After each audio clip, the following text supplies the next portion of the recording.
G'day everybody, and welcome back for some more Stationeers on Venus. I am staring at the Larrys because, with all the power outages that I kept having in my base, they were both stuck previously, and I wanted to make sure they were not stuck at the start of the stream. But the important, exciting things today are all about me, hopefully, well, depending on your perspective, exploding or not exploding a rocket on the Launchpad. So, there are a couple of things I want to do for that to kind of make things work a bit better.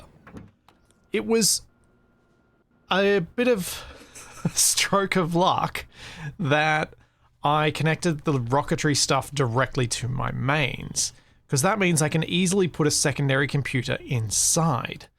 I'm not going to do that first. I'm going to go outside and start the rocket doing things because it takes forever. And I wanted to get that ball rolling straight away. But then I'm going to come inside and I'm going to build a rocket control computer inside so I can have access to a computer that can make the rocket do stuff, whether I'm inside or out, which I think will be a significant advantage. And so yeah, having the rocket on the mains turned out to be a good idea because it means I can have that computer connected because it's on the same circuit. It's good. I'm feeling good about today.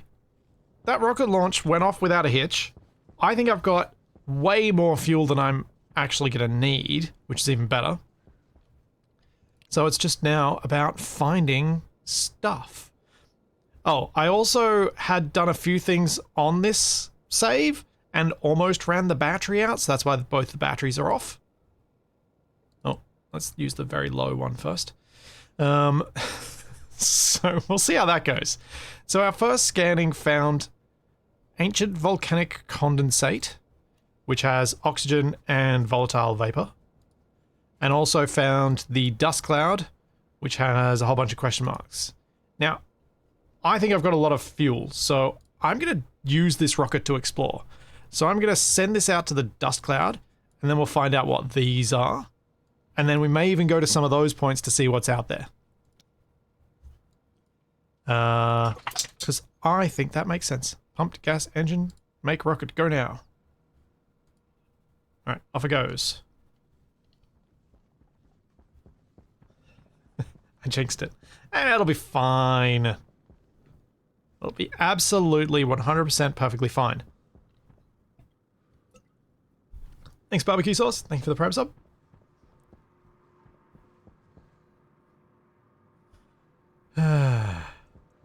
Alright, now, another thing. So, we know my power situation's been a bit sketchy lately. Yeah, I know why. I know why, and it's bad. So that's one of the reasons why. That's another one of the reasons why.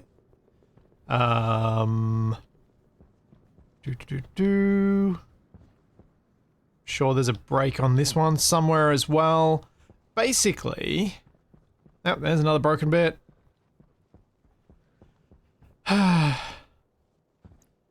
So,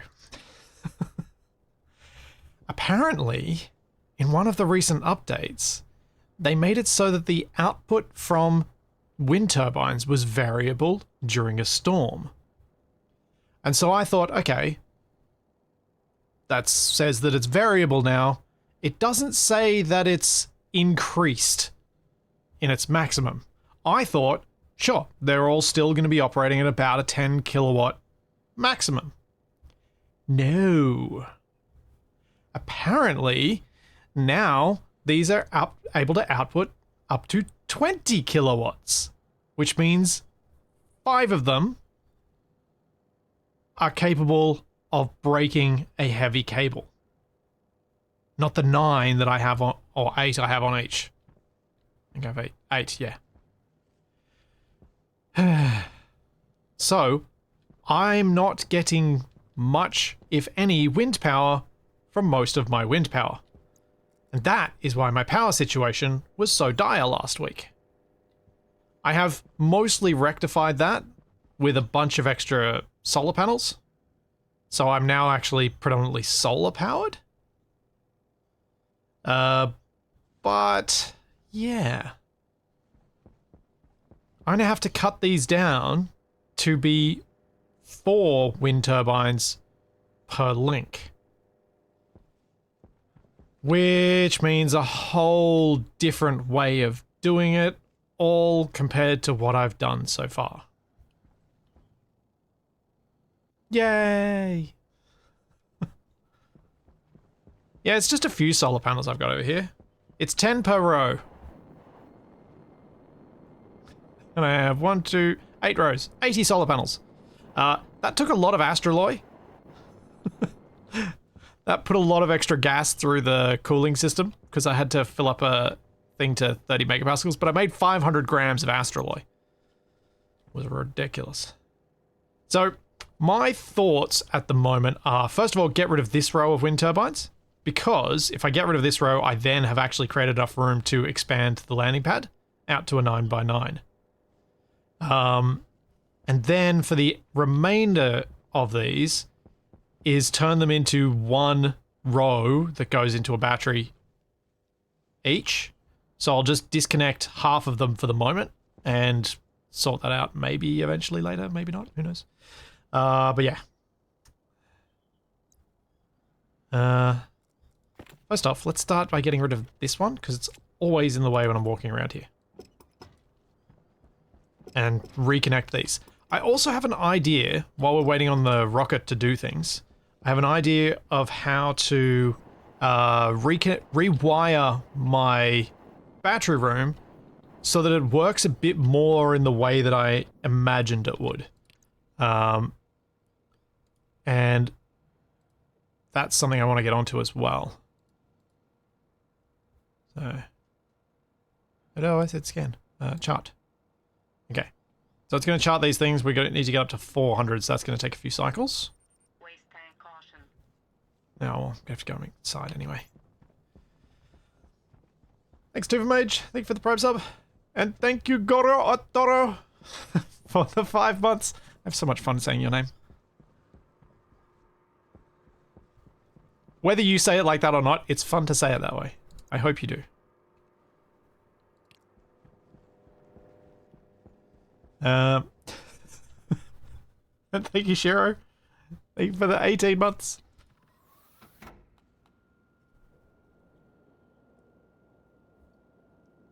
And thanks, Coleman. Thank you for the 95 bits. Next week, they'll have changed solar. Solar, thankfully, seems like it's been stable. Yeah, the power output from the wind turbines. Next, can you guys remind me when we first notice a storm state, I need to go out there with my tablet and my config cartridge just to see how much power I'm getting from some of those wind turbines. But as you can see, the solar panels are doing well, power-wise. What I was thinking of doing in here is instead of having all of these cables combine and go into these 2 transformers to then go into all of these batteries, what I was thinking of doing was having battery, single medium transformer, battery, single medium transformer, and so on. Have that go all the way down so that every new battery I add is another medium transformer that then goes onto this cable. And each time I add a new battery, I divide the maximum output of those medium transformers by however many, 100 kilowatts divided by however many batteries there are, minus a little bit. And that will be more of a trickle of power from these batteries into these ones, which means these batteries here will probably start to serve an actual function.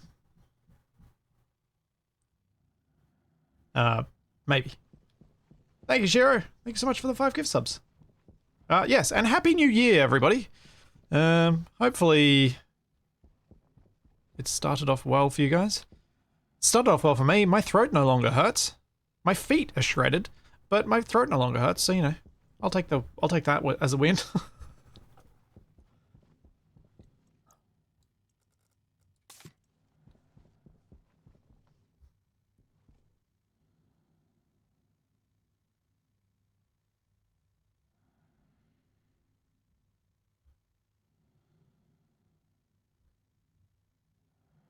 Ah. That's an idea. That's an interesting idea, Wolfwing. Attach a transformer on the 4 wind turbines so the 4 don't output more than 50 kilowatts combined. Have a transformer on each link. Huh. So they can't blow the cables. That's an interesting idea. Not sure. Not sure whether I want to do it. I'm not sure whether it will end up doing even more crazy, weird duplications of my power output. But that is another interesting option. I think I've got a computer up here somewhere. Yeah. Let's use the retro computer for inside. Because different. Okay, so this is going to be my rocket computer. There.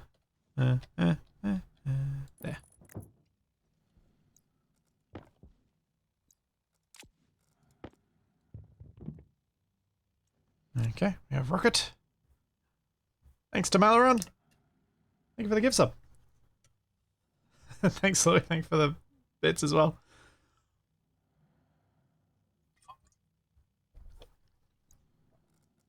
Alright, let's turn on those. Let's grab this.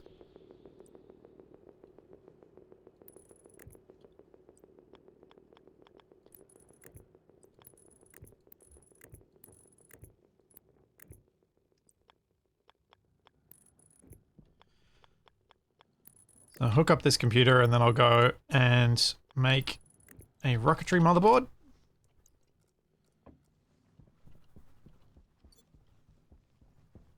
And then I can control from in here. Hooray! Hooray!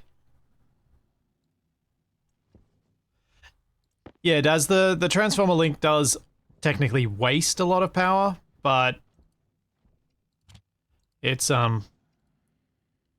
still a potential valid option. Alright, so let's have a look at the map. We've got sparse orbiting asteroids. We have L1 transfer, L4 transfer, and L5 transfer.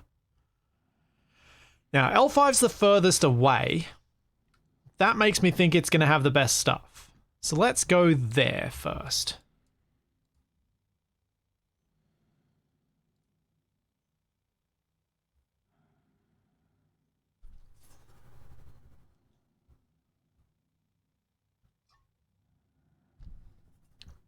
Neon God, that's using the build info mod, and you type in chat /bi space cn.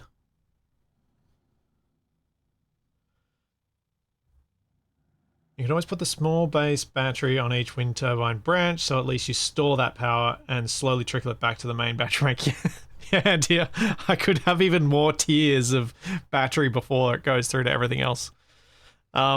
I think what I'd like to do is maybe start messing with this medium transformer idea I have first. And then go on to that. What did medium... Oh. Is it 2 smalls make a medium? Let's have a look. Yeah, the small kits make a medium. Cool. 3 small kits. Okay. Thanks, JFix. Thanks for 8 months.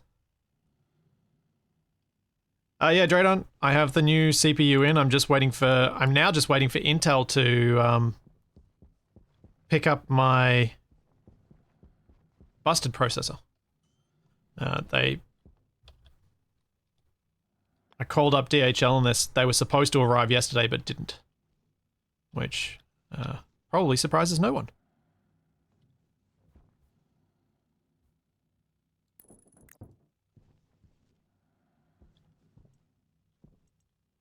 How many batteries have we got? 1, 2, 3, 4, 5, 6, 7, 8, 9, 10. So we got 10, so I probably want this at...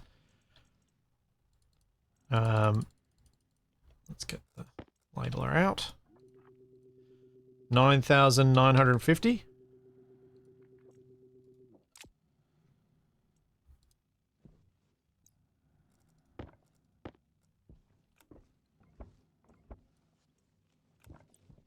My thinking is this.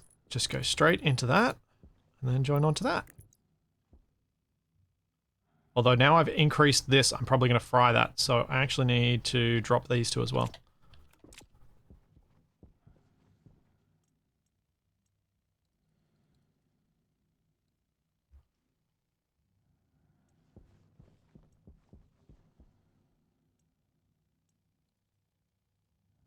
There you go. I don't think I've broken anything in that time. No, cables look good. Cables look good.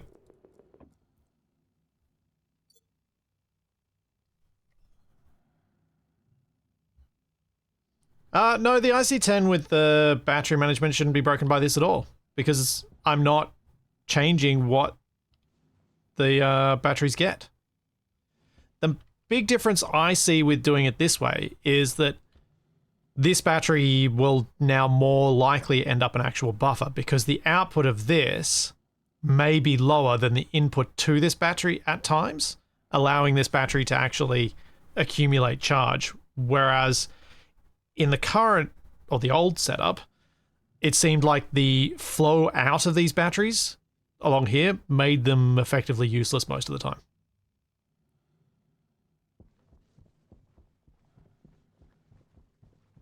But having the flow reduced to just under 10 kilowatts, it may actually end up that the output is higher.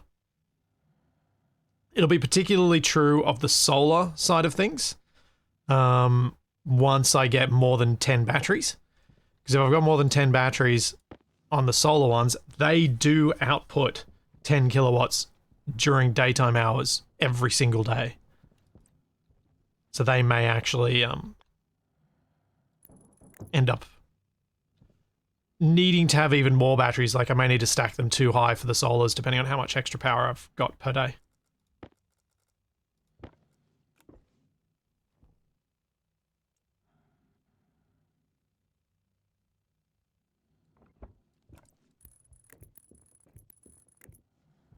Yeah, this should work.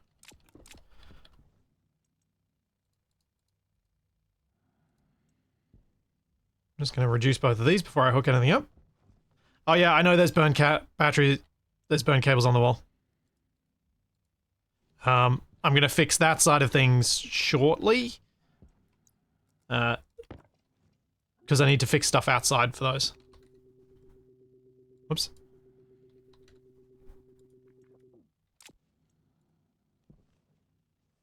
Alright, so yeah, there's this. Yeah, but that's going to break again if I haven't fixed outside first. Let's check on the rocket. Chart. Rocket. Scanner.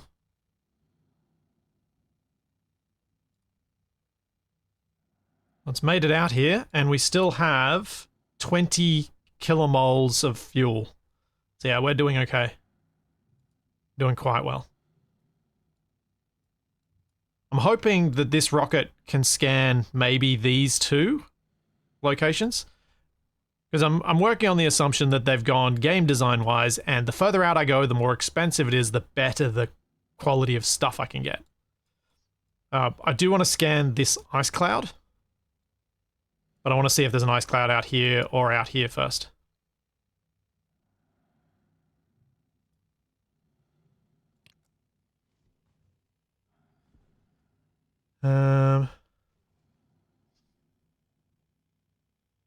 Maybe invest in fuses so next time you won't have to hunt burnt cables. Yeah, with updates, that's a valid thing. Yeah, Daz, I know. I know that the rockets only travel online, so that to get to this transfer orbit, I have to go back to here, then out to here. And it's a long way to go, but it'll be fine. I have faith in my rocket. What was I doing? I was going back outside to detach more of the wind turbines and switch them all over so there can only be 4 per.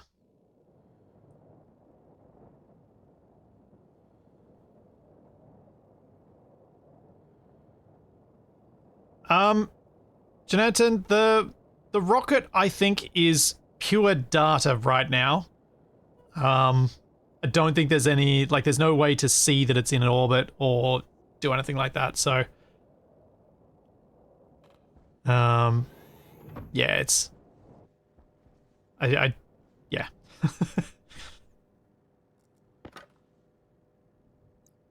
It's a weird thing to think about, but it's... I think it... Don't think of it as an actual rocket, think of it more like... something much simpler.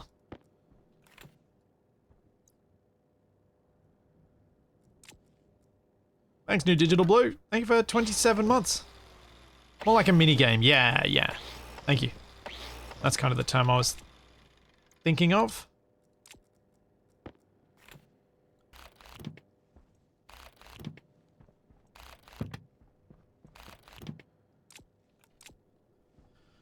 Alright, let's clear up this cable.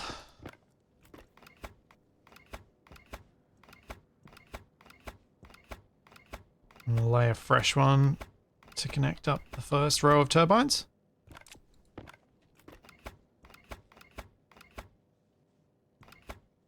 I like space engineers then. I guess you could say that.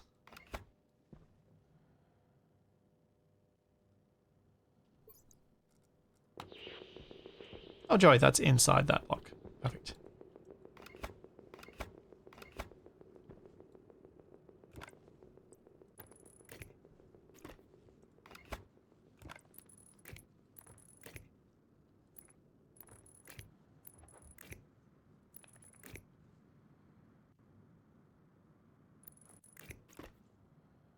Nope.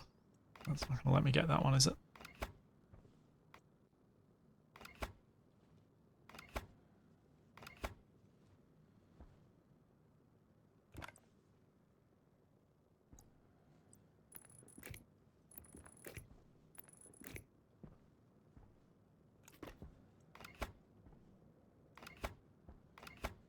Alright, we're just gonna leave those in there and we'll pretend that they don't exist.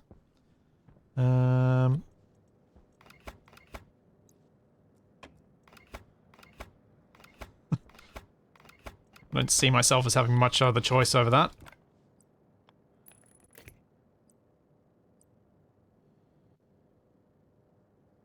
Any reason I went far? Because I wanted to see what was there. I figure if I know what's there, I then know how far I need to go. And I also think, I've got a huge amount of fuel. I think I've got way more fuel than I ever needed.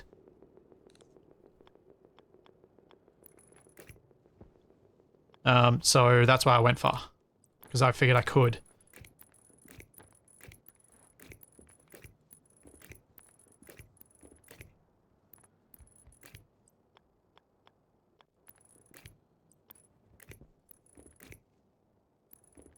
Then we go that. And we have these 4 turbines hooked back up. Yeah, longer traveled means less fuel weight to carry back down, which should actually make me safer. Alright, then that one goes out around to here. We're going to leave that cut. Reconnect these. So that's just that bank.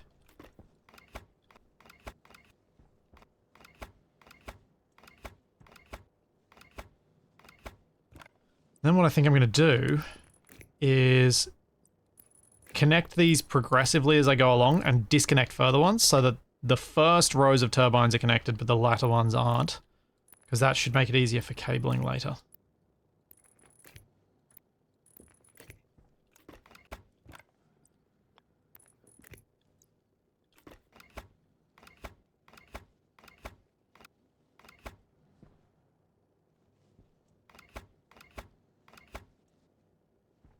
And disconnect that there. Reconnect that there. Then I check, disconnect that. Don't need these on.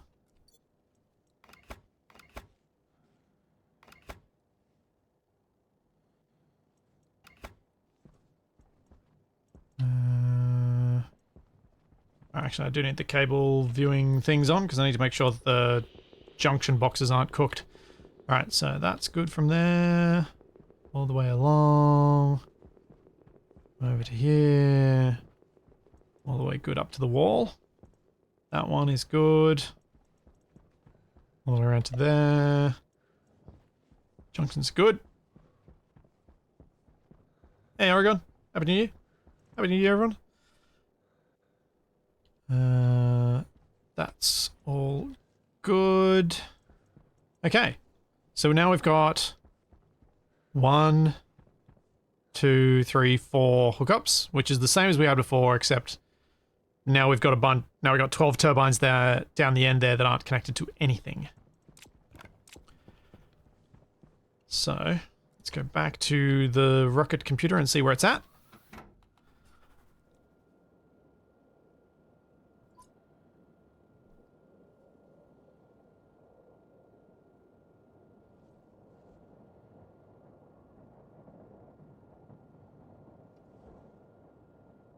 Yes, I have substantial battery banks for these things that I am currently upgrading.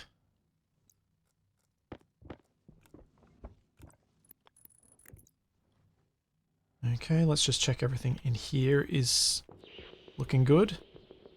Lower one goes in, next one goes in, next one goes in, next one goes in, and the last one, I think that's the coal generator anyway. Yep, that's good. Okay, cool. Those are sorted. So even though I've now effectively switched off a couple of turbines, we at least won't have any more cable outages, and I'm at least getting power from some of the wind turbines. Yay. See how the rocket's doing. Ooh, we have crystalline asteroids, cobalt fragments, we have question mark, and we have question mark, because they haven't been scanned yet. Right. Oh, these are long scans.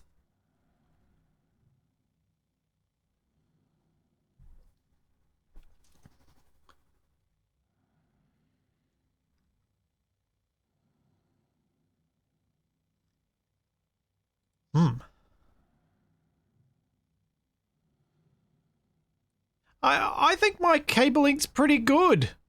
I think I've done reasonably well for minimizing the spaghetti. Considering the many and varied ways that I'm generating power, I think I've done pretty well.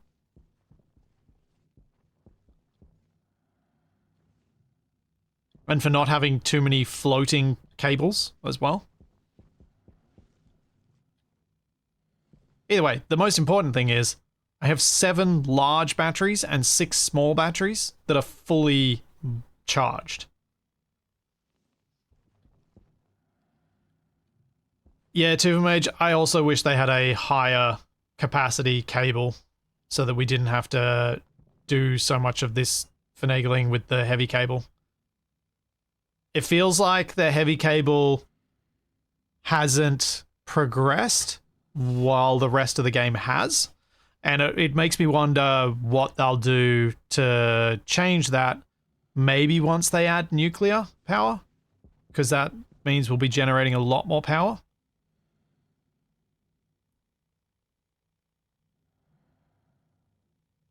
Yeah, Dragoon Ruler, if you head over to my Flipsy YouTube channel, all of the VODs of this are there.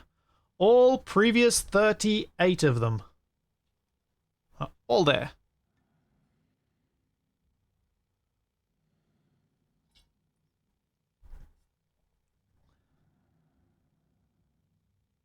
Superconductor cable, you have to run it through a supercooled room.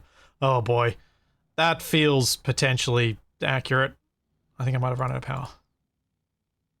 Yes. Okay, this is going to be the iffy bit, is that I accidentally left this thing running while I was building some stuff. And it might end up being that I run out of power doing all this charting.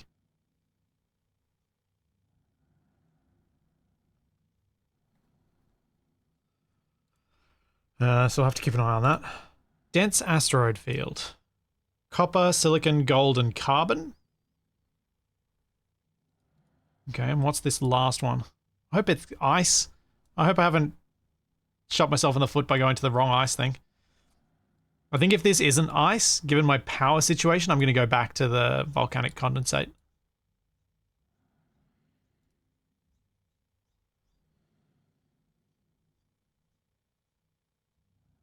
Just go cableless with the power emitter things. Wasn't it? I thought the power emitter thing was a mod. Is that actually a vanilla thing now? Am I misremembering?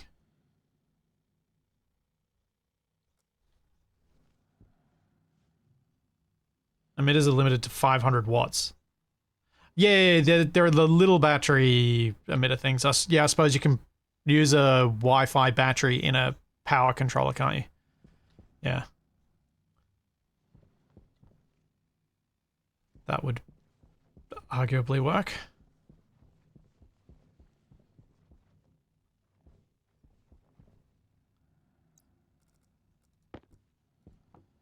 How's this situation going? Down to 16 megapascals in here. Not bad. All right, I've got enough power. I can turn these lights back on. So there were a couple of things I did around the base to try and cut my power usage while I was figuring out what was going wrong. And one of them was turn off half of these lights. The other was turn off the large powered vent that's in this room.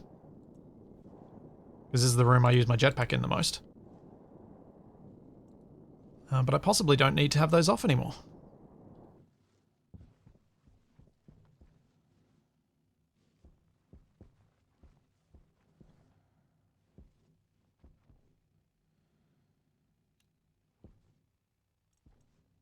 This one. Yeah.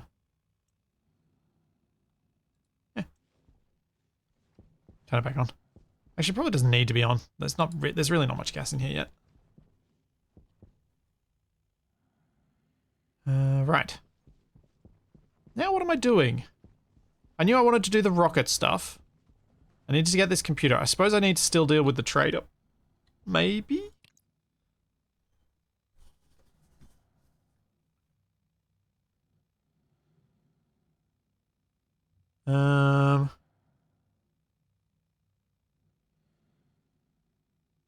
Yeah, I think as soon as I've scanned this, I've just got to head straight back to the ice location that I know, this one. Because this one has oxygen vapor and volatile vapor, so I need to go collect those before power becomes an issue. And I've got to monitor the power myself because I've already used up 4% of that battery. I'll basically have to return home at, I don't know, 10% to make sure. Which is stressing me out a little bit.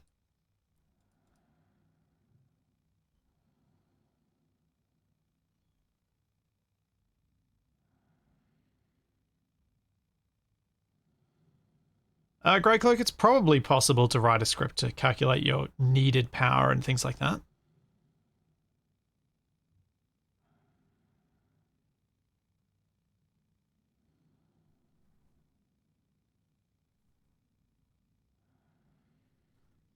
But, that feels like busy work.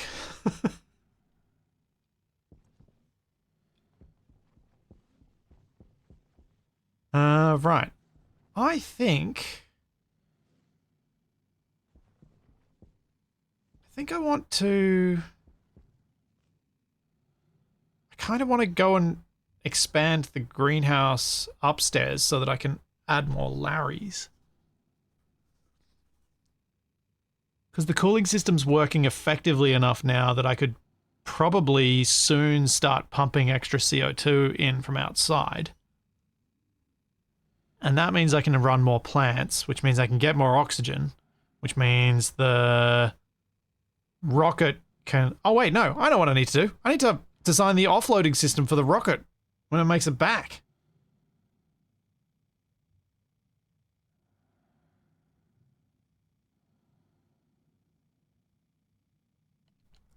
I need to design that. There's a whole lot of stuff I got to figure out there.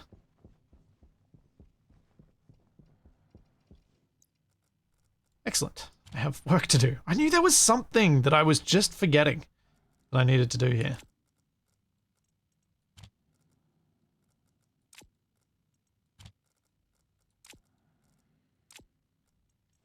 I'm just going to drop off these plants because I'm carrying them around for no good reason.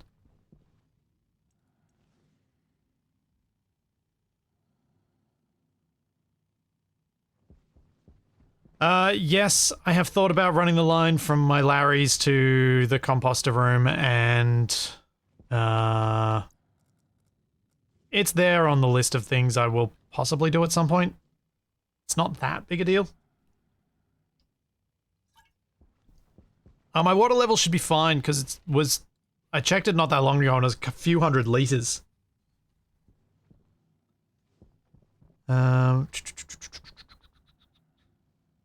So we need an ice crusher. At least one.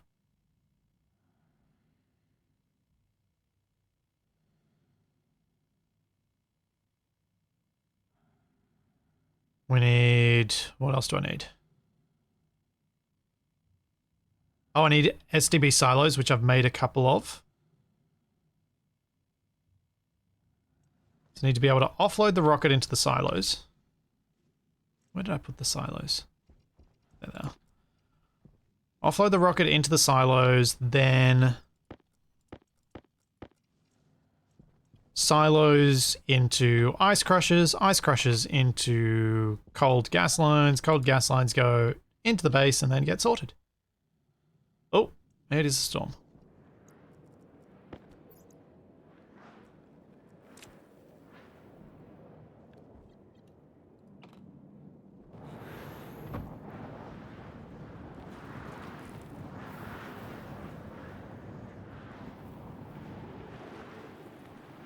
Nike, I have a second battery on the rocket, and that is the battery I am currently using. Power generation, 20 kilowatts. Yep, there we go, confirmation. I'm currently using that battery because I accidentally left the rocket active while I was building some stuff on the base, and it killed it. It killed the first battery, so I kind of, if I want this launch to be of any use to me, I have to use the safety battery, which is stressing me out something fierce. Yeah, no, honestly, I've got so much fuel on this rocket, my second rocket is going to have less fuel, and I'm probably going to have an emergency backup third battery.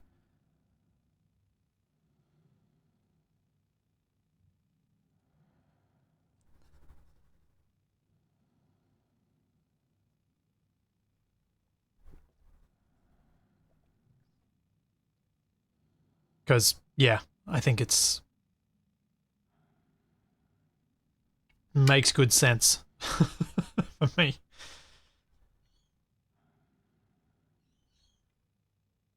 I do not need to worry about the ice being in a chute in Atmo, as long as I don't use glass, like the see-through windowed ones.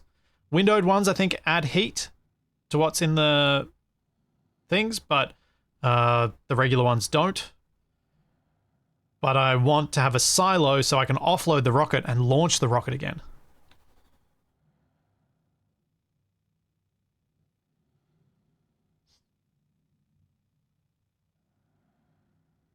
Yeah, backup for the backup. I'm also just not sure. I reckon if I'm paying closer attention and if I was actively... because what I was doing when I was fixing the solar panels and doing that stuff, I was trying to avoid doing anything with the rocket because I didn't want to not... like, the rocket was the new thing and I wanted to do that on stream. I didn't want to do... I just wanted to get the solar panels built. And I forgot to turn the battery off until too late, and I chewed through a huge amount of power just by the rocket being at idle and the battery being on, which was unfortunate.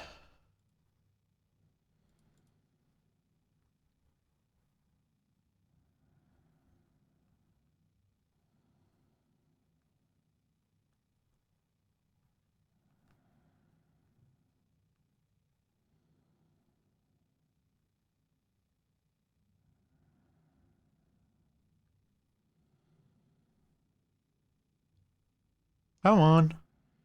3 more scans and we're there.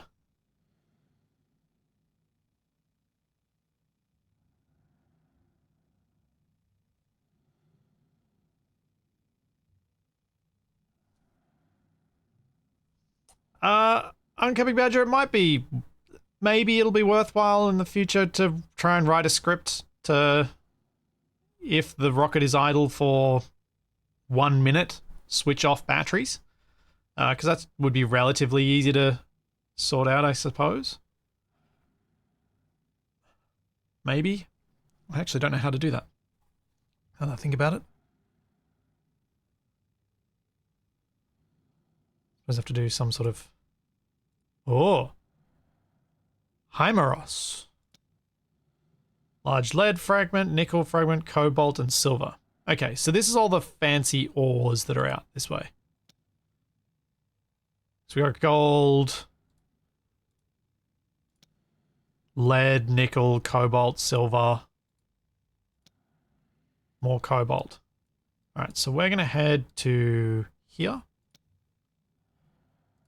And we're going to go rocket, scanner off, pumped gas engine on. And he's going to fly all the way back out to here. Then we're going to scan here and hopefully get some asteroid mining done. Yeah, that's what I was thinking, guys. Is if idle, add 1 to register. If not idle, set register to 0 and check for beta value greater than X. Yeah. Yeah, that's what I was thinking would be relatively simple to do, to set up for the rocket so that it does switch its power off when it's not in use. Because it does seem like a bit of a waste to have the batteries on when I'm not engaging with this screen, and I guarantee that I will forget about the rocket and what it's doing in that circumstance.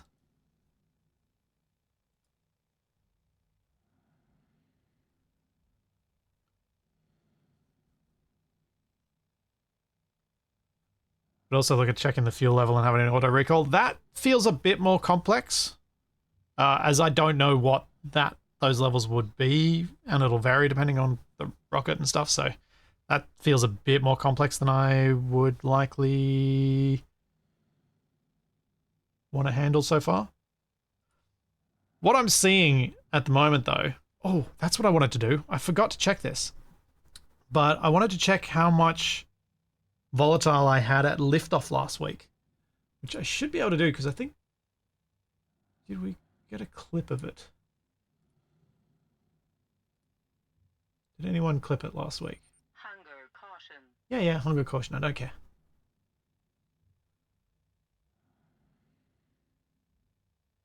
Not sure anyone did. Poop.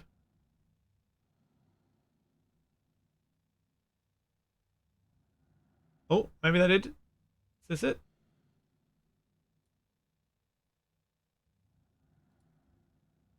No. Alright, I don't remember how much fuel I have, but yeah, if someone can let me know how much I had at launch, it'd be really useful info for me to figure out how much less I can launch with on the next launch. Because my idea would be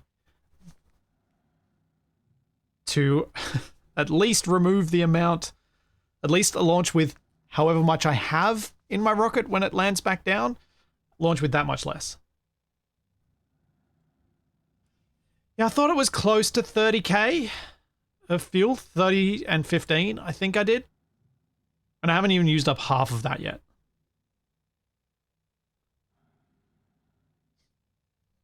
Thanks, Worms. Thanks for the prime sub. There may be a Venus shattering kaboom, depends on how the landing goes. And how well I do at monitoring my battery remainder.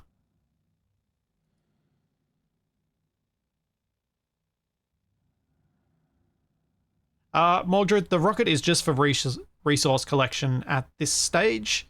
They've talked about some ideas that they have for things that the rocket may be used for in the future, but those are kind of big dream ideas rather than things that they expect to implement anytime soon.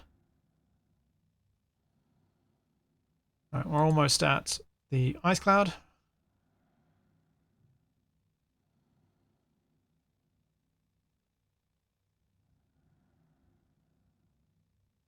Okay, location. Discover. Rocket. Scanner.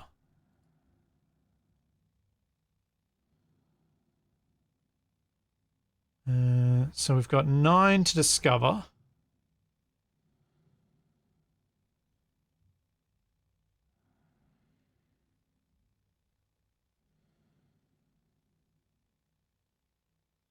$16,000 oxygen, 32,000 volatiles. Thanks, Andy.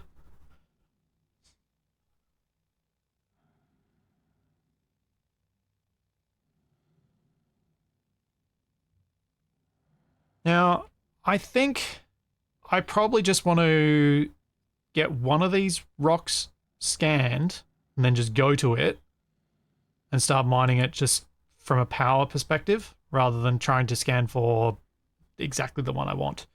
Coming back with either oxygen or volatile will probably be useful.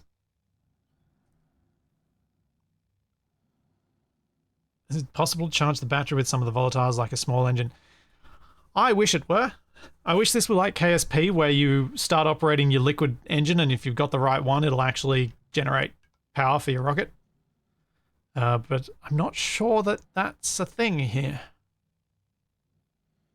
Under any circumstances. Wait, do I have to scan all 9 before I can do this? Or can I click on that? Oxygen vapor. Oh, I can go to this one. If I go to the oxygen vapor, I think that's how this works. Alright, I'll just let it scan too. There's nothing currently to recharge it. That's what I thought, Shadow Drake. Thanks, test unit. Thank you for 28 months.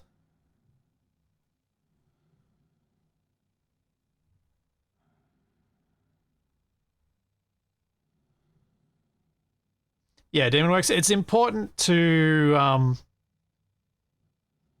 Dean Hall, who's the CEO of RocketWorks, is a big dreamer. He's got a big wish list for things. And a lot of them are very cool ideas. But it's also knowing the difference between someone's wish list for a thing and someone's belief in what they think will actually be attainable in a reasonable time frame.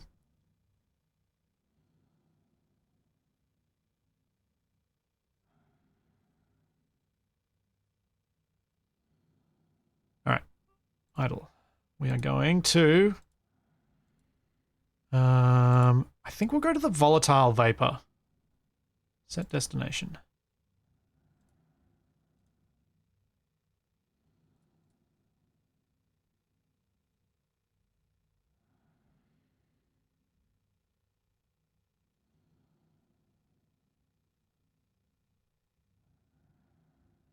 It's just, yeah, it's pretty much scanning mining rocket, but I've combined them both into the same rocket, which I imagine most people do. This is what the rocketry system is for. I want to survey.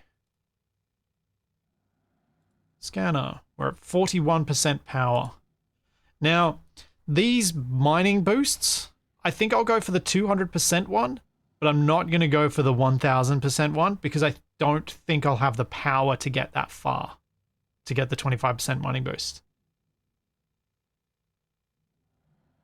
Because you can see here, this is the percentage surveyed. Getting to 1000% is going to take a lot of power, but getting to 200% is kind of not that far at all.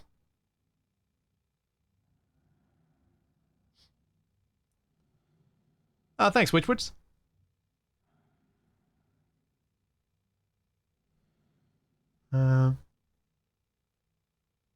Yeah, for now, this is a decent little mini-game way of a different method of collecting resources in a game that has a few different methods. Each with their own benefits and downsides. Like, my two My two miners, my deep miners, they're slow. They're slow. It's becoming it feels really slow getting resources that way.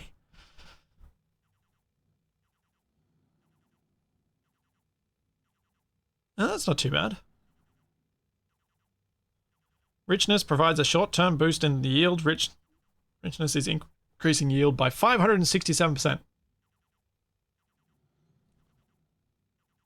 Size indicates the base yield and decreases the degradation rate. And density. Estimated total resources 10,000. Mine speed 9.1 seconds.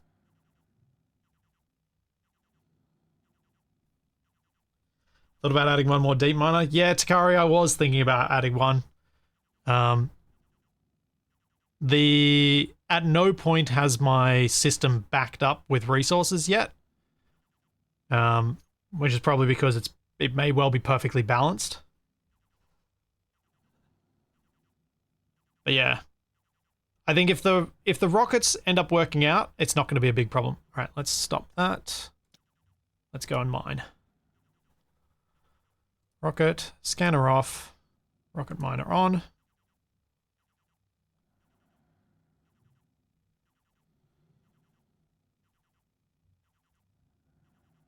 And we begin mining.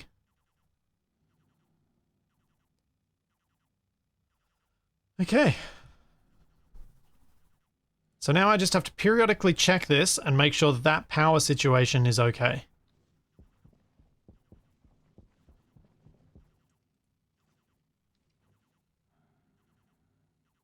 You have to turn on storage. I think the storage is already on. I will check though.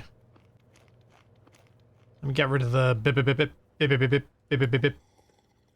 I do have 2 cargo storage, yes.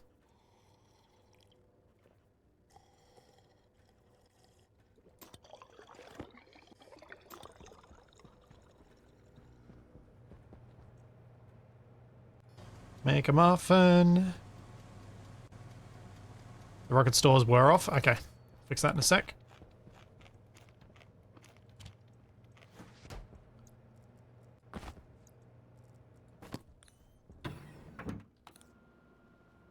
Do, do, do, do, do.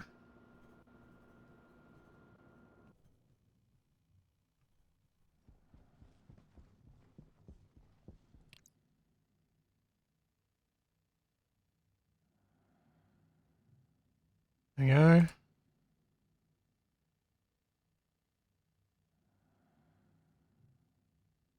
.14 filled now.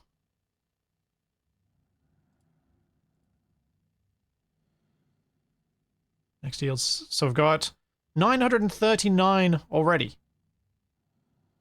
This is not doing too badly.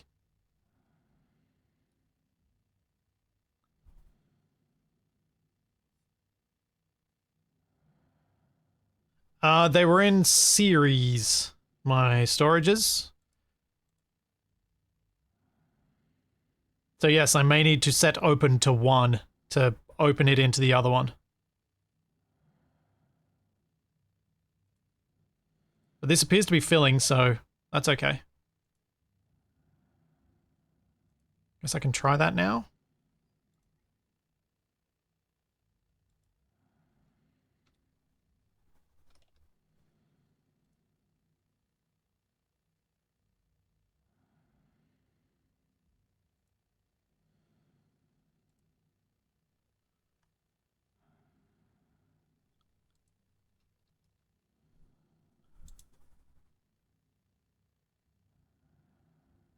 Actually, I can probably just leave it on open one, can't I?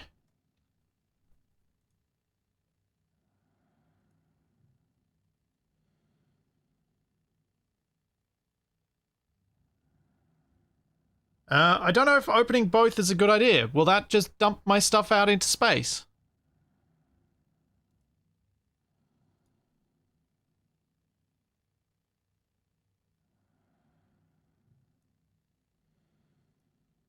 Oh, I opened the wrong one.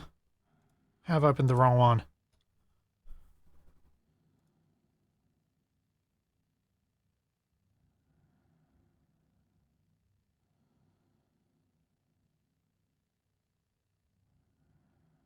I think you can just dump it out into space. I think I may have just done that. A little bit. Or maybe that's the... Maybe it was just filling the line till the umbilical. Could have been that. Because it didn't seem to empty it out completely.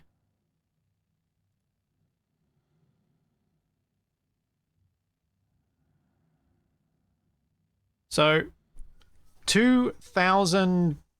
Well, not too far from 2,000 bits of volatile vapor. So volatile ice. How much does that convert? Is there anything in here that tells me? Pure ice volatiles. This doesn't tell me how many moles there are in a chunk. And I can never remember, and I know you guys have told me a few times. 2,000 times 12 is 24 kilomoles. Okay. So we've almost made back the amount of fuel it cost me to launch this rocket.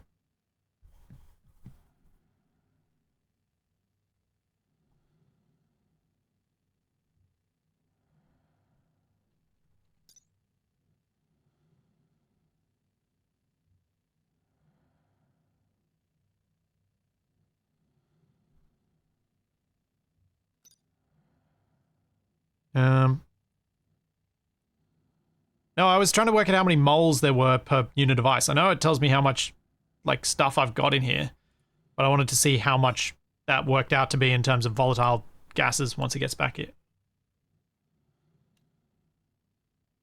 How am I going to get that ice into my pipe network? Well, that's the next thing to do.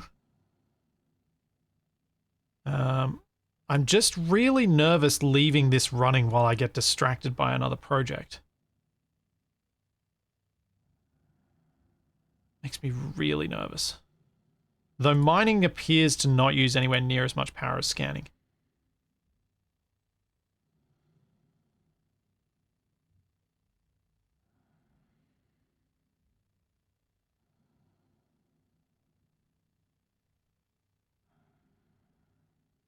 So I'm gonna...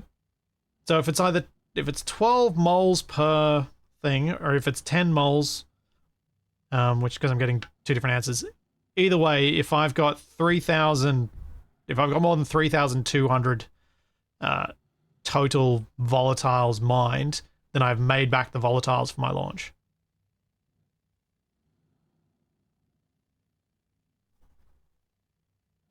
And probably a little bit extra. So that's great. Alright, we'll leave that for a bit. Go outside. Because I'm near another computer out there, so I can check on it.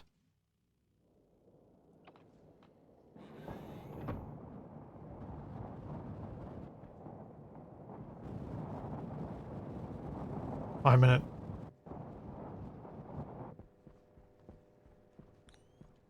What? Where does it say?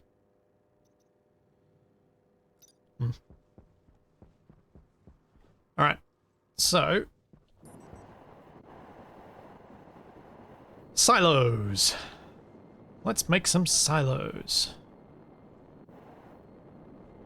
That's what I need. I think over this side makes most sense.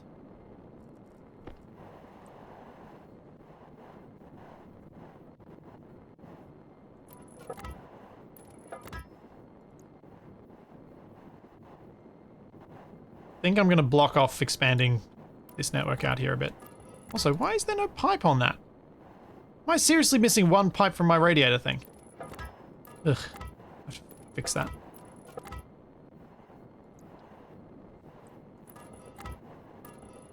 Are silos insulated? Yeah, silos don't allow any ice to do anything. They're 100% fine as they are. That was something I knew from when Nev and I were talking about how we were going to store the pollutants in the Terraformers series. Because we needed a way to store a lot of pollutant. And yeah, storing them in a silo makes a lot of sense if you can make something solid. because it'll stay that way and you don't require constant inputs of energy to keep it that way. Waste tank caution. Oh, of course I come out here at that time. Of course.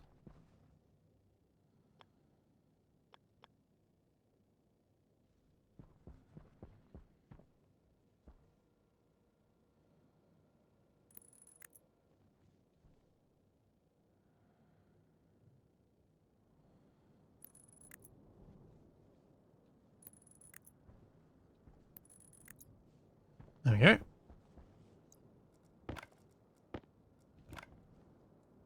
No, steel sheets first.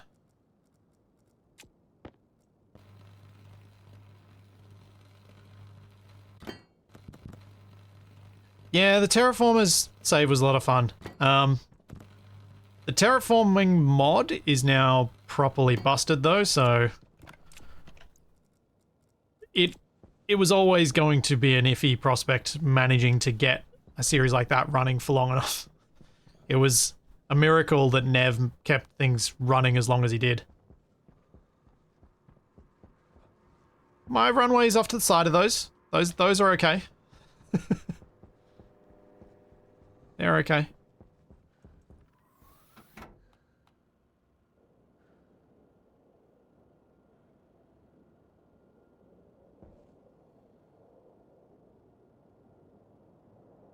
Why bother storing the pollutants? Because we were using the terraforming mod. If we release the pollutants into the atmosphere, they stayed there.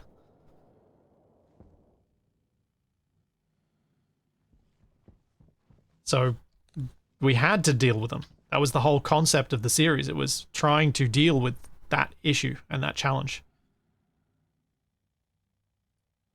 All right, we're at 37% power.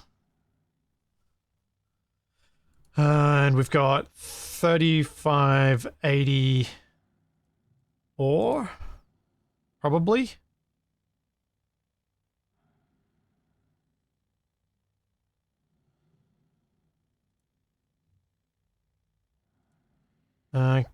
So I can leave that running a little bit longer, and then we'll go to the oxygen spot, grab some oxygen, and then I'll bring this thing home.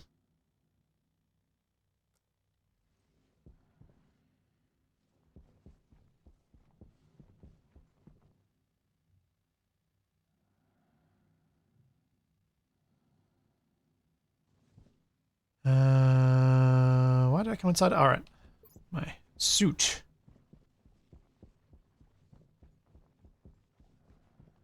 And to get more steel sheets.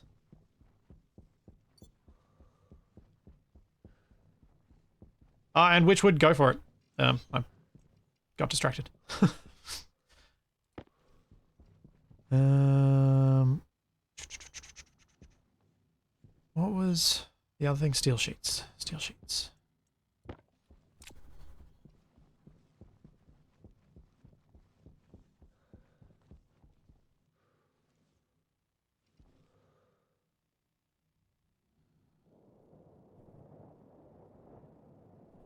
So there was something else I was thinking. Once I've got a rocket that's relatively reliable, could I run 2 rockets from the one launch pad?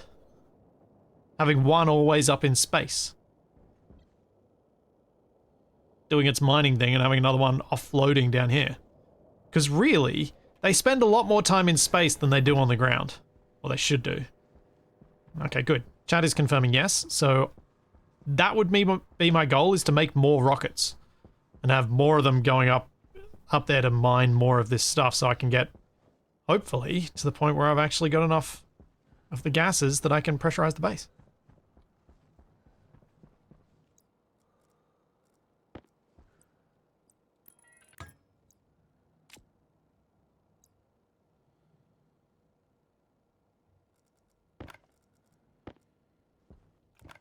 Yeah. Tufty, if you're radiating too much heat from your pipes on the moon, your main option will be to purge those pipes once you've achieved enough radiation into them. Or keeping the pressure in those pipes low enough that it can't condense, even at the temperatures you're getting to.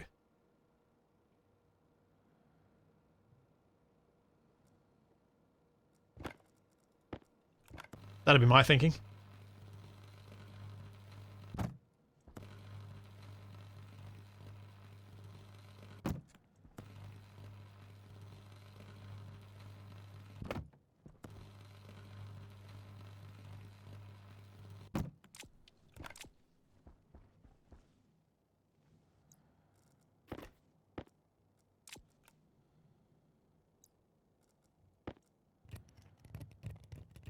Oh, I need to go get more cables. Nuts. Pretty sure I don't have any on the shelves here. Nope.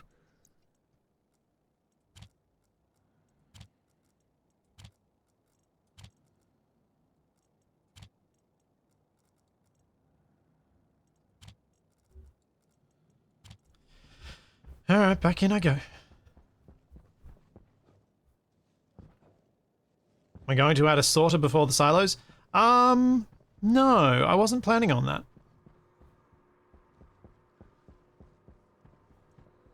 The gases coming from this are going to be already cooled, so I'm going to have them join into my sorting system after the cooler.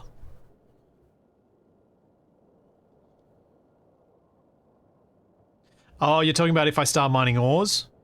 Yeah, I probably do need some sort of sorter then. I probably do. Yeah, actually, that's a fair point. I probably do need sorting for once I start mining ores. I should plan around that being a thing. Although, to be honest, I don't think I'm going to bother mining ores with the rocket.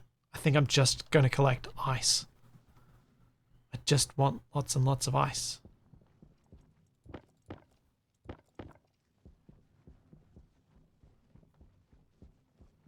You're planning to go to another planet when you've exhausted this one. My hope... Nuki World, I think you've heard me explain this a few times before. My hope with this save is that I can entertain myself with it up to the point that they just about got the terrain update ready, and then I can go play on an easy planet.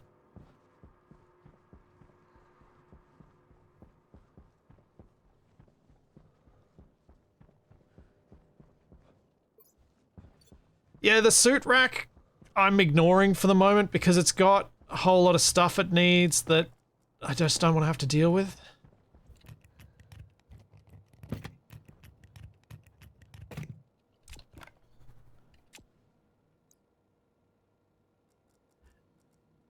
Yeah, so Venus is a fun challenge, but it's also a bit of a painful one at times. Because I've reached a point where I feel like a lot of my survival needs are sorted. And now I'd like things to be a bit easy again so that I could just build cool stuff. But instead, I still have to battle against all those same things the whole time. And I'm not someone who's usually drawn to gameplay where scaling is the only gameplay. Which is why factory games don't usually grab me past the initial phase. So I'm looking forward to playing on an easier start so that I can just enjoy myself after a point. And just build some cool stuff.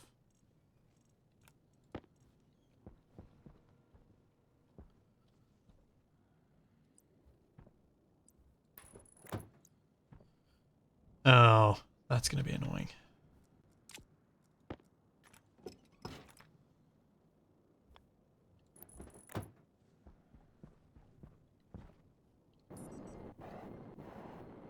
What planet would I recommend people start on? Mars. Mars, I think, is the best start. I know others disagree and they say, no, you should start on the moon. But I think Mars, because Mars gives you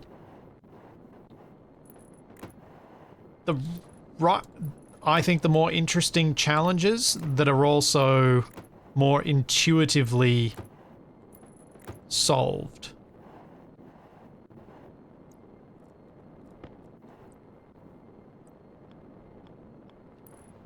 Having radiators on the moon and accidentally destroying your pipes because everything gets too cold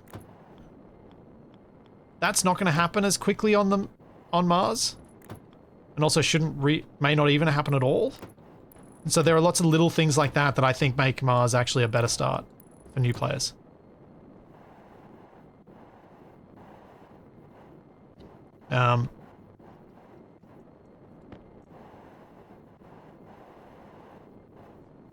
So yeah, I think Stationeers, you go Mars first.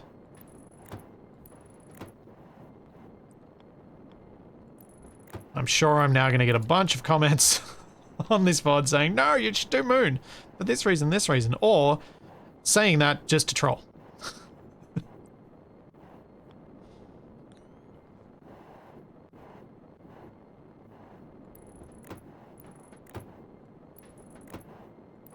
But for me, I've always found the challenges Mars poses for you to be a lot more intuitive to handle.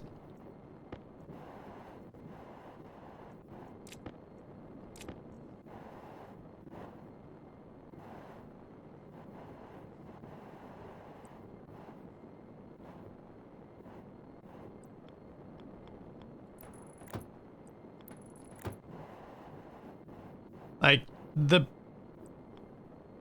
justifiable reason I can see why people say Moon is that you don't need complex airlocks. But honestly, the way the game makes you set up airlocks, it's really not much difference between a simple and a complex airlock. Once you've learnt that, then Mars isn't a problem, and you get all that free carbon dioxide.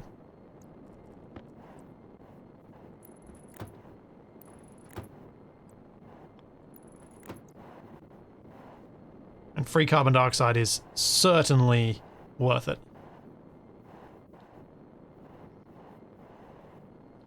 Alright. We have silos. Let's power them up.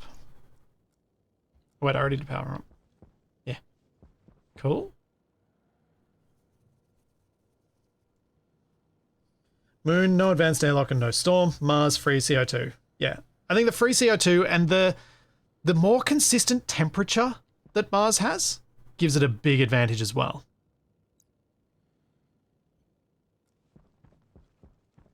Like, not having wild temperature swings day, night can make a big difference. All right, the rocket is at 34% power.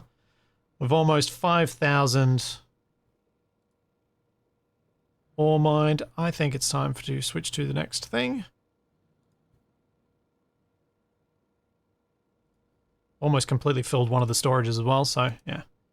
Right, let's go idle after this batch. Map, we're going to go to the oxygen one. Set destination, rocket. Miner off. Go. Make rocket go now.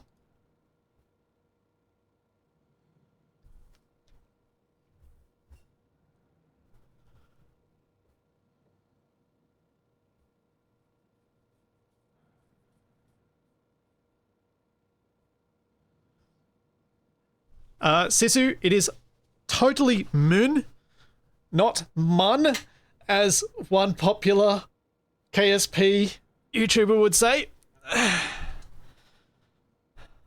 Despite his tutorials actually being quite good.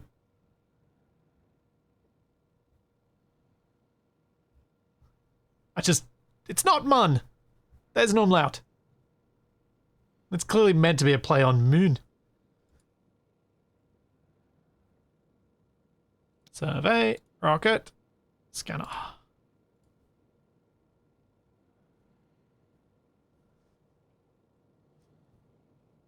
Delete the old location? Is that a thing? Ah. Because I've mostly mined it, do I delete it and then now I scan for new ones and this'll be indefinite? Ah. How you reroll the resources. Cool. Cool.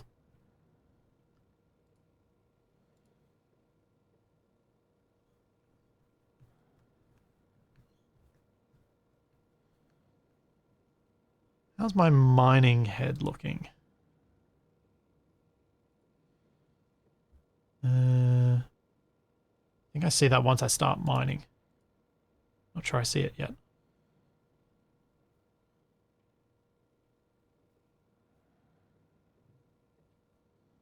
And when/if space cows will be added?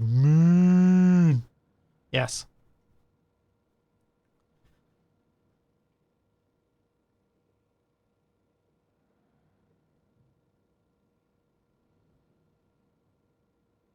Would Europa be an interesting start for next series? I don't think so. I've never felt like Europa was... Actually, that's not true. I now don't think that Europa is an interesting planet to start on. Or moon. Location to start. The reason I don't think Europa is particularly interesting is because it's cold. And the game gives you lots of ways to deal with cold. Through perfect insulation of things. And so, to me, that makes it a little too easy. Sure, you don't really get much in the way of power because your solar power's a bit rubbish. But yeah, I find having freely available oxygen is a bit much for me. Mining had 92%. Okay, it's still good.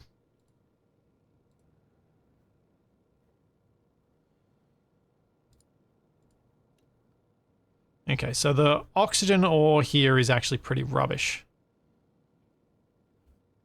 So, may not mine for as long at this location. Might have to go to another one.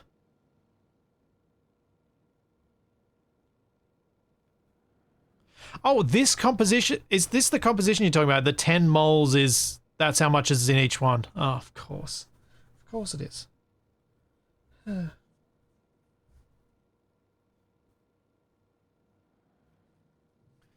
Right. Ignore me. Yeah, the size and richness rolled badly on this one. I might scan for another location because this is going to use a lot of mining time, not get me much in the way of resources.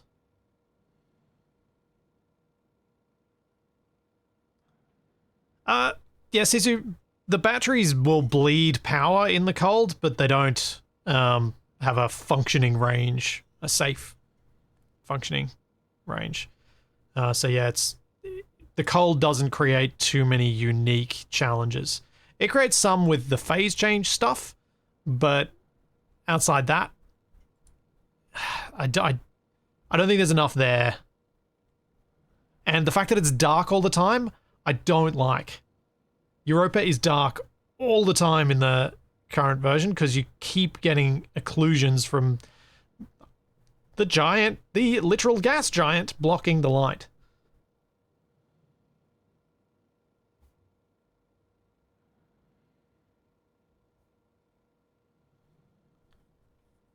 Let's...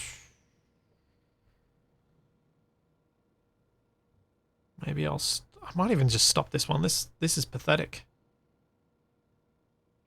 16. Let's go map. We'll go back to here. Set destination. Rocket. Miner off.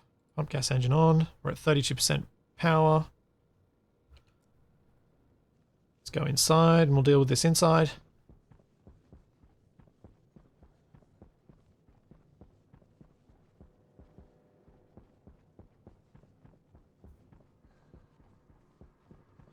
Yeah, I got heaps of fuel on that rocket. I definitely over-prepared. I can probably get rid of one row of the tanks, at least.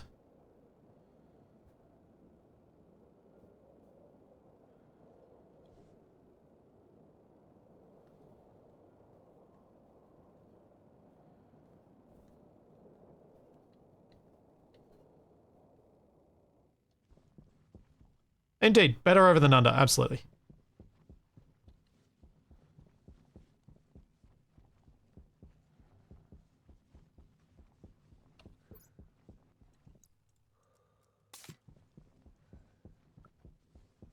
And if my rockets are only going to this close ice field in the future, they're really not going to need much. Yeah, I've still got 13k volatiles. That's heaps.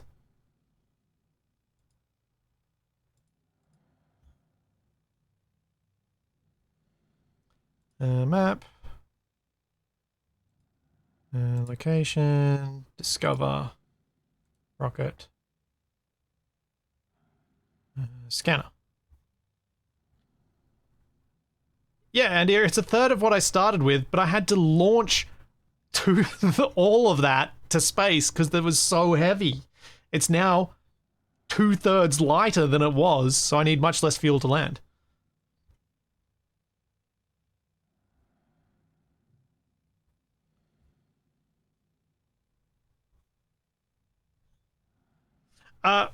Maggot, I don't have any plans at the moment to do a multiplayer playthrough of Stationeers. Not because it's not stable enough to play, but because there are some big updates coming and I wouldn't want to start something like that before they arrive. Because that'd be annoying.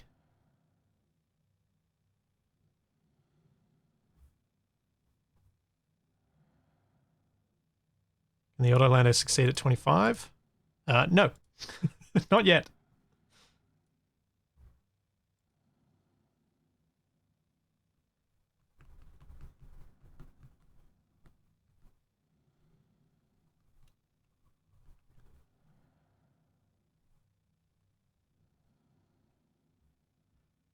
Alright, what have we found? Oxygen vapor.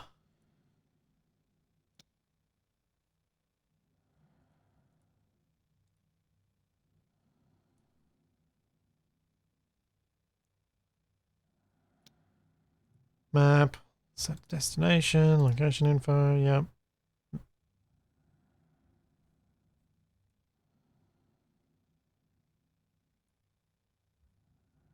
Let's go. Fuel time, 534 seconds.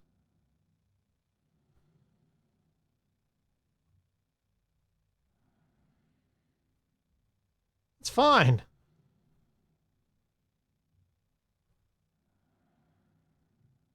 It'll be fine.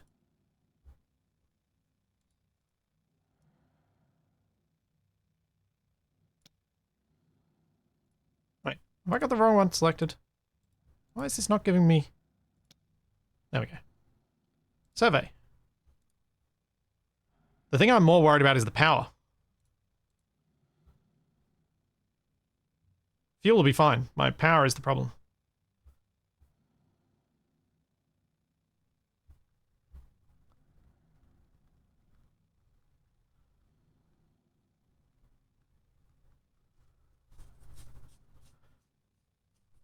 I reckon 5 minutes of full burn is got to be enough, and that's 300 seconds. So that's why I'm feeling secure.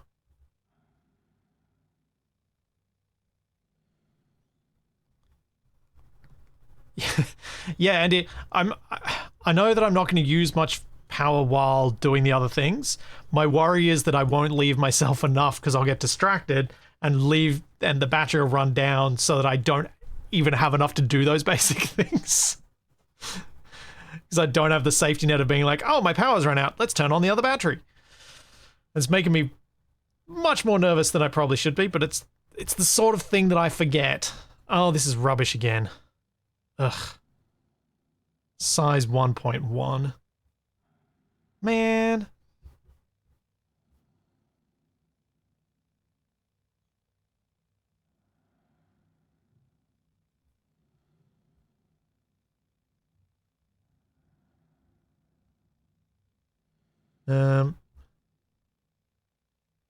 It's like driving down the road without a fuel gauge. Oh, you mean like I did for years riding a motorbike? I am well and truly accustomed to driving around without a fuel gauge.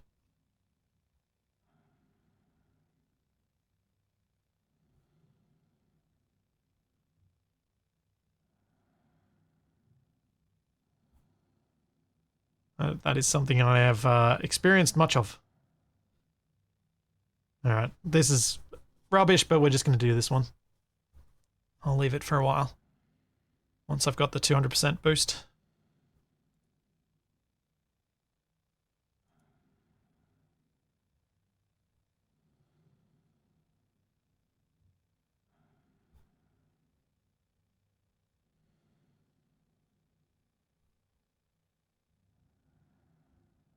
Alright, switch to mining. Rocket miner. Scanner off. 32 ore. So it's a little bit better than the last one. 50% better. It's obviously going to drop and eventually reach as bad as the other one, but at least I'll get stuff in the meantime. Storage needs to go on.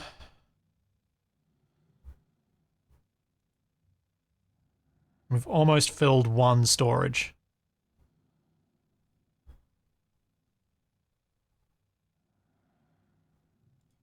Cool. Alright.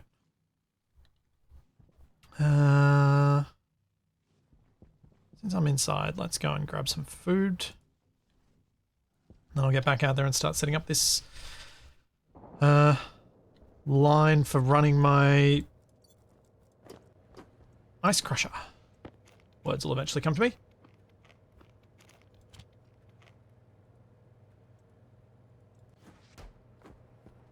Do.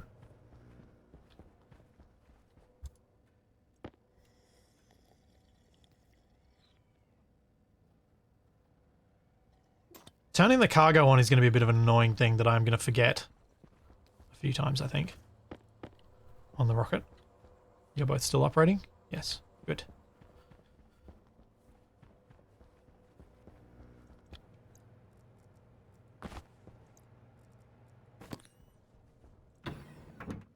Now...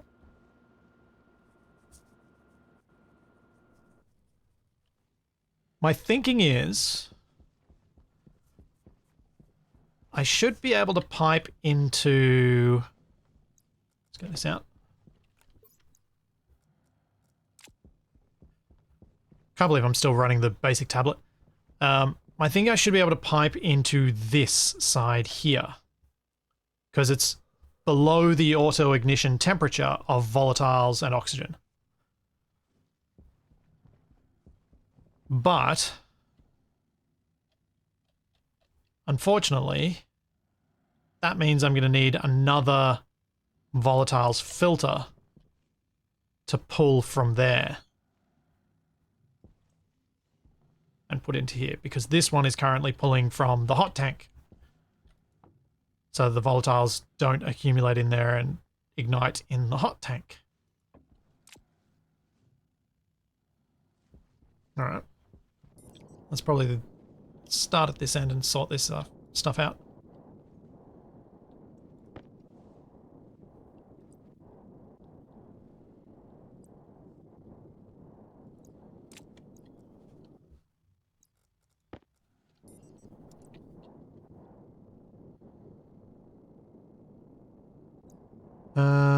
Or do I put it down here? I think I might put the filter over here and just join onto the volatiles line that's right there. That might actually be tidier.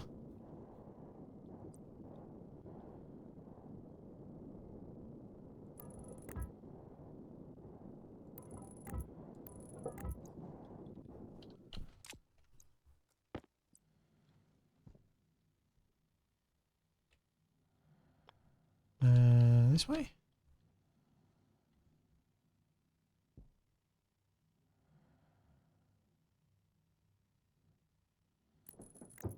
Yeah, somehow that'll, I think, it'll work better.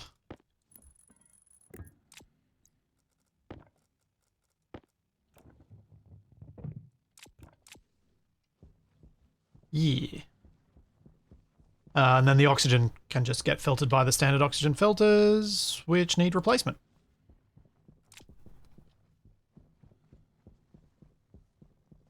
And your first stupid death in game, had a crate in the airlock, went to cancel the airlock cycle, crate moved just enough to open and obliterate my suit, helmet, and even the uniform. Yep, been there.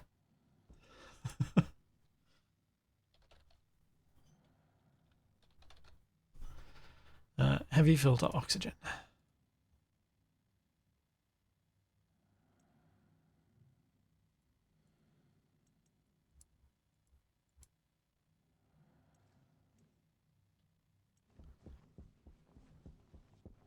Let's go downstairs. Put my plants away. Save with it in orbit for attempting landing.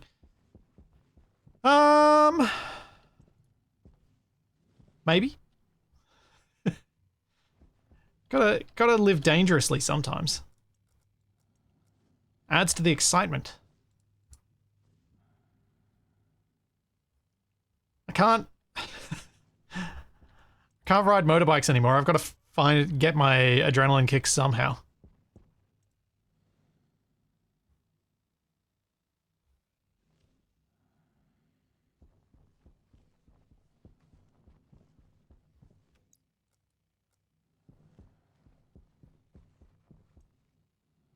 Oh, we got 57 items in the silo. That's something. Maybe I have been distracted for long enough for this to accumulate a bit.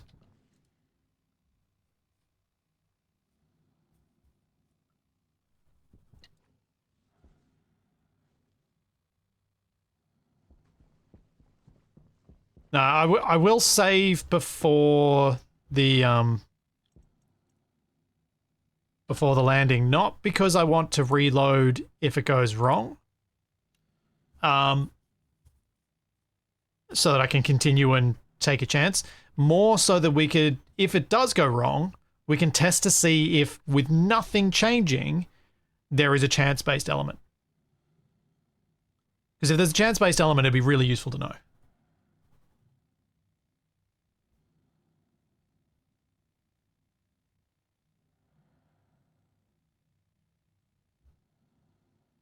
But I mean, they're also autosaves, so it's not the biggest disaster if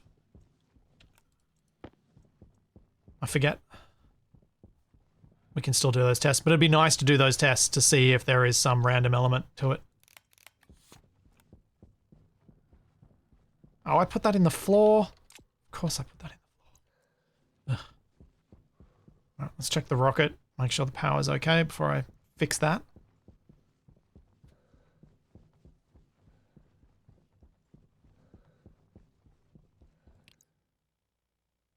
$800 oxygen.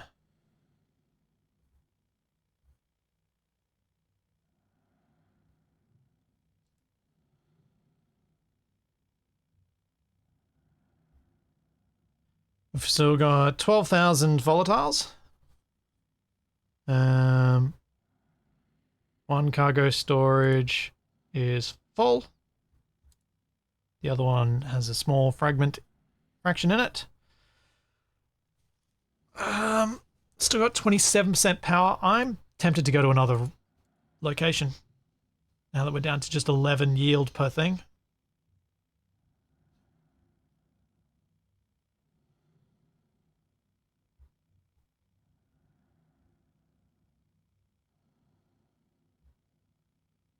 So that's real slow.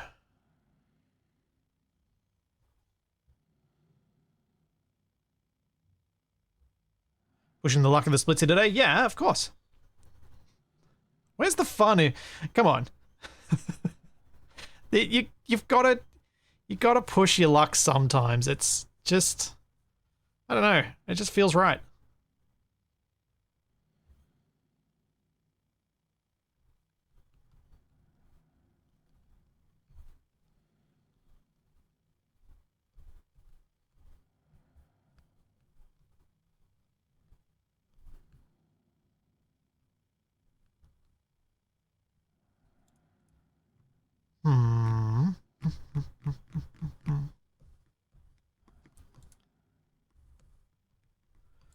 So I was 34% power when I started this.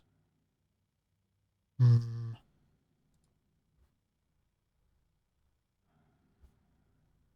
much fuel is it to get back to there? How do I see that? Where do I see how far it is to go?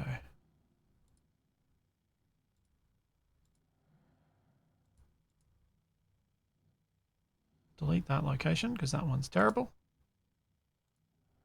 Set destination. Rocket. Target velocity 200 meters per second. Yeah, it is actually a decent amount of effort to go back and forth, isn't it? It's not nothing.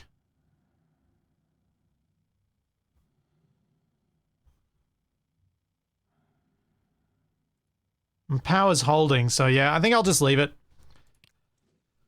I think I'll leave it.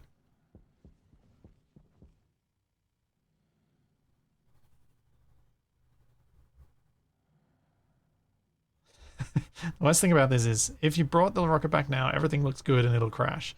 Wait until it's certain to go wrong, and that splitsy luck will make it land perfectly. Yeah. Hey, Glamour.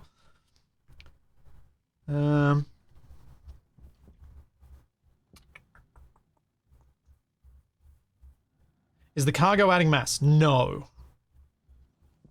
No, the cargo is not adding mass. Because the cargo is not adding mass, that's a huge reason why I'm feeling so cocky about this. And so certain that it'll be fine, it'll be fine, it'll be fine. If the cargo were adding mass, I would be a lot more worried. Like, a lot more worried.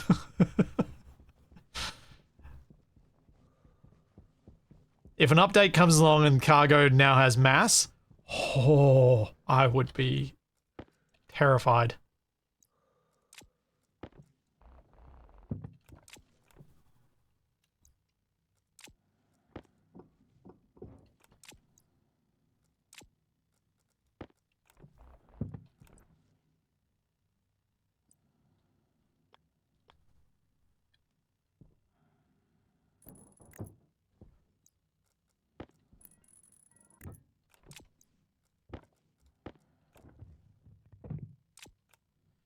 Alright. Volatile filters in. Let's get some piping done.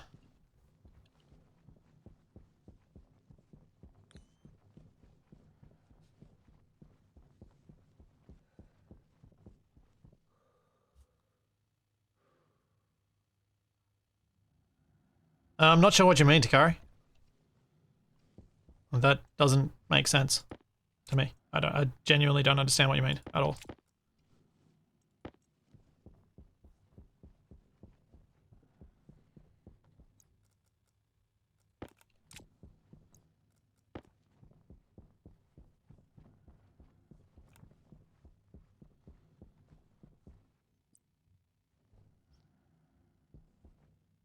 Deadly, deadly space forests. Well, they have shown plants on the surface of the planets.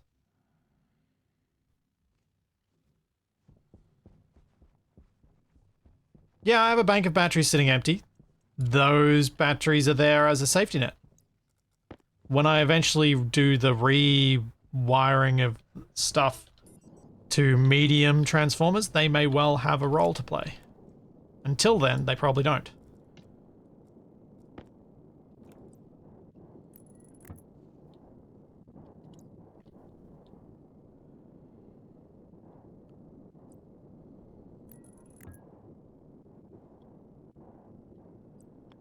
But once that's in place, they probably do.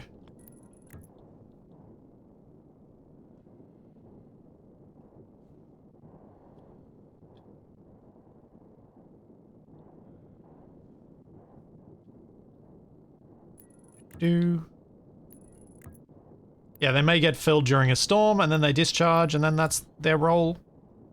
That's their role. Or in the case of the solar ones, they may get charged during the day and then discharge overnight to keep the other batteries full.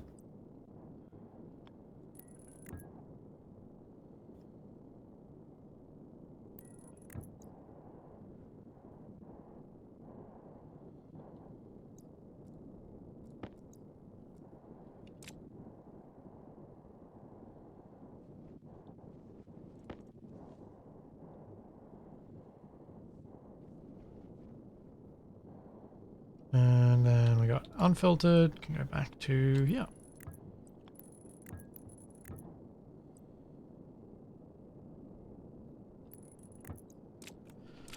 Now I just need to cable this thing up. Which can probably just come from here, because the moment, I'm not worried about setting any sort of system up for this. I'll just have it run.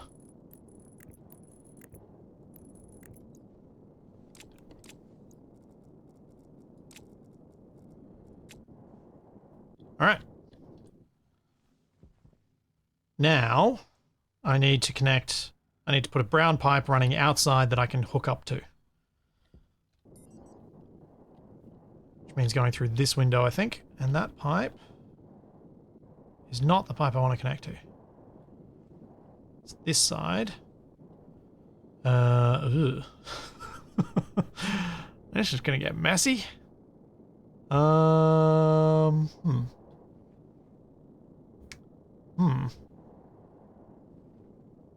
That's unfortunate.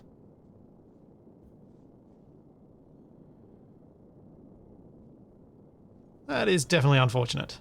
How can I make this even slightly neat?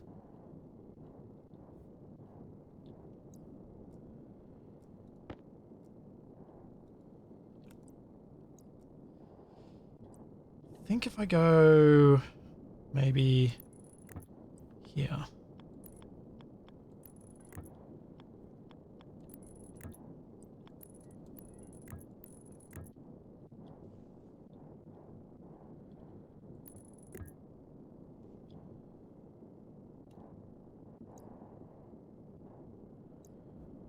Then I can come across from here. I probably want to go under. So if I go under, then I'm not messing with the floor height stuff, which should be better. Let's do that. Get these out of the way. Hey, Zach.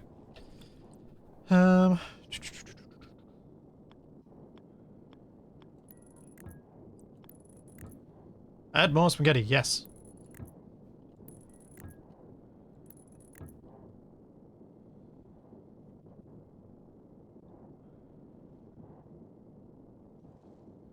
Nope, this is not what I want to do. I want to go down one lower.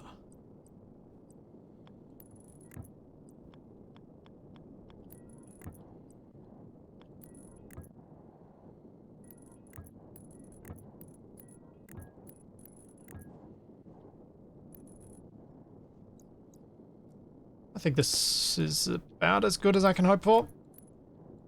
These are the sorts of things that I kind of hope that now that I've done the rocketry and had a bit of experience with it, I'll actually be able to at least partially expect to have these extra inputs on any sort of gas handling system. Because I'd never done anything with it before now, I just had no idea that I was even going to need something like this.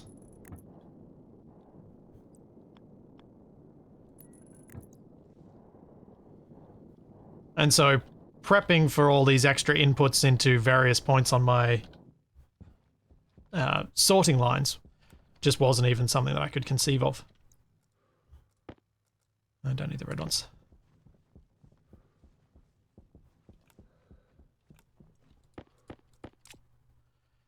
And we shouldn't need... Actually, we might. Oh, I've got more room. Alright, let's check on the rocket. Power is at 24%. Still getting 11 ore per tick. Each tick being 10 seconds or something? 5 seconds?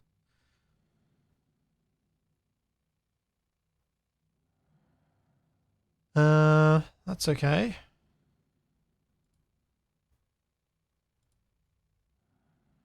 So, you know, that's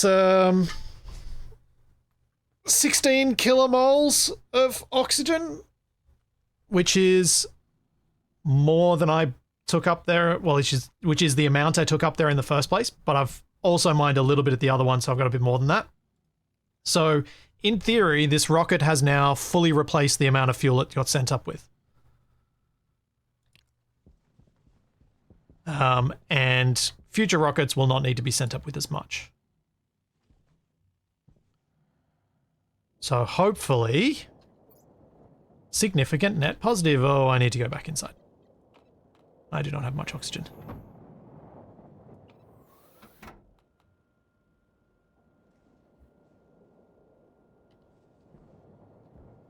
Let's fix that first.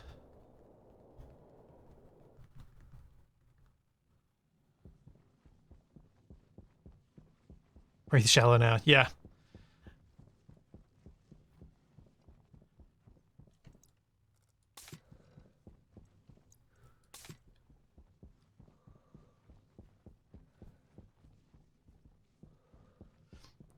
This oxygen is much cooler than the stuff you sent up.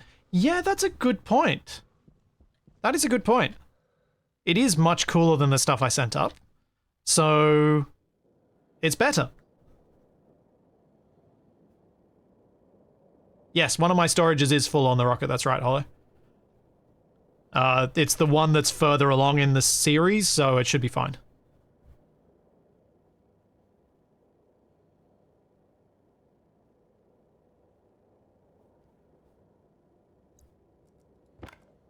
Oh yeah, my welder battery is low. It's basically just a cooling setup, just in a roundabout way. Yeah, it kinda is. It kinda is.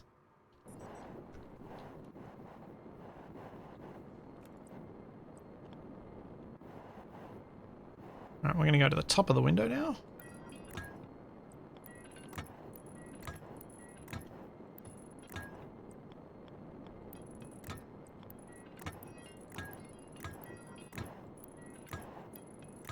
Yeah, some pipe labels may well be overdue at this point.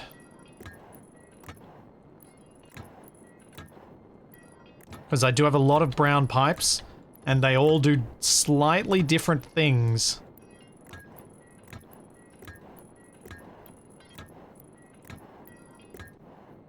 And carry slightly different gases.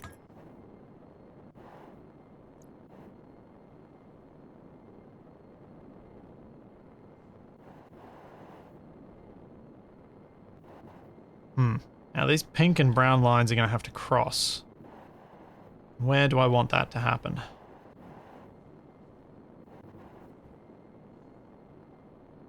Do I bring the brown line all the way up there to go to an ice crusher there?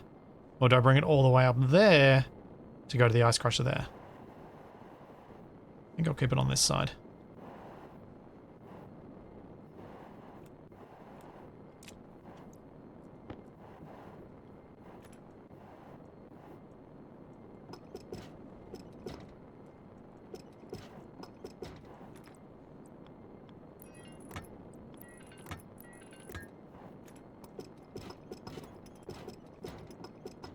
Just tidying this up so that the other one can come over it a bit more nicely.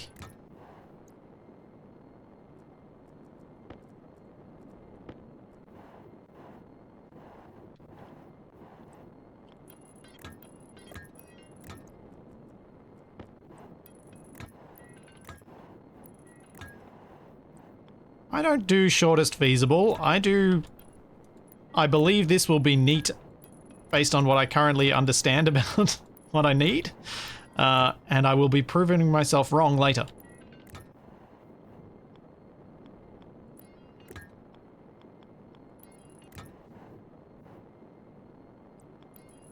Alright, so the whole pink pipe has to move one block to the right because of that little bit of heavy cable there.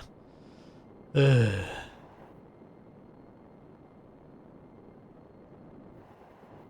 Alright.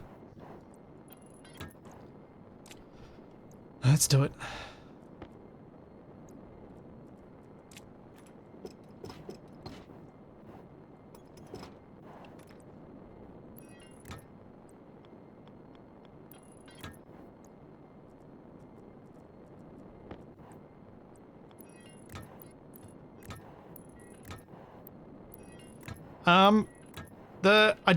I didn't want to drop the heavy cable because then I'll be putting it inside blocks that I will probably be placing down and welding up here at some point.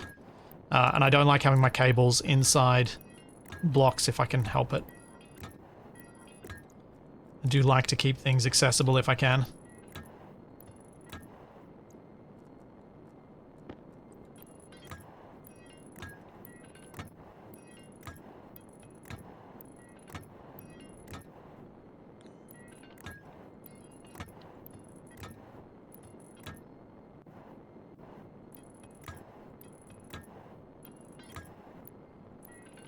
I'm pretty sure I've got this pipe empty right now.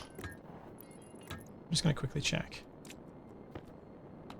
No, I do not. Great. Okay. That means I have to rip up the whole thing. And then replace it. I can't just basically repaint it. Oh, actually I could. Because I'm just going to have oxides and volatiles in it anyway. So it doesn't matter.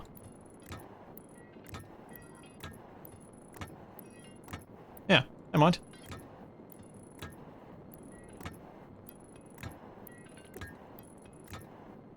Sure, it means a whole bunch of the stuff has to go back through the sorting system, but I need more pipes anyway. And I don't have any on this shelf. And I might, when I go inside, collect the brown spray paint so that I don't even have to use the wrench to do this.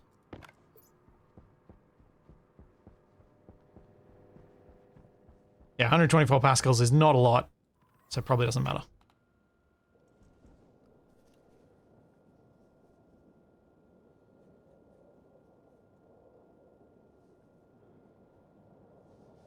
How about having the pipes stacked above each other? Yeah, I could have done that.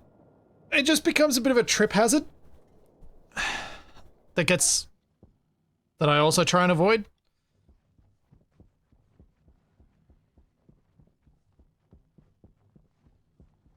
One thing I know for sure, the next base I build is going to have a lot more space. Just a lot more general room for everything. Because the current issues I run into are largely thanks to Venus making it difficult to expand. And time consuming to expand. So it's just like a ugh. So I definitely want to build big. Bigger next time. Because I need more room. And I hate saying that because it means Capac was right. And I don't like that. I really don't like that. Like, can't believe he was right. Ugh. Because looking at these pipes, there are a lot of pipes here, and you do need a large service tunnel for that many pipes.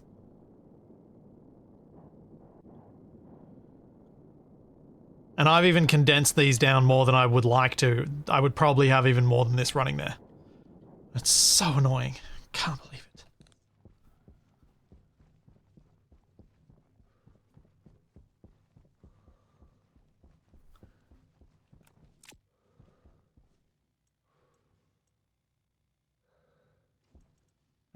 That'll do for now. Hopefully. Empty out my waste tank before I go out. Check on the rocket's power again.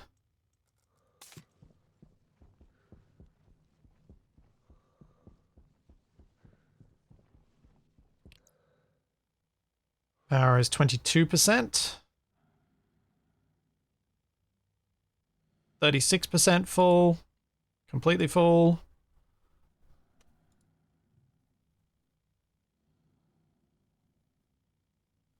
Alright, just keep going. A little bit longer still. Oh yeah, there are some pipes in the bottom of the gas room, that's right.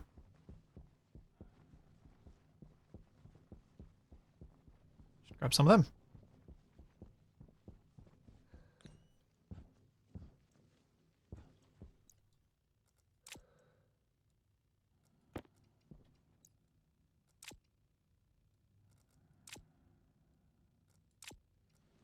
Okay. Hey, Tex.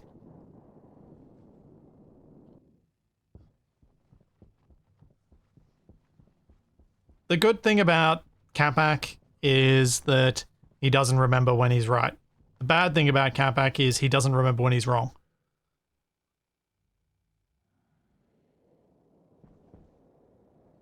The worst thing is that they're the same problem.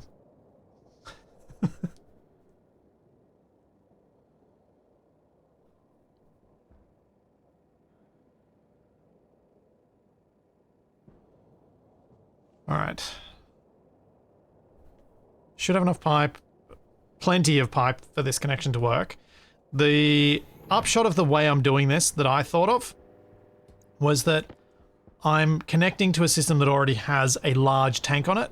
So the ice crusher should not be able to overwhelm the amount of power the amount of space available. So we shouldn't end up with any bursts of anything. Which is good.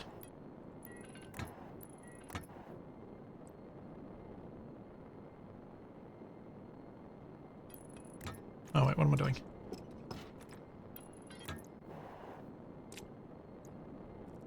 Spray paint.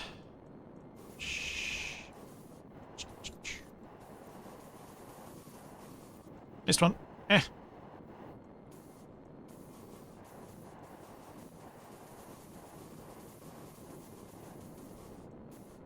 Oh man, that saved so much time.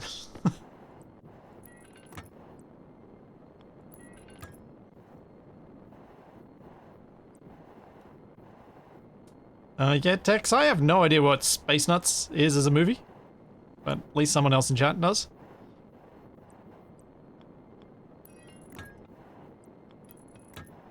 Huh.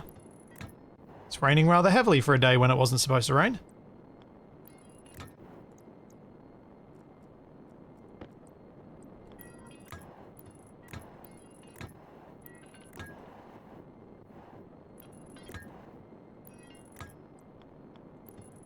Okay, before I go further with that, let's get the ice crusher set up.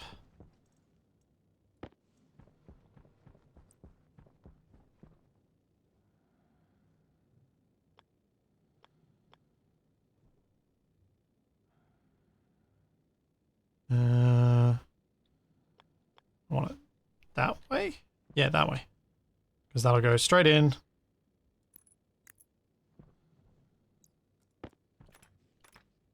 Oh, wait, I think this just needs cables, doesn't it? No, welding torch and iron sheets. No!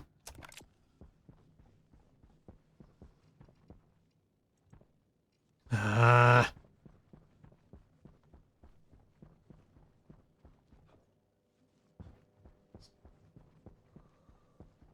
Same actors that played Gilligan and Skipper did a very short-lived second show where there were janitors who accidentally sent themselves into space by pressing the launch button when storing lunch.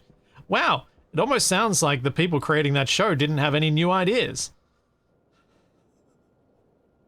I never watched Gilligan's Island, but it's, you know, a show hard not to be familiar with.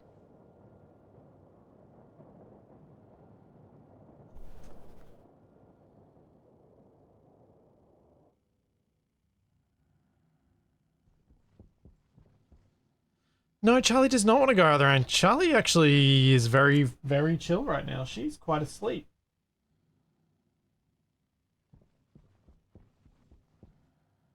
Iron sheets.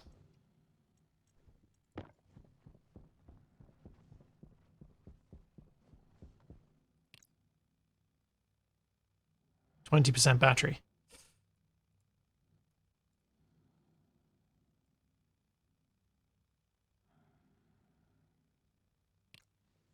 Still getting 11 ore per thing.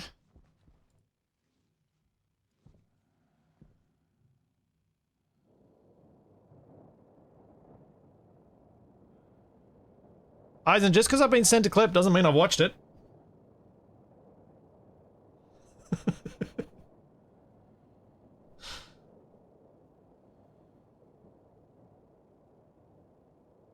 Yeah, it's good to know that the creatives behind shows and the suits have been just as rubbish way back in the Gilligan's Island times as they are now.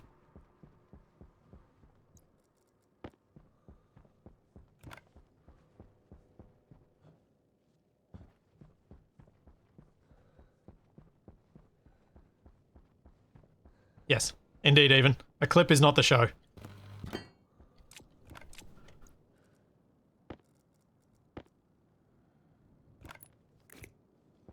Alright, so...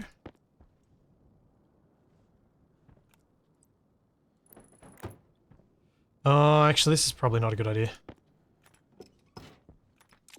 Again, I'll be blocking off the... access.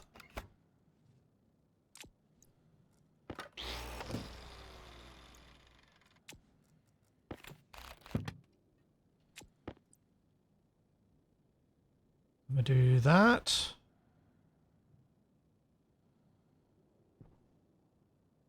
Actually, maybe if I do that.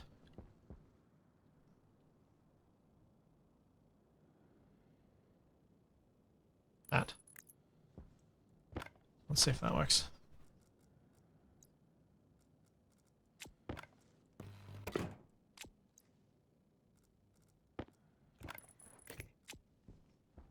Yeah, whenever there's all these discussions about how things are terrible now, it's like, well, is it just now, or have they just always been terrible? And we have a significant filter in place before what we see of that old stuff, called it had to be good enough to actually get, so that it didn't get recorded over the top of, at least in the case of the BBC.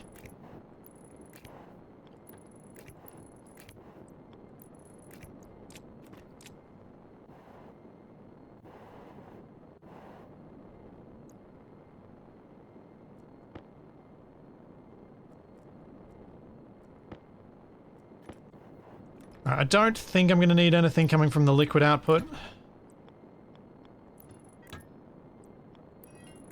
I'm just going to go gas only.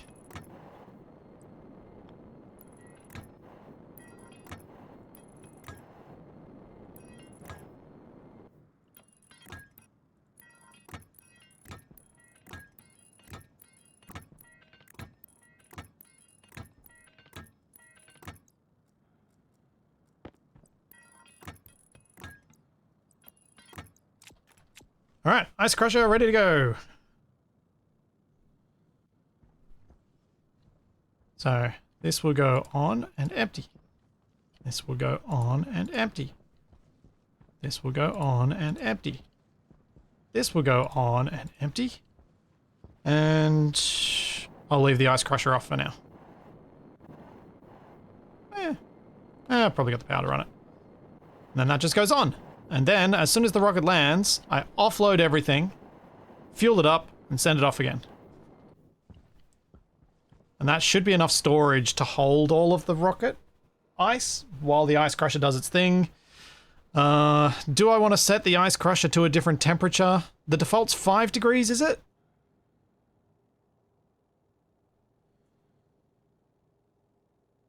By default? Oh, is it 20 degrees for the ice crusher now? Oh, yes, I do want to set that then. Quickest way for me to set that is going to be a quick script. All right. Yeah, I definitely want to set that.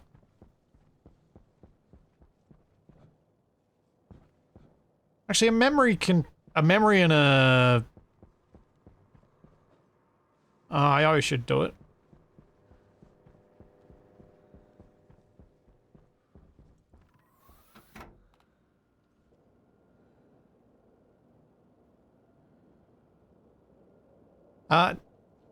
As long as I keep it above 0 Celsius, it should be fine. I was thinking of setting it to 5.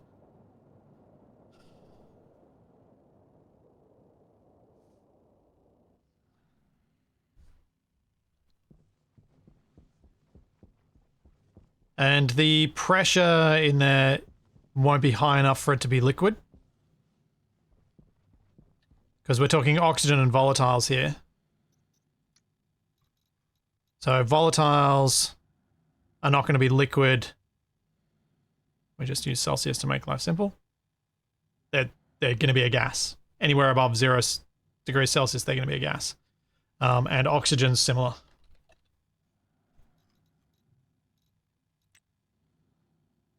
Again, up here, we're going to be in the safe range because I need these to be at human habitable temperatures and plant safe temperatures. And I was coming in here to to collect logic memory and logic IO.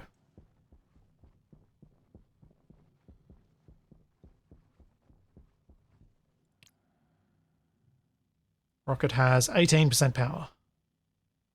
Cargo storage is 52% full. Slowly getting there.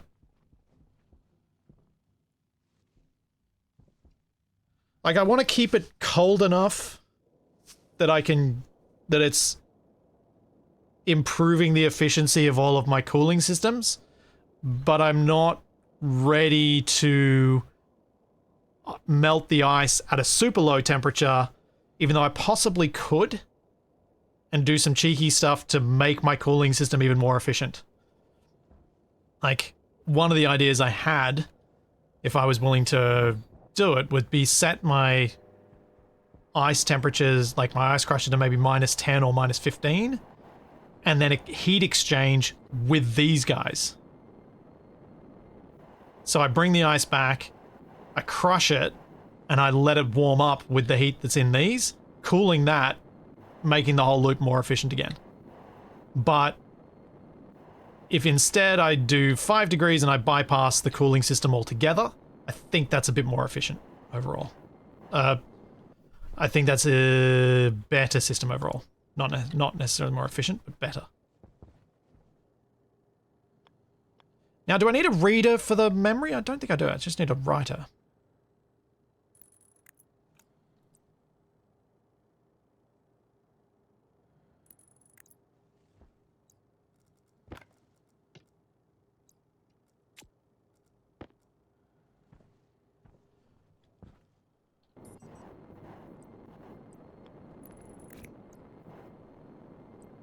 That's the input.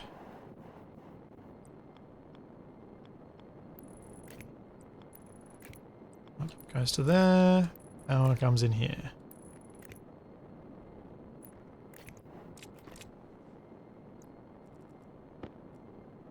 Hey, Shadow. We're getting close to the test of whether I'm going to blow stuff up. Output to ice crusher. Output variable. I think it's setting. Yeah, setting.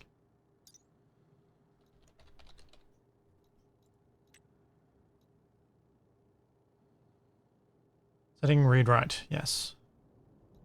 Can you guys tell me, the setting I'm using, is it done in Celsius or Kelvin? I'm presuming Kelvin.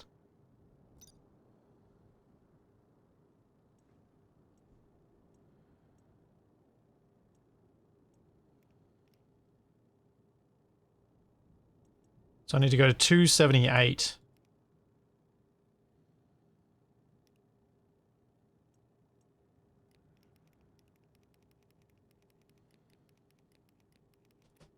I want to go to 5 degrees Celsius.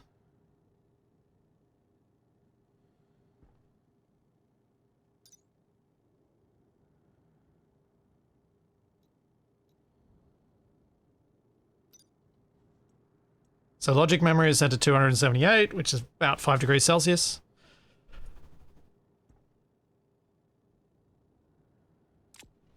Let's just see what we've got here. Because this should be able to tell me. Hunger caution. Setting 288. There we go. So it's set to 15 degrees Celsius normally. And we're going to drop it down to 5.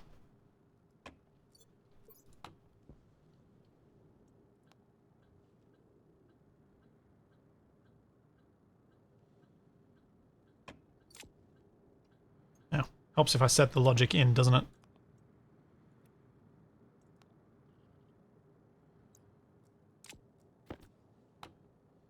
There we go, 278.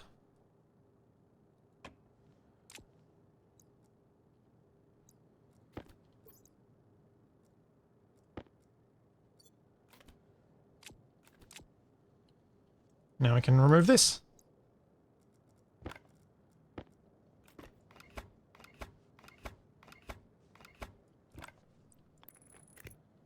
Part of me wanted to leave this here just so I've got the ability to change it if it ends up being wrong, and I think I will actually.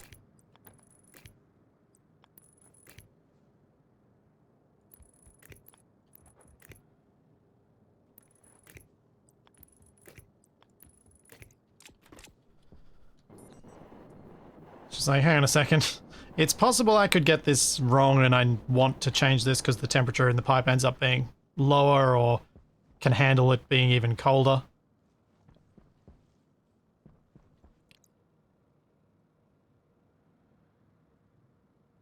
Oh, almost completely stripped this asteroid. I may just wait till it's done. 17% power? Yeah.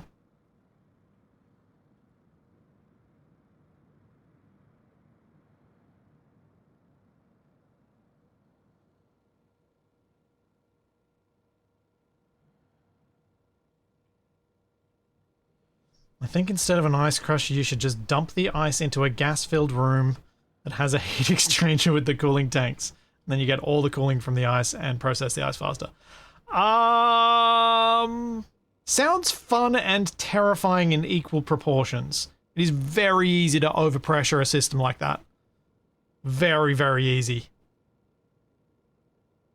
But sounds fun.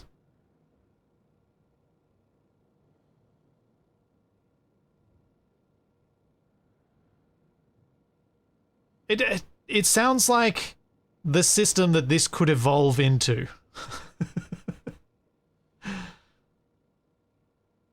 Because, yeah. Although wait.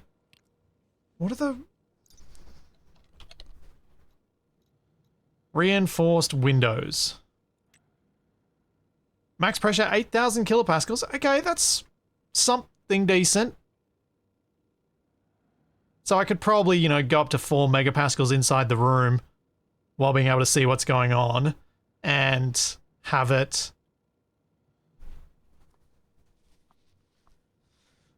work. Oh.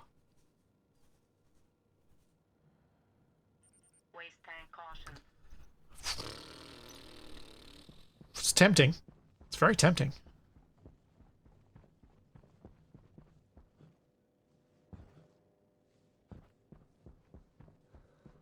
What's the gist with the reinforced windows again? They use stellite glass, which is super expensive to make.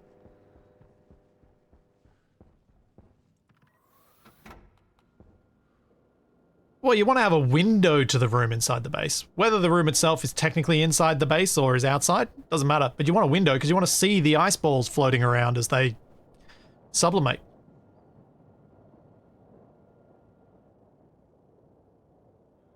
Oh, the reinforced windows? That was because of the suggestion of dumping the ice balls into a room and letting them evaporate, sublimate that way, getting all of the cooling potential from them that is possible while also being less power cost than using an ice crusher. So there's a whole lot of benefits to it, but if I'm going to do that, I want a window so I can see, and so I need something that has a big pressure differential capable across it. So we have windows and then steel frames around the rest of the room. And then we use a heat exchanger with the cooling system and potentially end up freezing the pollutant and having all the gas pipes explode. So I think that's probably what would happen. Yeah, this is the new computer model. It's a retro computer. I'm going to put a few things away as we are nearing rocket landing.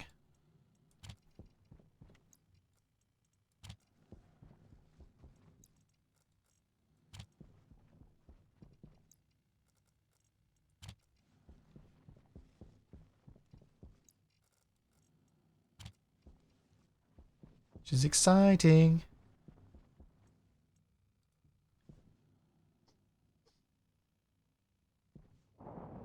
Yeah, Drago's feed, they're to increase the capacity in there. Yeah, you could attach it to a couple of tanks so that the likelihood of the pressure getting over the top is reduced.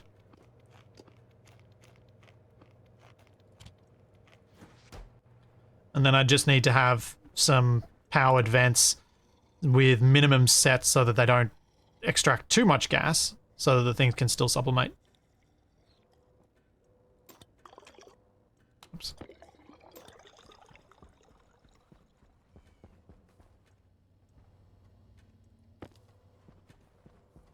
Hey, Louis. They're both still running. Yes, good.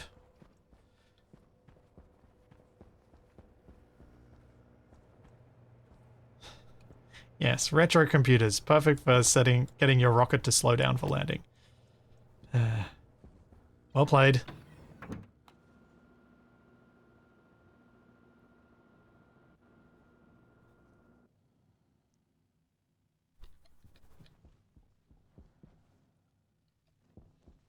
Put these away. I don't know where I've left my laptop. I think it's downstairs in the gas room. Oh, it's definitely downstairs in the gas room. Okay, I've had food, had water. The rocket has 160 left to go, 150. It's not that long. Power's at 15%, so I'm definitely going home after this. Filled 2/3 of the second cargo storage, so that's not... I think that's pretty good for a first run overall.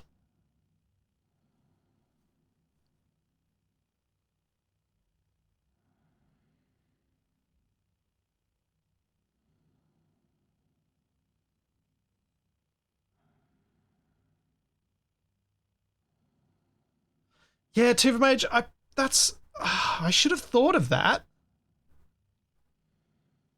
Instead of just using the room's capacity, I should have had the big hot room on top of my building. I should have it connected up to a bunch of big tanks.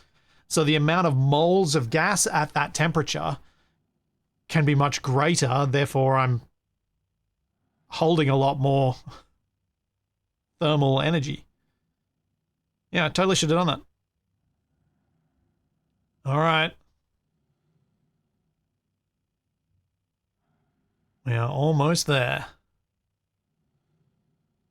I will be right back because I need to take a quick bio break and get my water bottle filled. One moment. Let's go to the screen that doesn't destroy my stream.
What?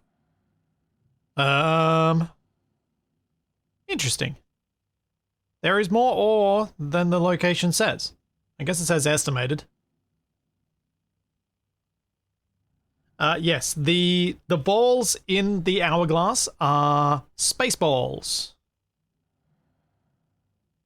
Lots and lots and lots and lots of space balls. And they almost look like a fluid the way they work, which I think is really cool.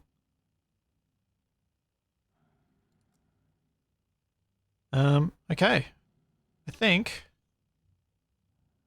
we're going to stop now.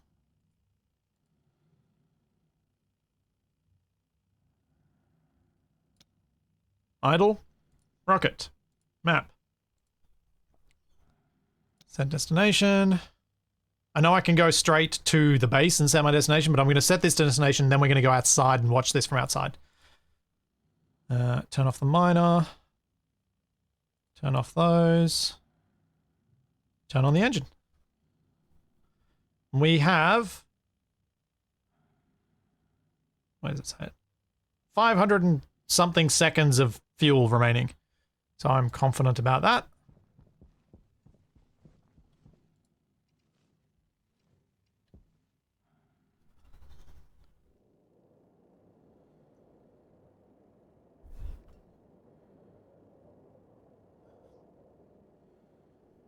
Yeah, Zero Nut, I haven't seen any space balls in any of their block lists.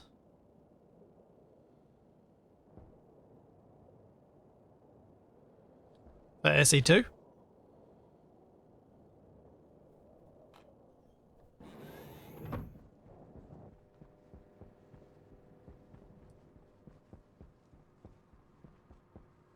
Oh, you reckon it's the 10% mining boost that's giving the sort of guy up to 4,400? Yeah, fair.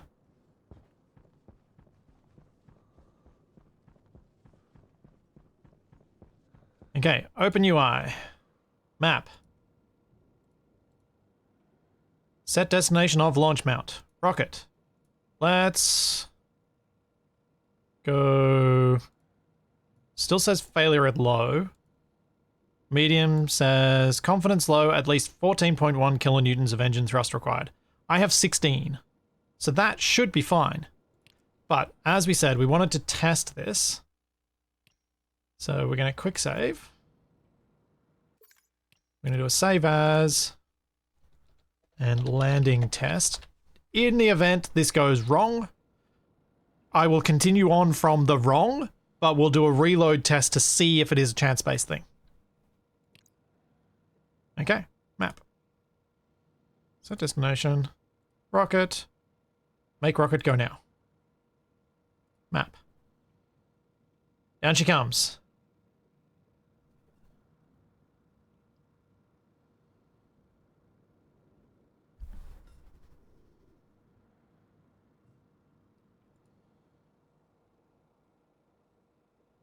Altitude 32 kilometers. Descent to rest 170 seconds. Fuel time. Got heaps of fuel time. So that's fine. Can we see anything? Not yet. Still 24 kilometers up.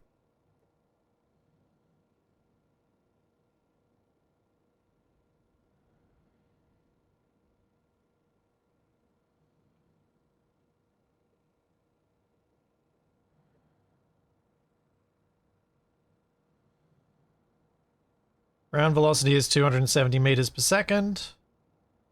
Dropping at 2 meters per second. Volatiles are still quite comfortable. Battery's fine.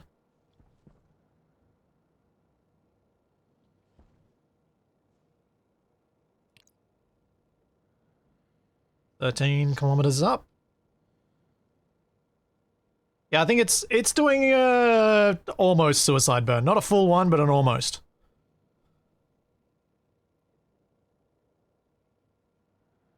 Alright, we're 10 kilometers up.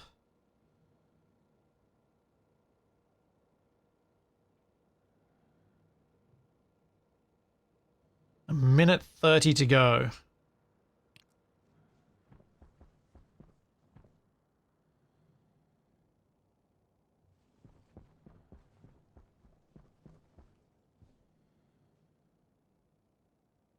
Expecting some sort of blue spot or something. Maybe because the sun, I can't see it yet. Oh, maybe? No. Not convinced. I find my choice of position of this shoot rather unfortunate. Where are we at? Just 2 kilometers. It's close now.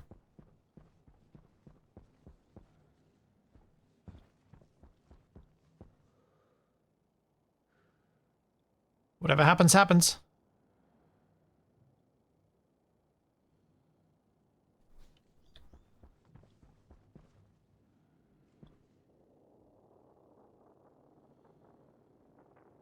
Oh, there it is. You can see it.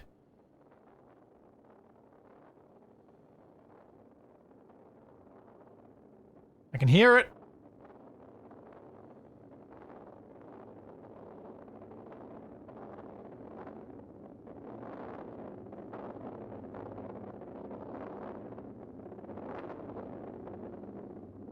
It's slightly, burny.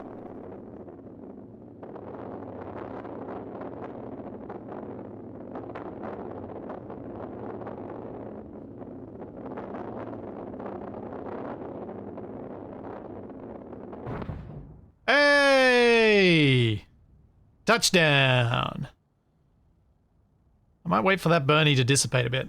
That looked, spicy. Let's go check. See how much fuel is remaining. Knowing that I burnt way more than I needed to on this. We still had 7,000 volatiles left. So I reckon if I'm only going the short trip, I still want to, like, I still want some on board after I land back at base. I think that makes good sense. I reckon I could probably launch with 20,000 volatiles on board. Do a 2010.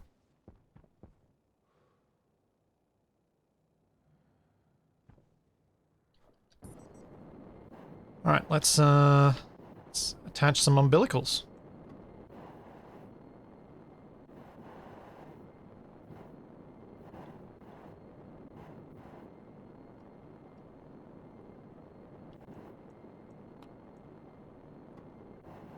You can't do manned rockets, no. That's not a thing. Oh, I can hear stuff moving.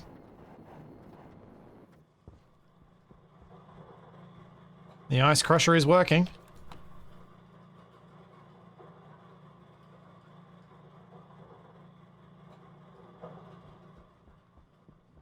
Alright, I need to get the filter operating inside. I didn't actually turn it on.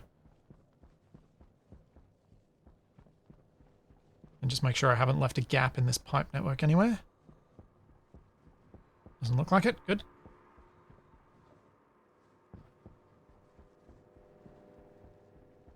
Can I make the rocket bigger? Yes, I could make the rocket bigger. I don't feel like there's much advantage in going bigger. I feel like there's more advantage in just optimizing it, having the tanks at higher pressure and fewer of them. So then maybe I could fit a second drill head and more battery.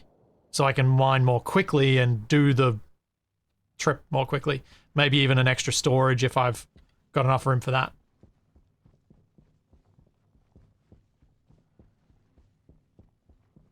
Oh, this sensor's brand new. This sensor's brand new. I hadn't even done anything to set it up at all. That's why it's not on.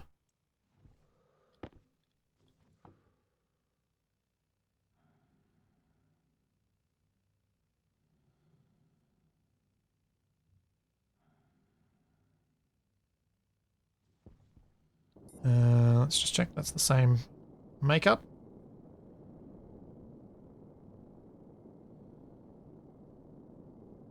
We're at 8.5 degrees Celsius.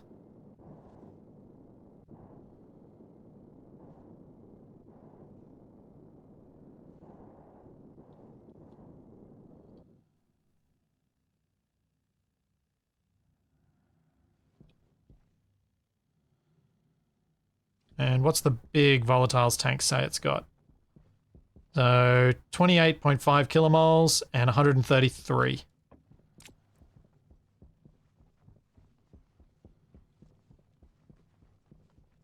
Have a one-way valve on there.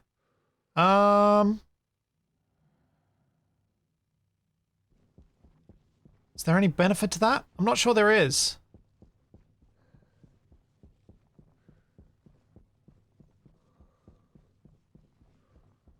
It's far enough away from the launch that this isn't going to get annihilated. So even though it is a weak fuel mix, it is still a fuel mix.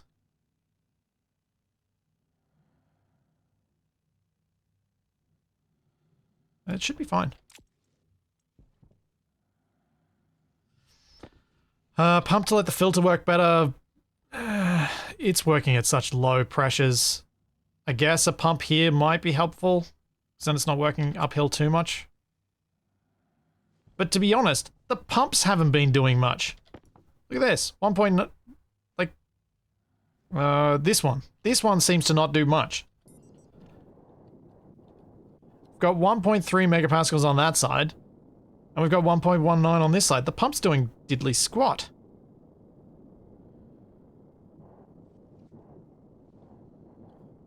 That pump's just always on and it's not doing anything.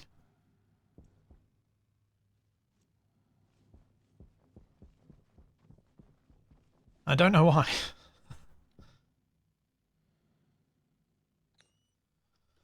I don't know why.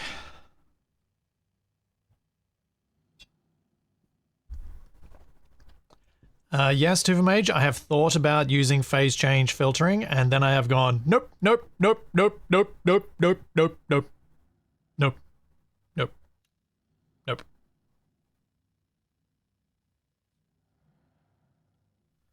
Nope.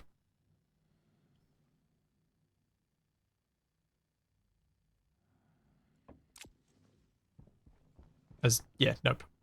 Ooh, CO2s are almost dead. Actually, I feel my filters are dead. Okay. Those are fine. Nitrous will be fine, because I get very little of it. I do a little bit of phase change sorting, actually. Water, I sort with phase change.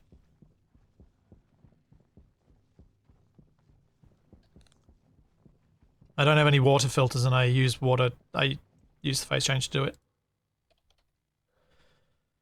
Heavy carbon dioxide, we need 2 of those. 1 for my suit.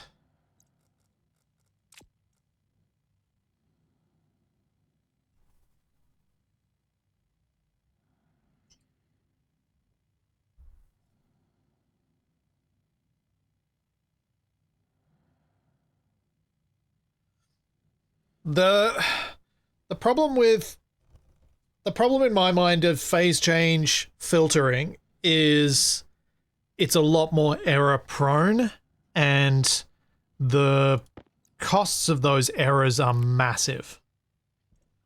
So for my purposes, it feels like it's probably not worth the risk and hassle.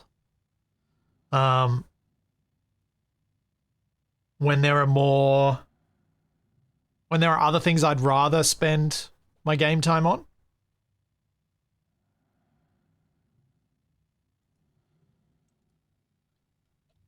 Like launching rockets and the like.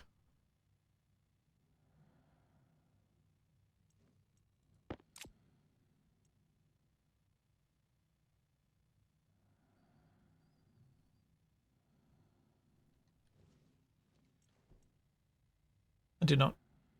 So I need volatile and then a nitrogen. Then I'm good.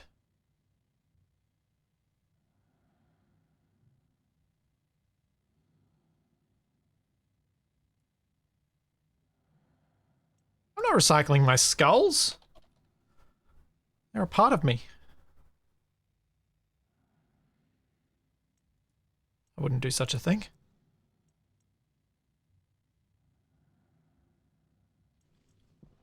I need more plinths so I can line this corridor with skulls.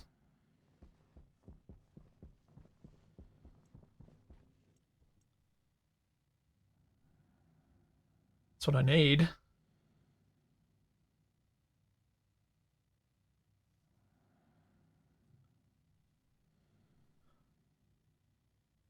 There we go. Filter replacements sorted.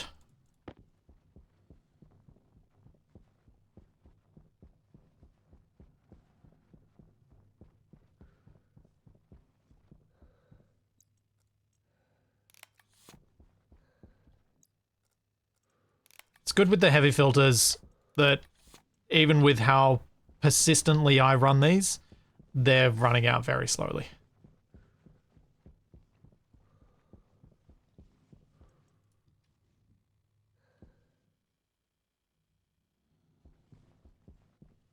I don't know what I'm going to do with this suit in the corner. No idea. Something, probably, eventually. I'll sort this all out later. Actually, how full's the silo? The silo's getting full. I might sort some of this out. No. It's got plenty of room.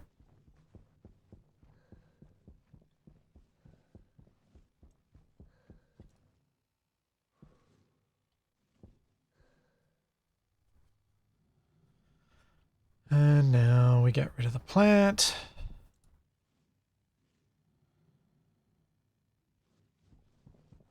I then have to go check the, I want to go check my silos outside and see how full they are. And then get the rocket ready for launch again. I was thinking about the rocket launch and about whether I could have a better system for fueling. And I do have a couple of ideas. One of which is have a tank that I empty out into the rocket, and each time I just fill it up to a specified kPa with volatiles, and then I fill it up to a different specified kPa with oxygen, leaving me with a perfect ratio. But my ratio is good enough for the moment, anyway. But how are we going? 1 extra kilomole. What's the pressure in this tank at in this network? 50 kPa. And yeah, that's going okay. I think the ice crusher is slow enough that this is actually going to take quite a while.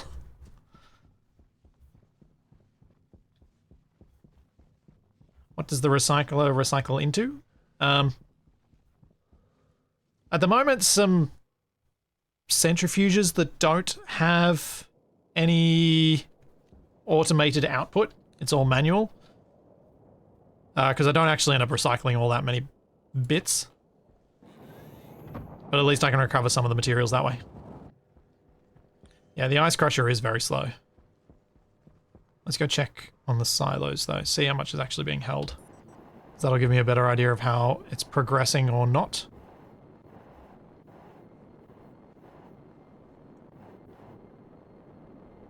Oh. It's empty. The ice crusher's finished? That doesn't seem right. That doesn't seem right at all. I think I know why. I think it's because these aren't on, so they haven't actually emptied. It was just a little bit that was in the conveyor network.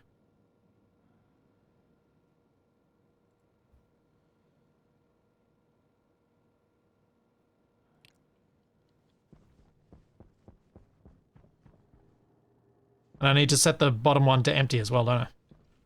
That was the other thing I need to do.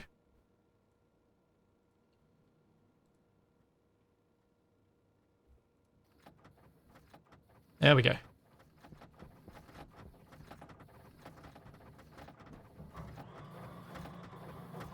Now we're getting things going again.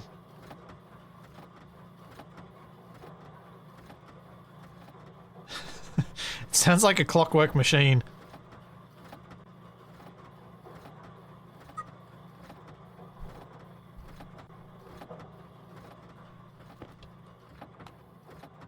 Pressure's low.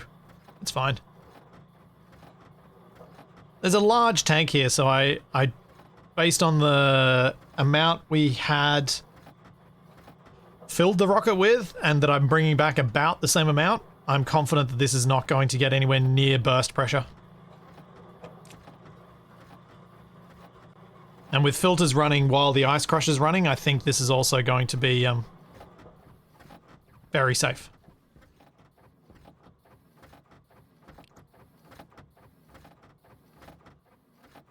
Okay, that one's empty. And this one's nearly empty. Alright. That's all good. Turn the battery off. And then that's left me with 82 inside this silo. I did not need 4 silos. But I can now have a look at the rocket and see what I want to change about it. Because I think I want to change some things.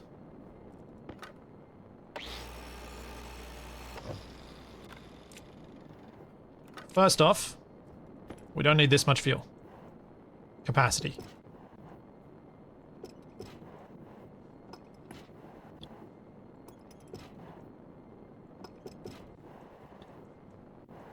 I think I needed that linkage though. I feel like there was not one further down.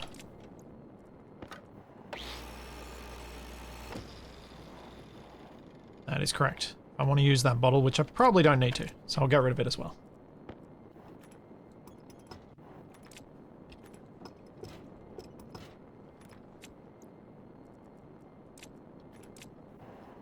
Okay.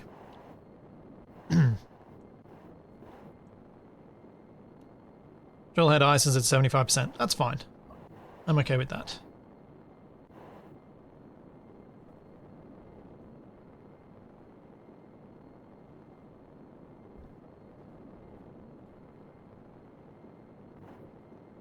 Tanks, inline tanks push to the network because they are the network.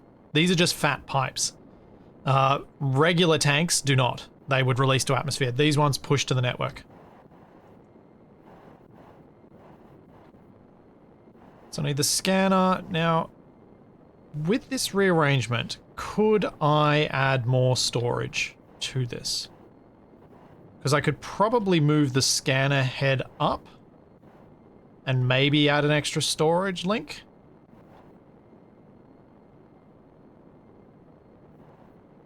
Let's see if I can move this in a way that will be useful.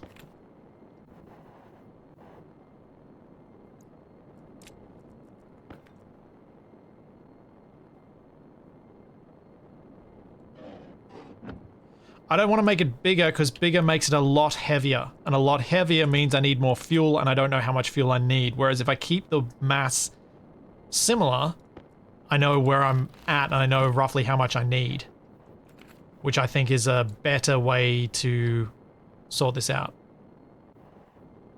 A safer way, I should say. So if I put these back in,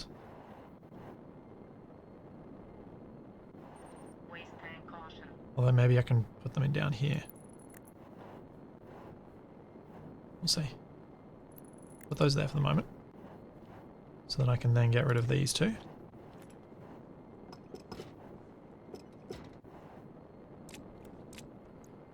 Then we put our scanner up here.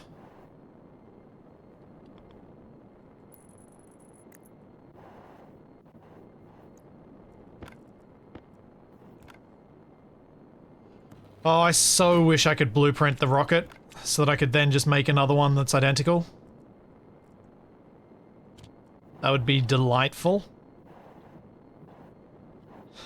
It would just be so nice for having multiple other rockets doing the same job.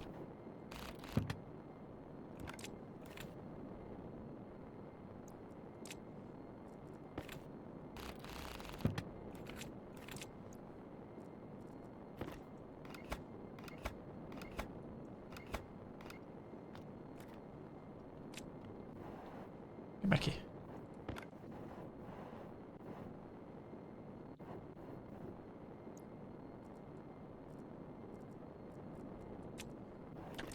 And then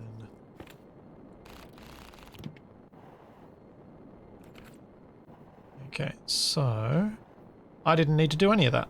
Why did I do that? I didn't need to do that. Oh, I'm an idiot. I was thinking I needed to do that because I needed to access the connection, but the connection's right there! What? Why? Why am I like this sometimes?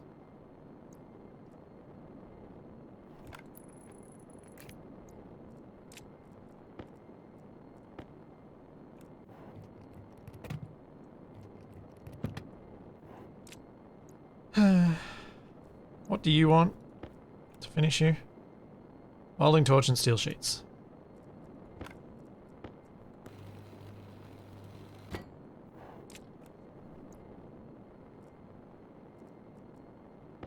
And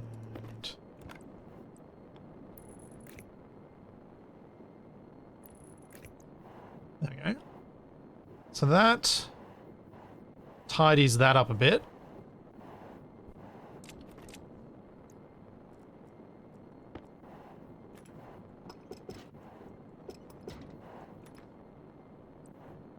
I'm tempted to not put all of these back in and just see what the pressure's like as I try and fill this up. Like, leave those out. Now, storage. Can I actually put another storage in here that can be connected up properly? I feel like to do that, I'd need to move my fuel so that I could put one in there, which is not really going to work. I put one in next to that one.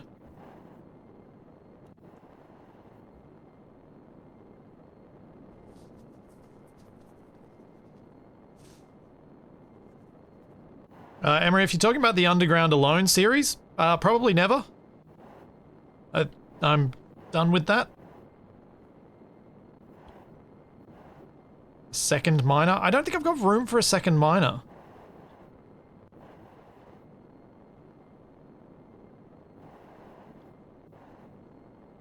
I think this is it.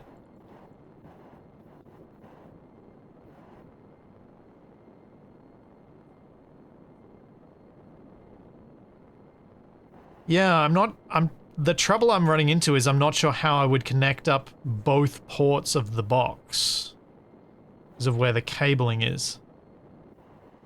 I could rip out the fuel system and try and rebuild it once I put an extra one in. That might be an option. It's the Underground Alone thing. It's been so long since I played that it's just, I don't think I just don't think I'd be able to go back to it.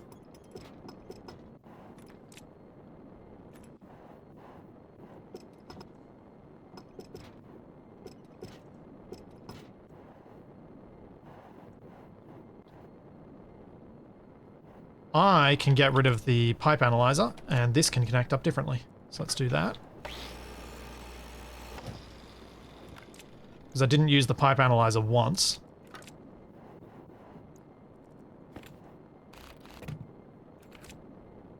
Waste tank critical. Temperature high. Oops. Temperature critical. Temperature high.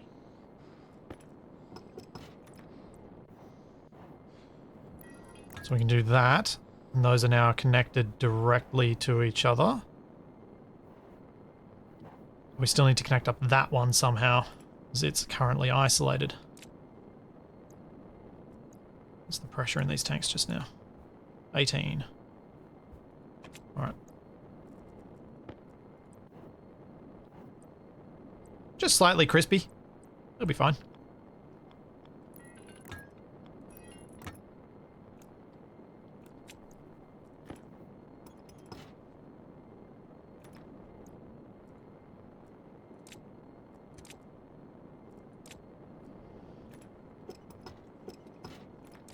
Alright. So those are connected up properly. Could I move this battery to a different position so that it can be more efficiently hooked up? Don't think I can because I wanted it to be branched from this so they're not charging in sequence. So I think that's as it has to be. Unfortunately. But if I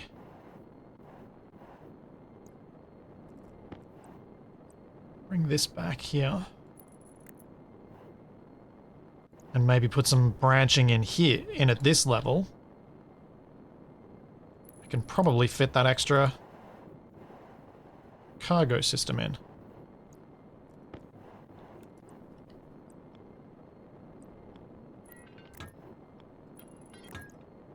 Having that set up like that. I might bring, like, I wouldn't mind doing another series where we've got chat being able to send things. I just want to have some better ideas about how to implement that and have it actually be a more meaningful part of the experience than it was for Underground alone. Because it didn't feel significant enough to me. What I'd like it to be is more of a, this is how we get particular outcomes sort of thing.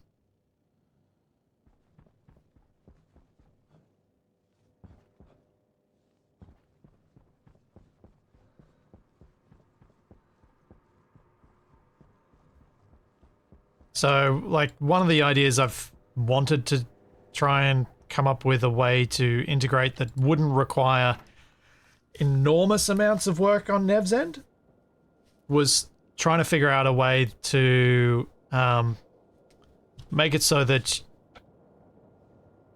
you guys are increasing my debt or some particular cost per stream that is keeping me having an escalating goal that I have to deal with. Because that pushes the engineering side to try and scale things up to a level where I can manage it. And it's not just, oh yeah, just another set of drones, whatever. But I haven't come up with a solution for that I'm happy with yet.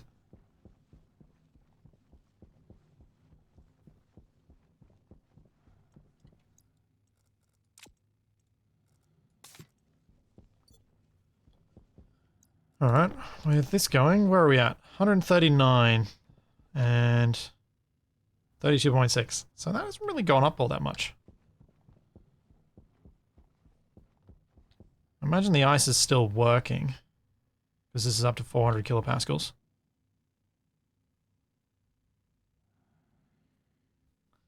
So there's a decent amount of oxygen in there that needs to be sorted out.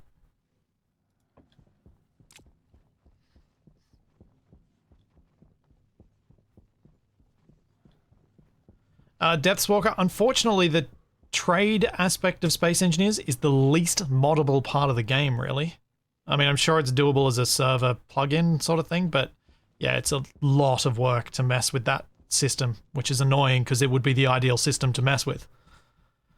I was building another storage.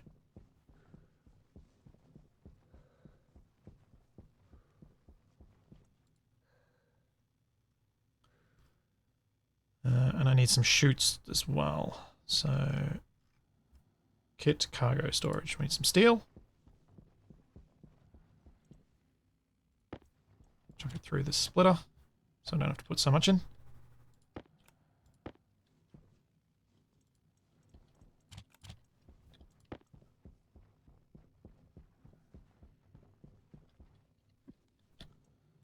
Check the size of the larger rocket storage. Ah. Yeah. Yeah. See how big that is and see if I...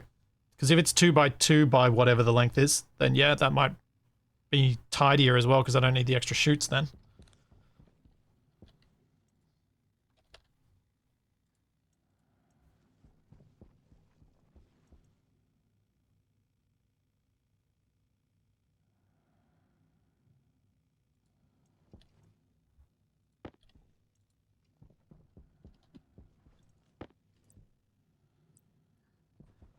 It does look like it's the right size.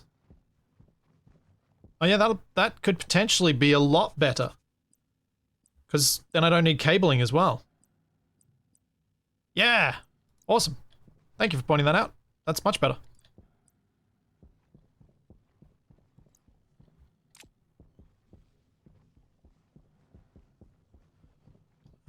Cool. Alright, let's go back out.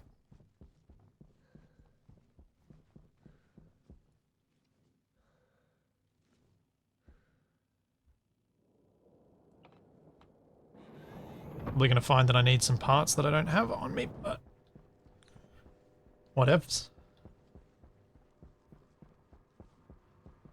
No, I can't fit 2 of them, but I should be able to fit 1. think one's enough of an upgrade.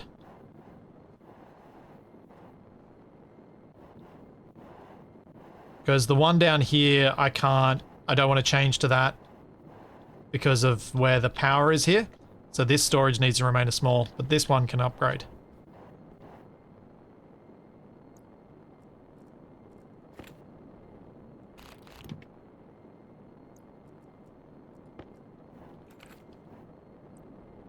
Like so.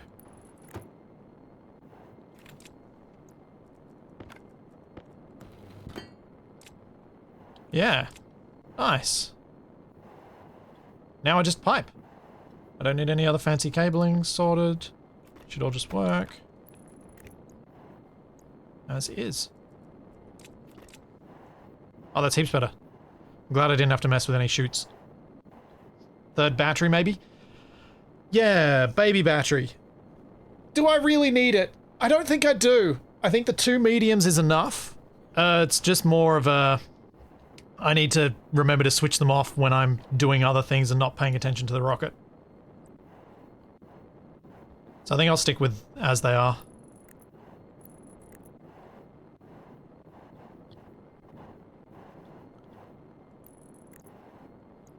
And for tanks, we can go to this many. Without having them stick out the nose cone, which would be nice. Hey, Elemental. Thanks for the 100 bits. How's it going? There are no solar panels or sources of power for the rockets, unfortunately. It would be nice if there were, but there aren't. I'm going to move this down, because I'm fine with the drill head poking out of the rocket a bit. I dislike the other bits poking out.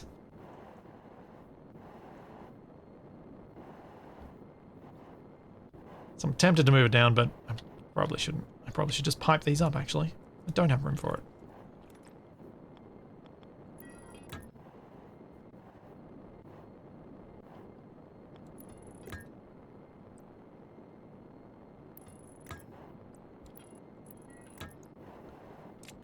There we go. I don't remember what the capacity was that I had before, but the pipe network capacity is 2,790 litres. So I'll have to start pumping this full of fuel now.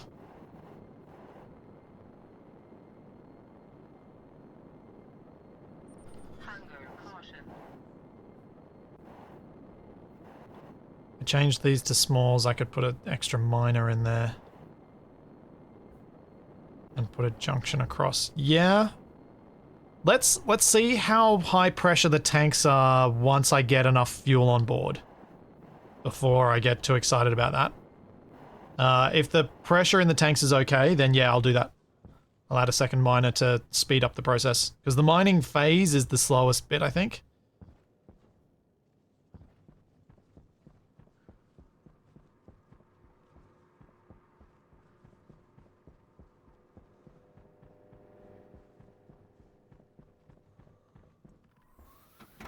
I'm not looking to super aggressively optimize the rocket by putting like elbow pipes in for a couple of liters of space here and there. I'm happy to just accept it as is. The condition of the drill head was like 75%, so it's decent. It should have 1 or 2 more trips in it.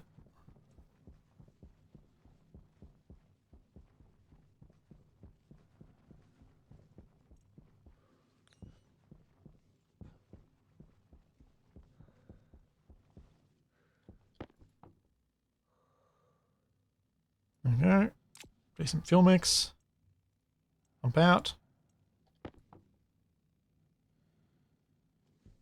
That should take long enough that I can get back outside and start filling up the rocket. So I launched with 32 kilomoles of volatiles last time. I'm thinking 25 this time.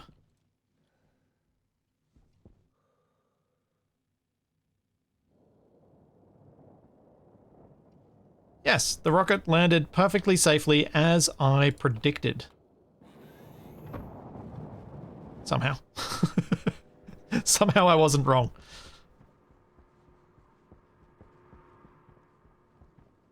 Yeah, Reverend Trickster. From what I understand, adding sections to the rocket adds a huge amount of extra mass. So that I don't want to do.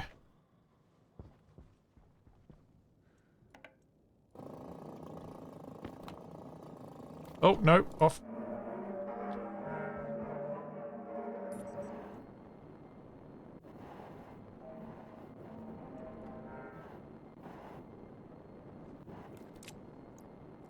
Ooh. That's better.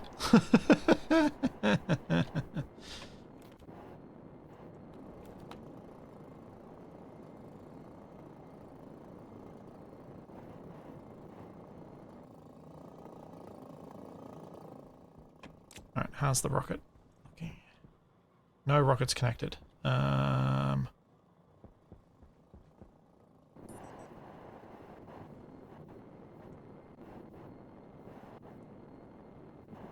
do I turn the rocket downlink on again?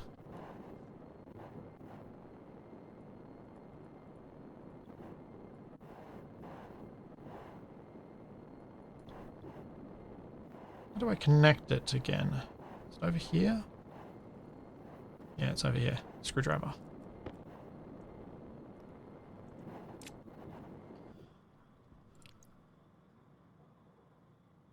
So we've currently got 16, just shy of 16 kilomoles of fuel. I'm just reading off this, even though that ratio is not great anymore. The ratio's gone a bit funky. And it's probably going to keep getting worse unless I empty out the rocket, actually. I should probably empty it out, because that's gone bad. That ratio's gone quite bad. Let's turn you off. I'm actually going to pump back.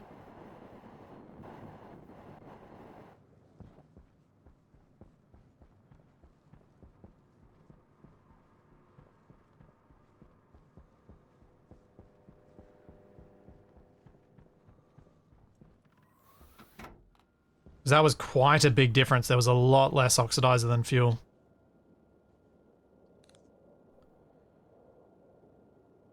And as it burns, it'll keep making that worse.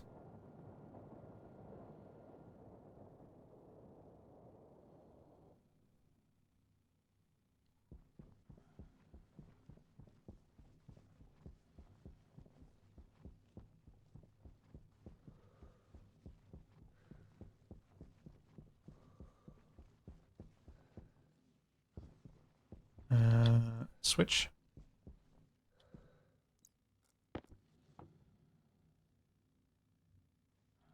And we'll turn you off so we stop having pumping in. I'll try and fill this tank as much as I can. And then let the script hopefully fix up the ratio before I pump it back in to the rocket.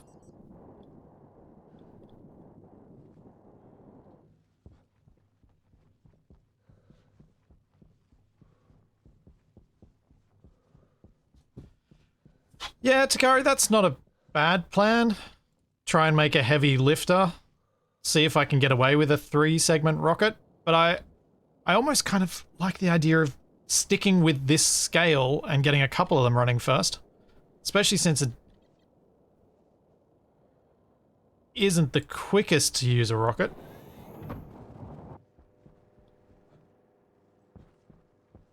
And as you can see the links to stuff down below the channel info. Or discord.gg/zebramonkeys. That also works. It's like the one good thing to come out of Nitro.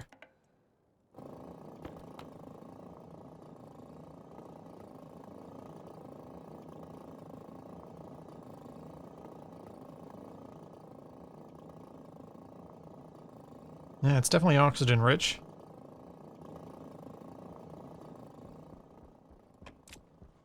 How does the rocket look? It's getting empty.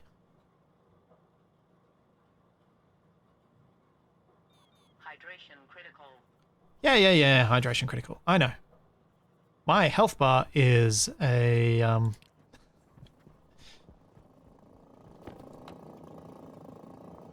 It's an extra buffer.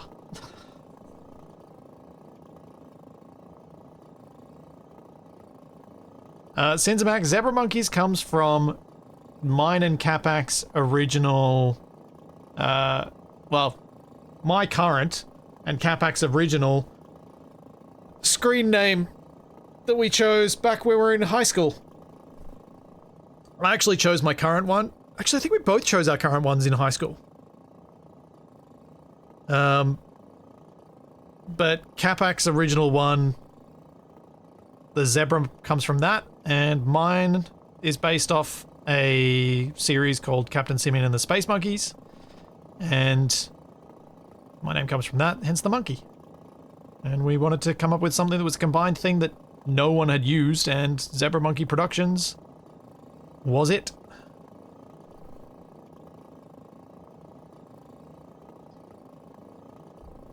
Plus, it's convenient using a double name like that, because everyone just shortens it to the two characters, and ZM is easy enough to say.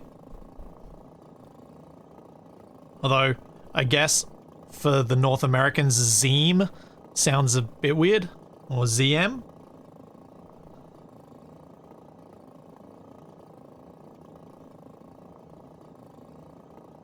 That's pretty good.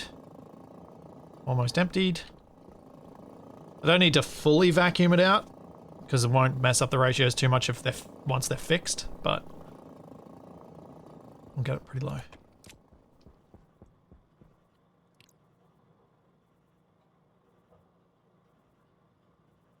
Yeah, fraction of a mole left.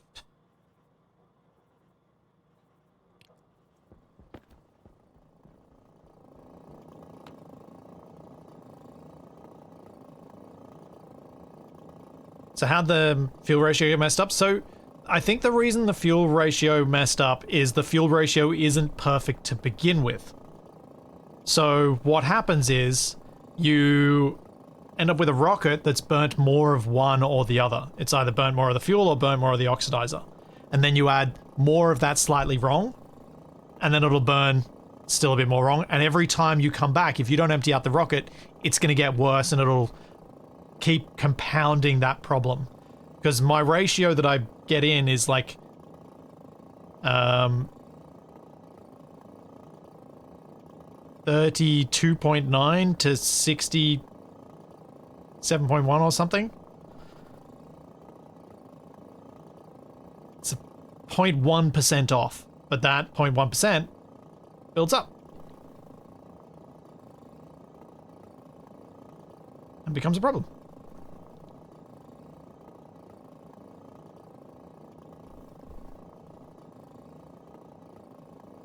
But shouldn't the engine burn the impact fuel at the same rate? I don't know. It seems like it doesn't. That was kind of my original assumption, was that it would burn at the same rate, and so you'd just have oxygen getting wasted or volatiles being wasted, but it doesn't seem to.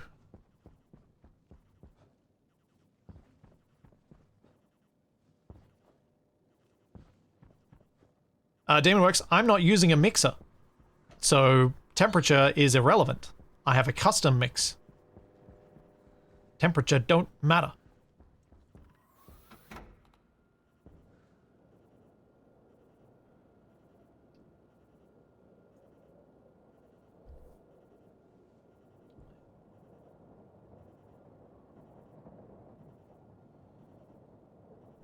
So something else has gone weird, but it's not the temperature.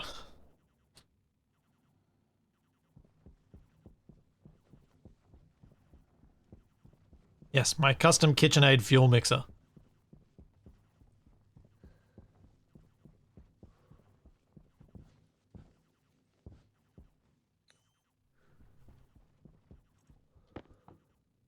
Okay, let's turn you off. Tank is at...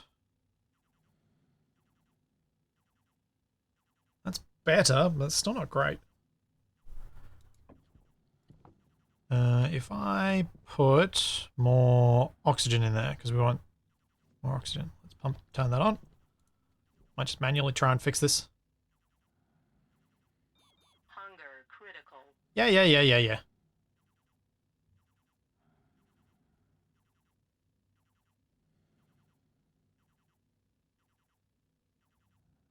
Yeah, Drago, that was my assumption that they're pulling a perfect ratio. Okay, that's pretty good.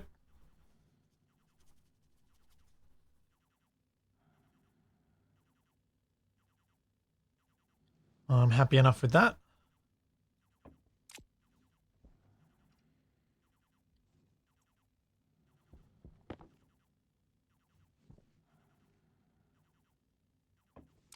Right, let's go get food and water before I start the heavy breathing.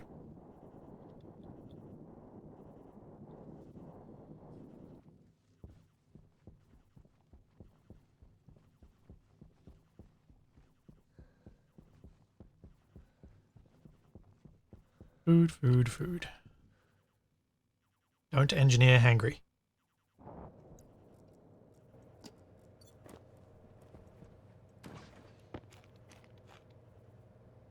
Don't engineer heavy breathing. Don't breathe heavy while engineering. It's creepy. There we go. I wasn't quite quick enough to the water, and I have started the heavy breathing.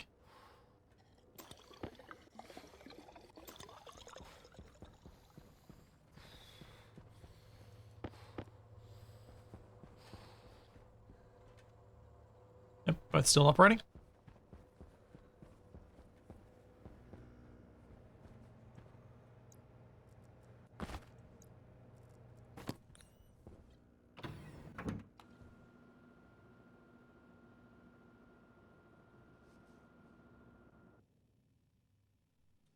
It's kind of convenient that I've got the ability to manually adjust the fuel mix as well. So I don't have to rely entirely on my script either. Now, am I going to get enough time before this explodes? Yeah, I think so. As long as I don't get myself stuck. Nope, still haven't built a shower. I'm pressurizing the base first, then I'm building a shower. That is the order at which I would like things to go. And the rockets are a big part of pressurizing the base. Because if the rocket gets enough oxygen, then I can actually pressurize the base faster than I could with any other methods I have available to me.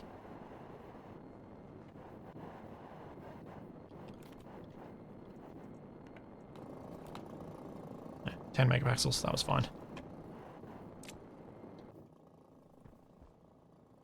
Water's really not an issue, no. I've got like 400 liters or more in the gas storage room.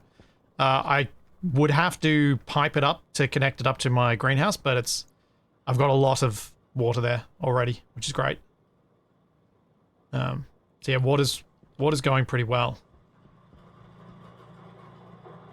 Oh, still going here.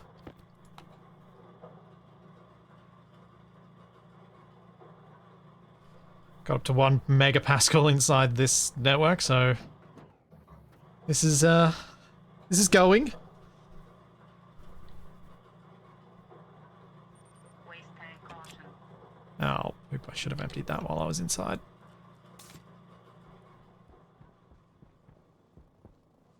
Let's check how the tank's going. So we're at just shy of 10 kilomoles. What's the pressure at?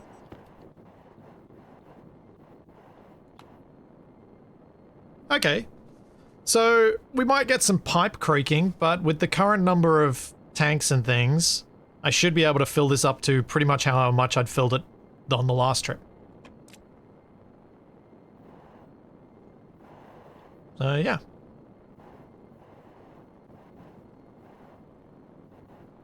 Oh, that sucks, Elemental. Having been unwell myself since Christmas, yeah, sucky.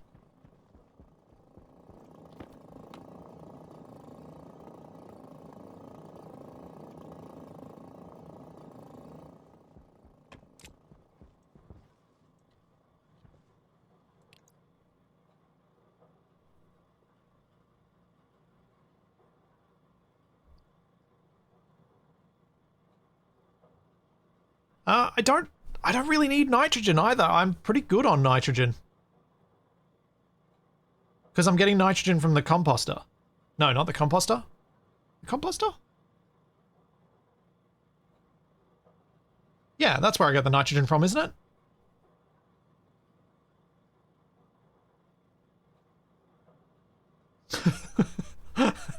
Oh, Coleman.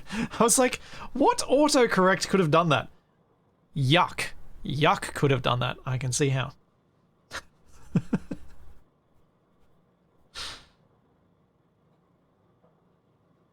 Ah, the really annoying thing about the hand, foot, and mouth that I feel right now. My feet, really annoying, but while sitting at the computer, I notice this a lot. The tips of my fingers feel like I've got super thick calluses on them. And so they're like slightly numb and not very sensitive.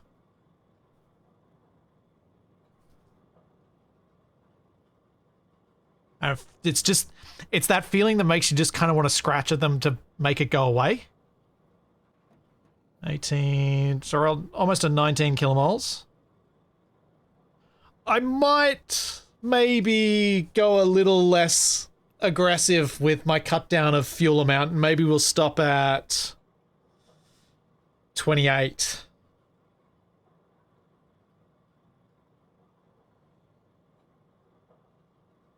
Although the ratio's gone and balked itself again. Where's the ratio so far off? It's annoying. No, hand, foot, and mouth, very different to foot and mouth disease. Very different things. One caused by a virus, and if I'm remembering correctly, the other one caused by a prion. Very different things.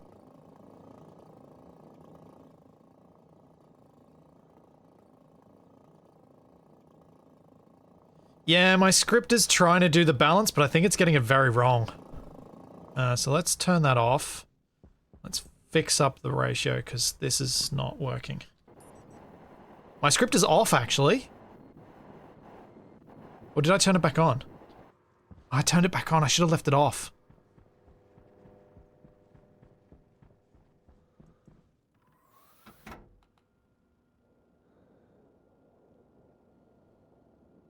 What's a prion? A prion is a self-replicating, well, it's not quite self-replicating. It's a small piece of protein that when it interacts with the cells of its host can become replicated and is almost impossible to destroy.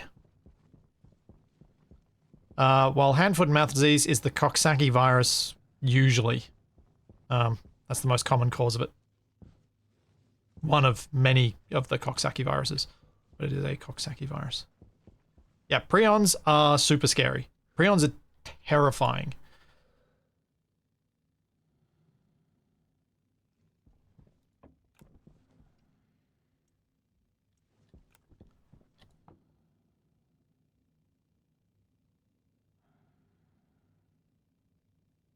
Because prions you can't kill with most of the methods that are used within hospitals to sterilize things. Because you often can't kill it with fire.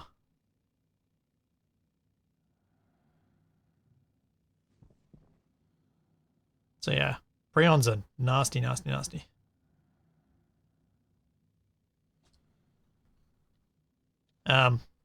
Like to the extent that if Surge, yeah, they're terrifying. Well, prions and viruses bridge the gap between what is alive and what is dead.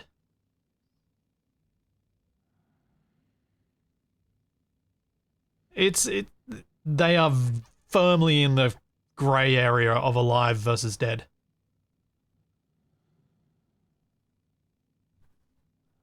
They're weird. It's weird when you think about that. Because you think alive versus dead. Surely that's like the clearest dichotomy we've got. But it's really not. It's messy as. Nope. Bleach doesn't work. Irradiating it doesn't work. The level of heat typically used in hospital sterilization does not work.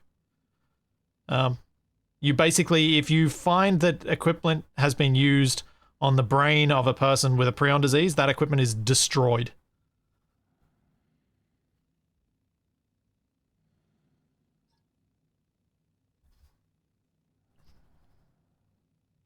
Because we can't fix it.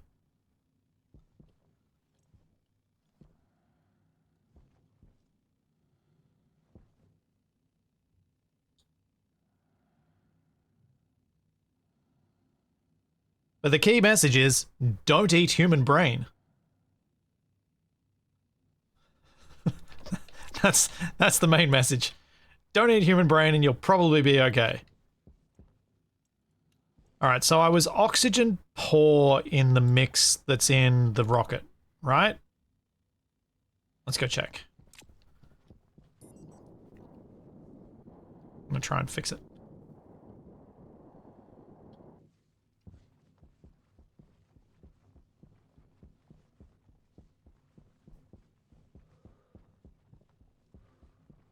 No, I'm gonna stick with don't eat human brains. Just for the fun and vaguely RimWorld overtones of saying it that way.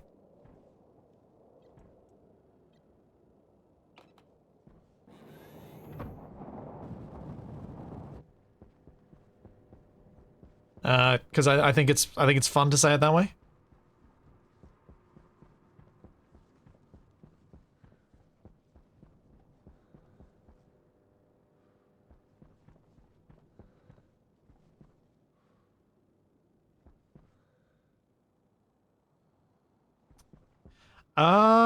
Gregorius, you could be right there. I believe the reason why your script isn't working properly is because there is a delay between the pipe network and the tank equalizing. If you used a pipe reader to monitor the pipe, the script would respond faster to any deviation in the mix ratio. Yes. Yeah. The other thing I should probably do is just not have the script running when I'm actually filling the rocket. And just empty the tank out so that it doesn't do that as well. But I basically need an extra kilomole of oxidizer on board the rocket compared to what I currently have. I feel like emptying out the rocket and fixing this again is probably the smarter play here, rather than futzing around trying to fix that.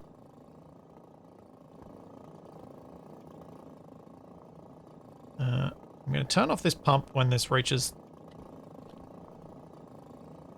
This is going to reach dangerous levels, I think. Well, maybe not.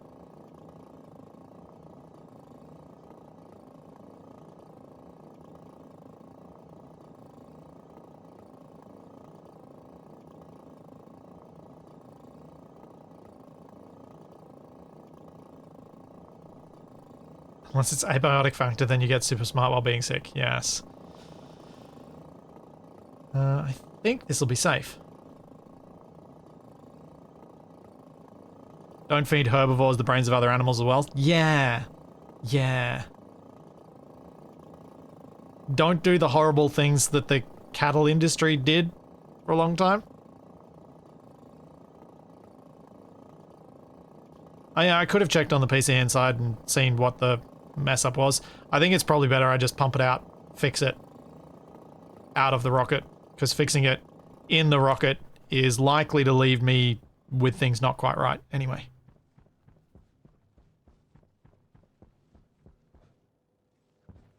Yeah, I probably should change over to a pipe analyzer instead of monitoring the tank itself.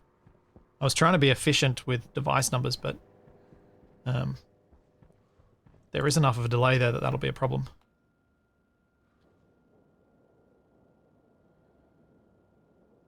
It may even explain the 0.1% difference that I'm seeing.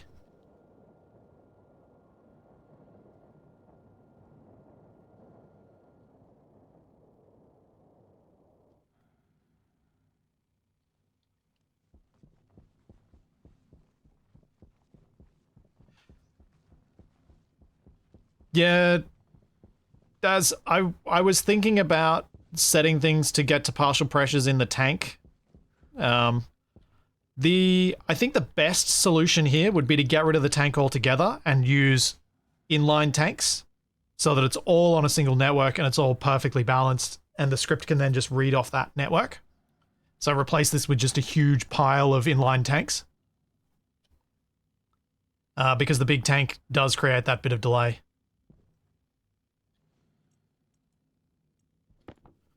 But for now, we will fix it this way, and I will just not operate the script when I'm when I'm fueling the rocket.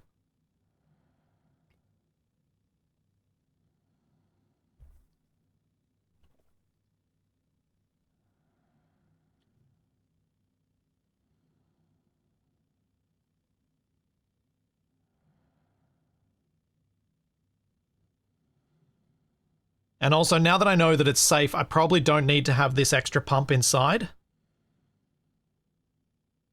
I can probably get rid of this internal pump here and just have the one by the rocket.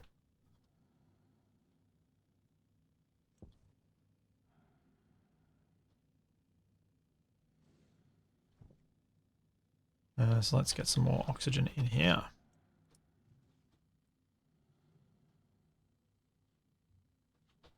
Well, Charlie's having a running dream. You guys can probably hear her scratching on the wall a bit as I talk. Because all of her legs are going.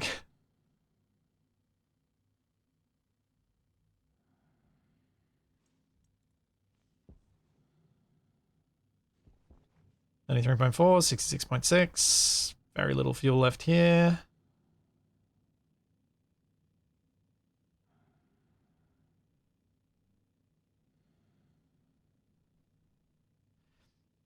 Yeah, deer seem to be closer to omnivores than herbivores with some of the stuff they do.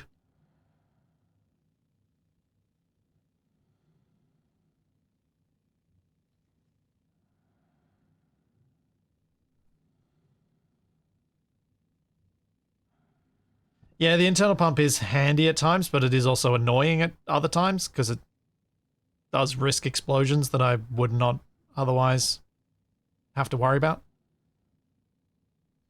Okay, that's basically so low. That's perfect. Mix. The script is off. Let's decrease the rate.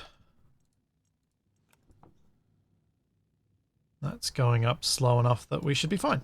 Go outside and start loading up the rocket again.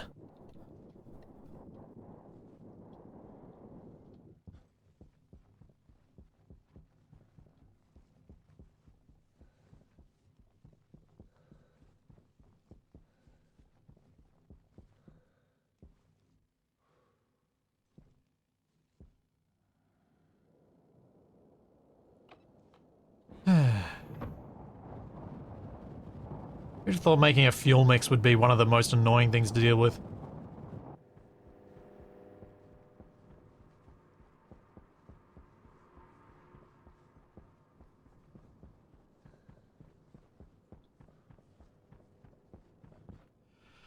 The splitting of the network... Yeah, I suppose having... Splitting of a network here probably isn't an issue.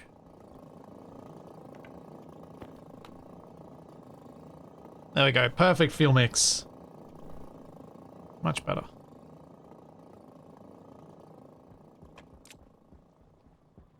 That's going to take a while to fill the rocket. And how are we going over here? We're like 48 or something last time. 28. Oh, yeah. Thanks, Legionnaire. Thank you for the 10 months. The grand plan at the moment is rocketry to get loads and loads of oxygen to hopefully pressurize the base.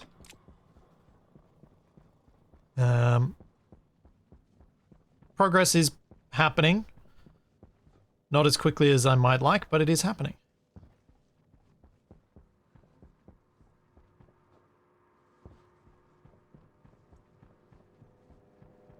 So I'm still processing the ice from the first trip. I think I'm about halfway through. I want to go see what my big tanks are at. See where the levels are at. They were at 133 and like 32 or something, respectively. My next rocket launch will come home with a lot more ice. Trickster, yes. It might be better to process the ice more quickly, but also I still need to filter it into these tanks, so I'm still rate limited by that filtration. So we're up to 152 kilomoles in the oxygen one. That's good. Especially considering I still have 20 more to go in there that needs to be filtered. So that's all right. Yeah.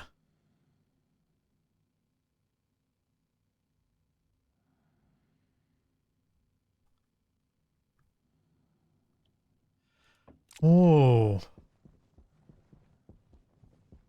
Grey Cloak, that's an interesting thought. I had enough fuel to go out to one of these spots and still mine. What if I do fuel up this rocket and go out here this time? Rather than going all the way out to the L5, just go to the L4 and check it out. Because hopefully I'd have enough fuel to do that and then come back here and mine there. Because, yeah, maybe one of these ones is a better one for ice. So maybe I should fuel it up to the maximum I want it. Something else I should do. Just gonna get rid of the greenery I'm carrying, but I'm gonna move the turbo pump closer to the rocket, so there's less wasted fuel in the line that goes to the rocket. Although it's not that much, it's only like 150 liters. It's not huge compared to the thousands of liters in the rocket. Maybe it's not worth the effort, but maybe it is. I don't know.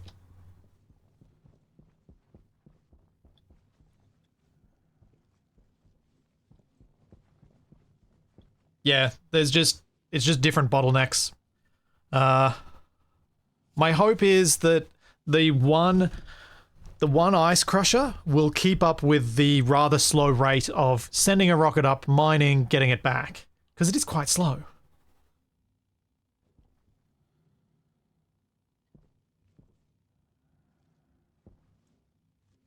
What to do? The other thing would be to, like, ultimately I probably will need more filters. But I've gotten by with just a single filter for each system for so long that it didn't even really occur to me to try it. What pressure is this at now? Oh, wow. Okay, we need to pump some CO2 in. This is almost empty. That's down to 6.6 megapascals. This one's at 1.29 and my big waste tank is at 1.92, so I should throw some more CO2 in here. Which stage shall I throw the CO2? Probably can go in here.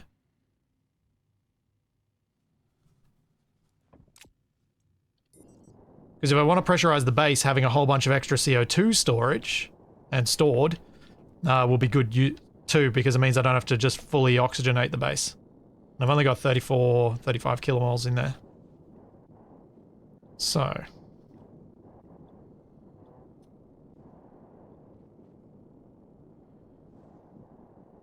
What is happening with that brown pipe? Oh, that comes from there. Okay. So I can probably branch onto that and just put a filter outside that's throwing in, sucking in CO2.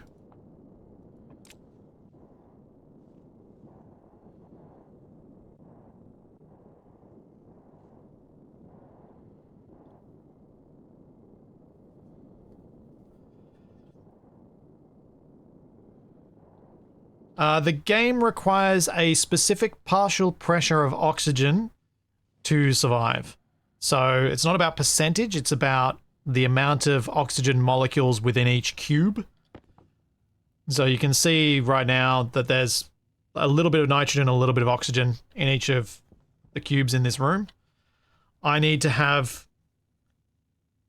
is it 21 or 25 kilopascals of oxygen? I can't remember. Something around there. So that's a lot of oxygen because I've got a very large room and some large areas of my base. 20. There we go. The filter I had before for the CO2 was part of the stuff that got moved when I set up my system for filtering and warming the liquids I buy from traders. So it got removed in that phase.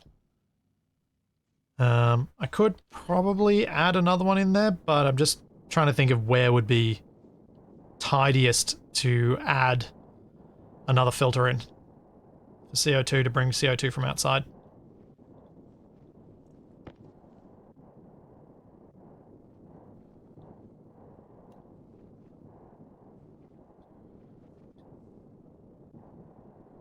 Because it should just be able to join onto that network, that brown network.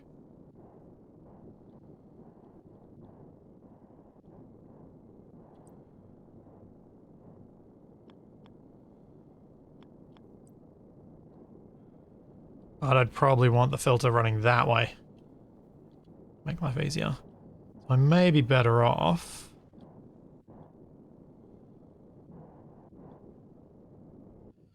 approaching this differently. Like finding where that pipe goes elsewhere. Because is this here? Yeah, that's the hot waste. So I can move, I could run that waste as a second pollutant, second mixed line, where it will increase the risk of me messing things up. So I might want to avoid that. I do have a filter for the jetpack still, yes. It's over here. So I guess I could run that CO2 line and have a one-way valve on it. But I'm not super keen on that. I'd much rather just add to the system as is.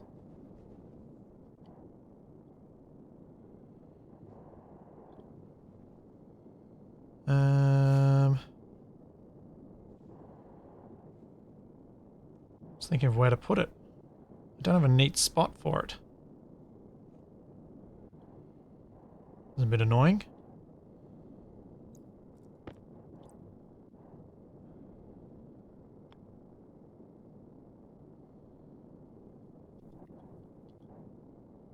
So this windowsill is all occupied. If I use this one, I'm gonna have to pipe up over and up and over.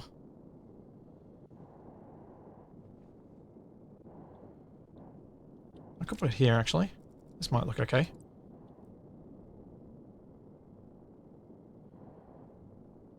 Oh, poop.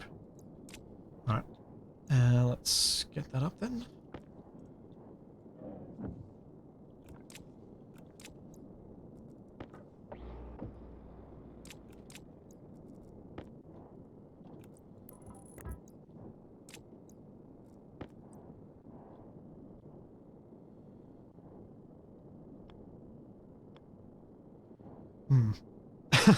I dislike that everything wants to go from right to left with the filter. But I can probably make it work.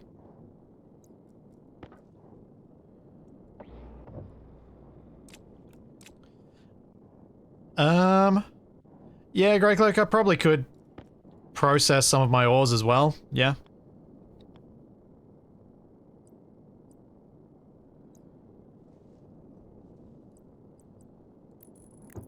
Since I would end up with using some of the, like, bringing in gas from outside and things. That is valid. I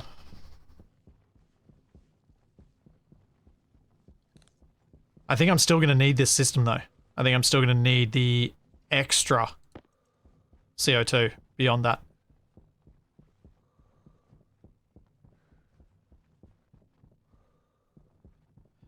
Why add it to the first hot tank?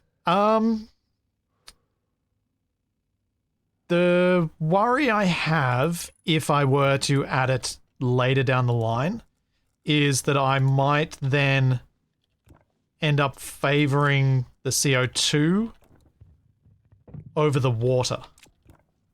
Whereas if they're joined here, both the CO2 and the water go into this tank and then move down at a set ratio coming down here. But if I add CO2 here, the water is going to sit there building up until its pressure overcomes whatever pressure I have here. And so I'll end up with a mix that puts less water through with the way that the filters work here.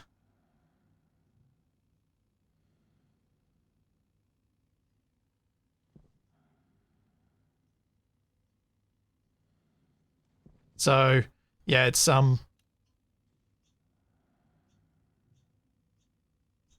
that's kind of why I think that's needed. Basically, I think these pumps will end up pushing uphill too hard if I add too much pressure here. And so the water will be pushing uphill while the CO2 is just able to get easy access to getting cooled. Oh yeah, rocket fuel check. Good call.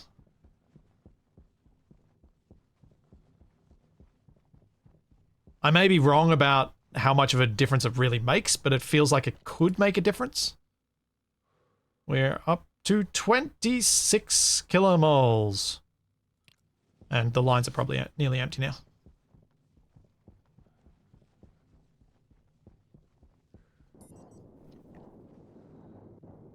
Yeah, I think that can sit there. Then I just need to bring a brown line from outside. And then have the filtration working to push CO2 inside.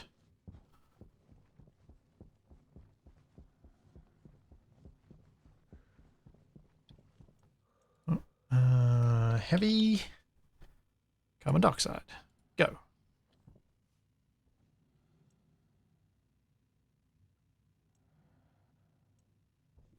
Oh yeah, that is what happened last time, Orion. That's right. Maybe that's why it came to mind. Maybe that's why I thought of it, because I was like, oh, yeah, this has happened before. This has been a bad thing where I've overpressured a segment down the line.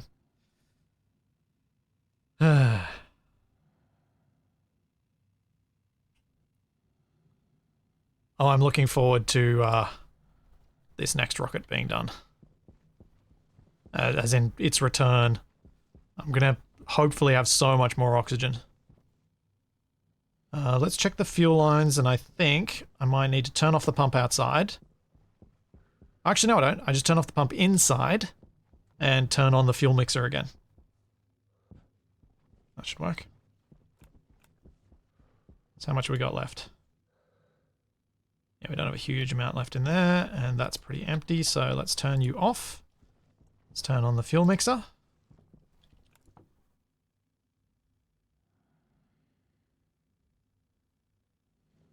Get a bit more through. Will the rocket be able to handle the pressure, or will there be blammo? I should probably go out and check the rocket pressure now. Actually, that's a good point. I'm pretty sure it's safe, but it's definitely worth checking.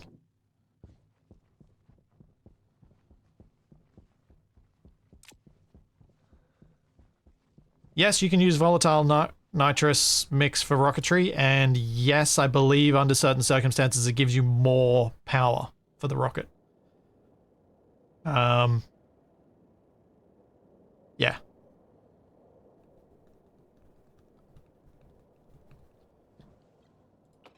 But it's also harder to handle. Oh yeah, I was thinking of putting a second drill on here, that's right. Let's go check.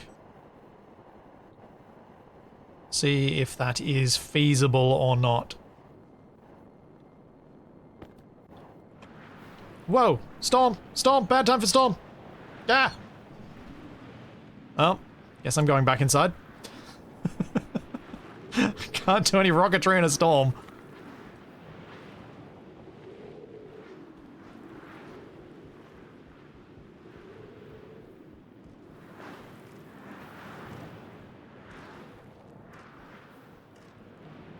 Oh dear.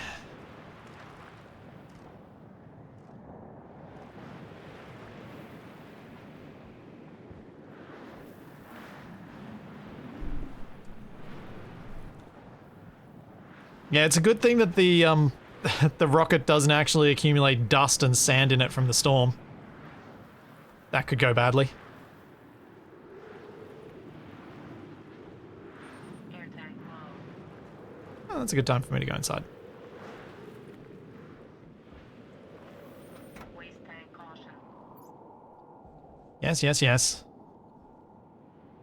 Thank you, suit lady.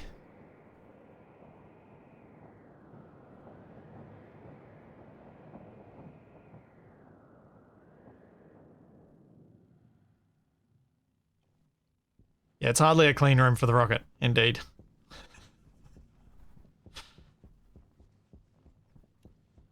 Let's build a rocket in a park. That's what we're doing.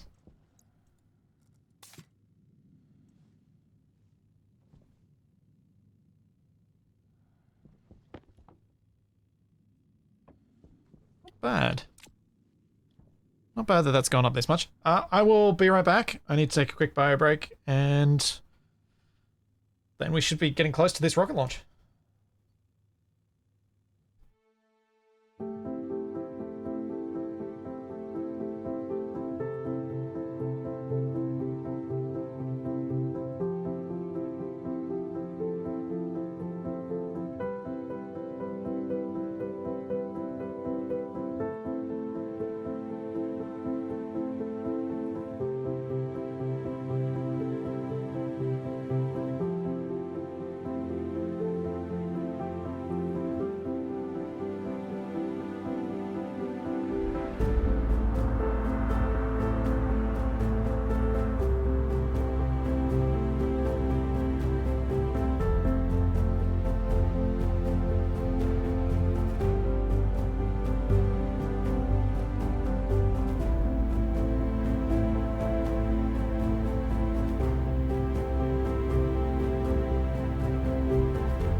Okay. Rocket has how much fuel?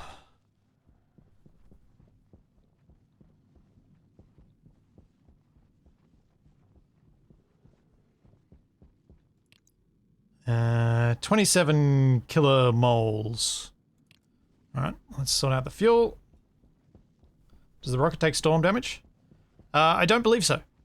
I'm presuming it would not go well if you launched the rocket during a storm, but I don't believe it takes storm damage on the pad. Alright, let's turn you off. Turn you off. Check the ratio. That's pretty good. Let's pump some out.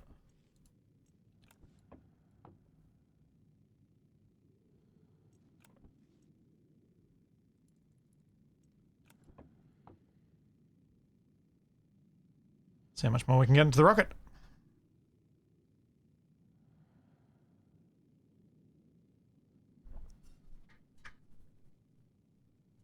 I did check the turbine output during a storm and it was 20 kilowatts. So it is now 4 turbines per heavy cable run. Which is not great. Because it makes it very hard to manage wind turbines so that you can actually get decent output when there isn't a storm. Is there a stronger rocket engine? Yes. Is it harder to use? Yes.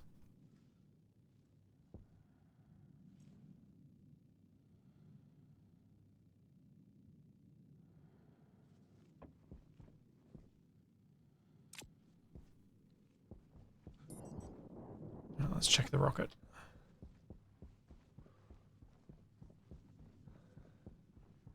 Higher chance for blammo? Yeah. If I used a pressure fed rather than pump fed, I think that would increase the risk of explosions. Alright, I think I'm pretty happy with that fuel amount. That's going to get us hopefully out to the... I think I was heading for the L4 Lagrange point. Yeah, L4 transfer. Because I want to head out there to do some scanning, and then I'll head back to here if I don't find any better ice sources. And since I launched with 32 last time, this is pretty close to that. So I should be fine. Oh yeah, I didn't check the scanner head. What's the status of the scanner head? Does it deteriorate? Because it does, doesn't it? I think we've still got storm though.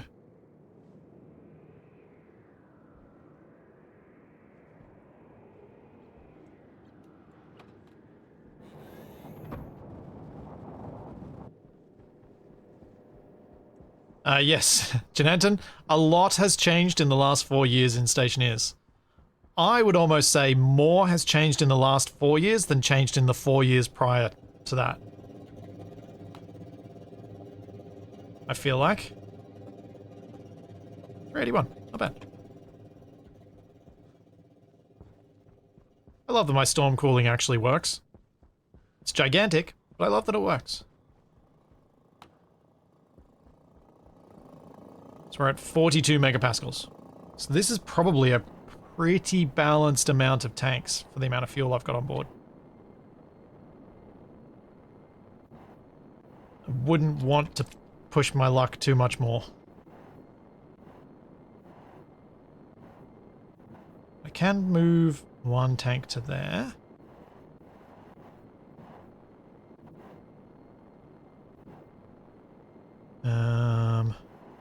So we're talking about another drill head. I don't know, scanner is at 100%. Hunger caution. So if I can move one, let's do it, and we'll just gradually fiddle and see what I can do. See if I can get another drill head on here.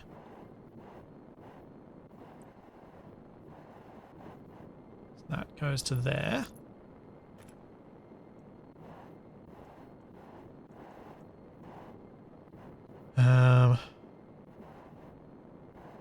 And we take that out, and then we go that and that. Let's see what the pressure's at now. 45. Ooh.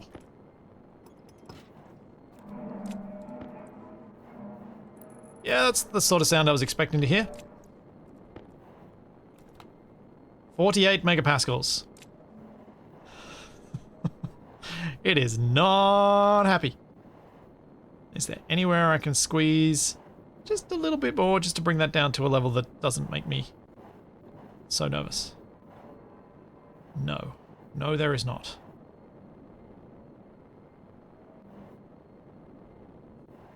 I think it's fine. Like, it's meant to be fine. It's not going to explode, but 48 is... Ooh.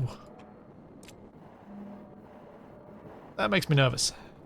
I'm going to turn you off. Oh, 61, no!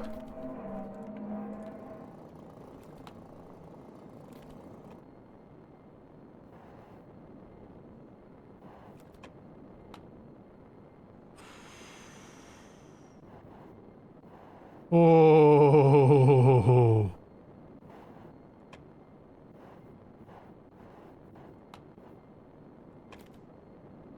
Oh, why did that disconnect itself? Why did the umbilical disconnect?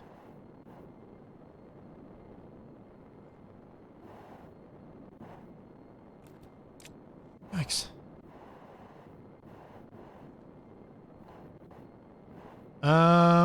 This wire is needed.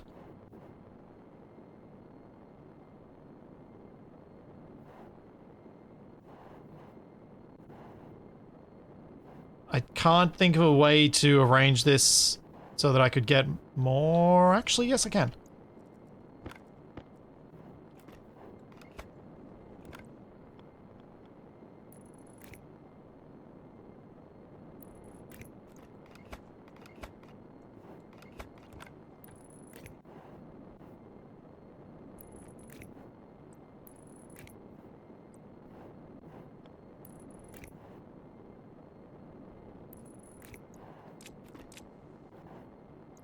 then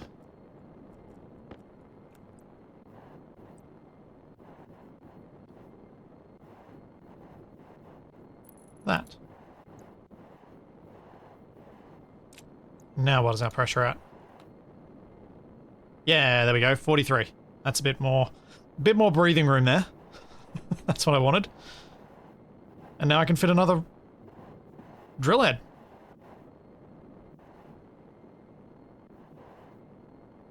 Sort of. Not really, no, I can't. I need to get rid of one more tank. That has to go to fit it.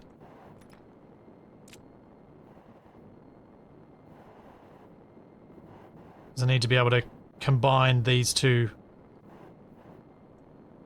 cargo networks. Alright, is there any way I can fit a little bit more? 45. Yeah, 45 I think I'm okay with. 48 just felt a little too close to 50.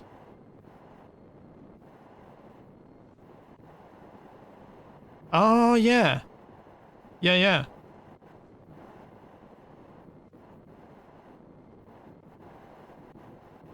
If I move the scanner over, I can leave that there. Yeah. Yep.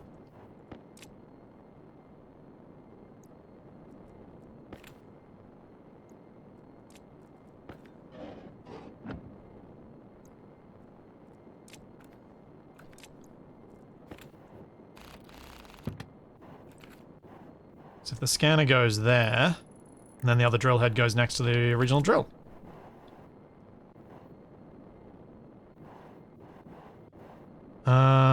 Power for the drill. Oh, it's up the top.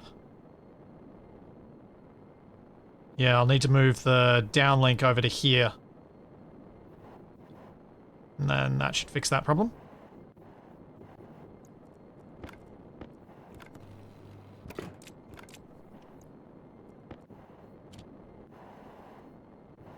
So if we move the downlink.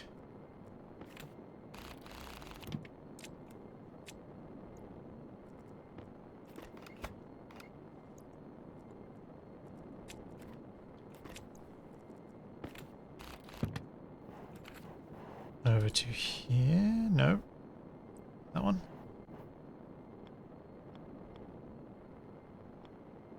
Because it can go there. And then that should cable up neatly. Yeah.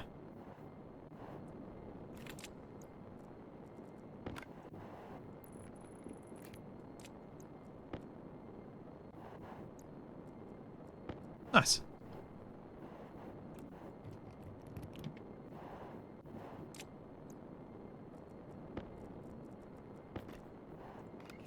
Lose that cable. Go straight. That hooks up to there, and then there'll be another one that goes there to the other drill. And that's pretty tidy. That also does leave me an option to do this, I think.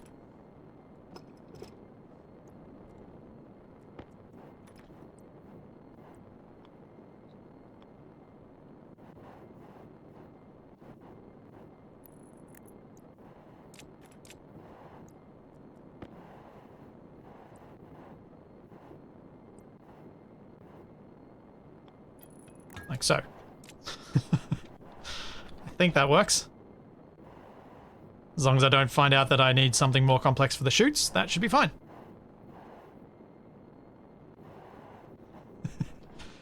Oh. Yeah, Grey Cloak. I think my crowning achievement in terms of fitting stuff via Tetris like this was probably the last time I went to IKEA. Fitting my partner and I in the car alongside all the stuff that we'd decided to buy, knowing that we were probably getting pretty close to the weight limit on the roof racks.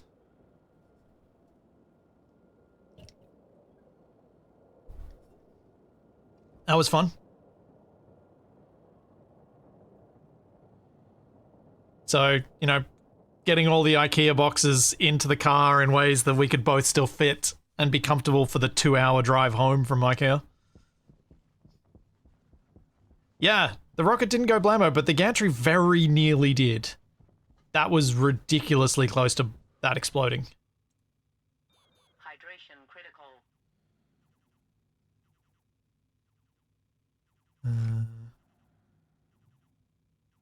Rocket miner. Make that.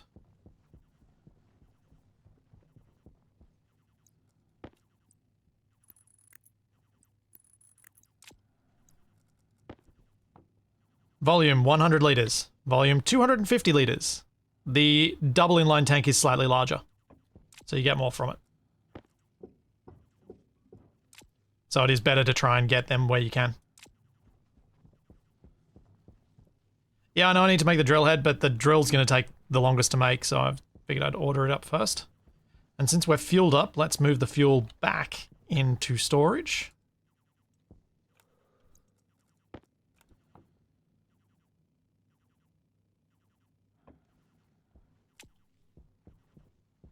See ya, Arceus. Good luck with the dad duties.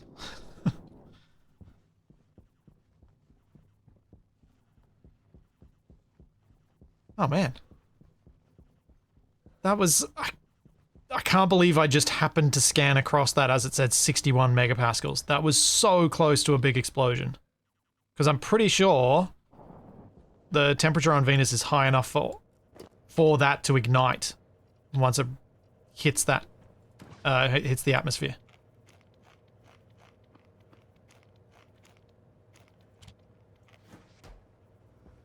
So it would have gone boom and then kept cooking everything else that was there and potentially cooked off the whole rocket. In a very uncontrolled fashion.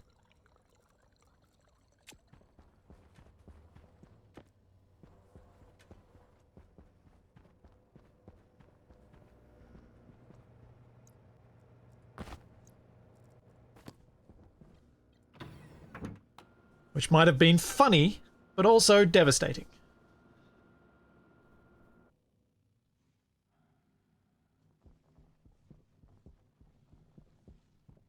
It would have been very much like the moment where I said, I like having problems in Stationeers. It's fun. And then everything exploded.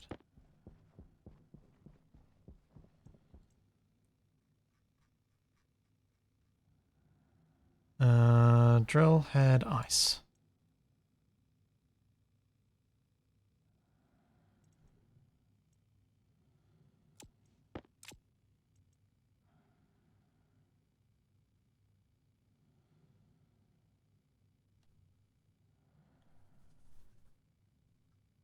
Now, as long as I don't leave the the rocket running for ages while I go do other things, I think even having the 2 drills, I should be fine.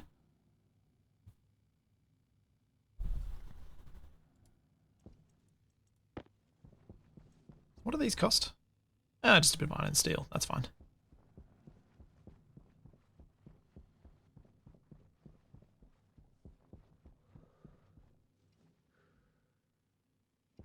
Yeah, it was the short pipe that nearly overpressured because for some reason the umbilical detached from the rocket.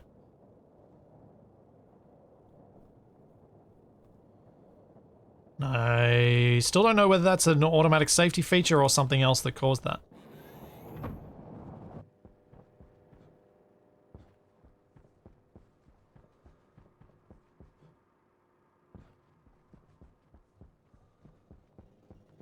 Yep, true. We know this thing can take off.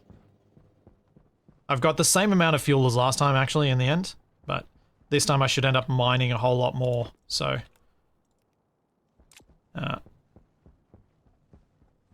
as I've got much more storage, so hopefully it'll still be a net positive.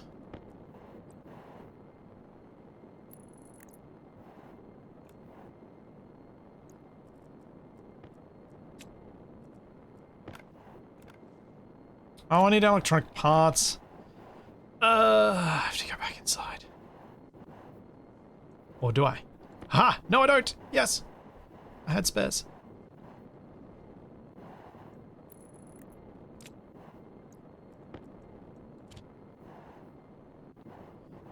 Okay, now, conveyor. How are we going to do you?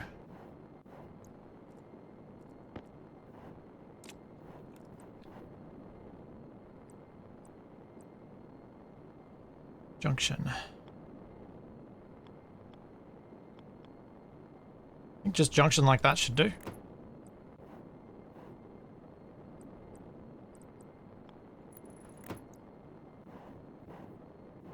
Yeah.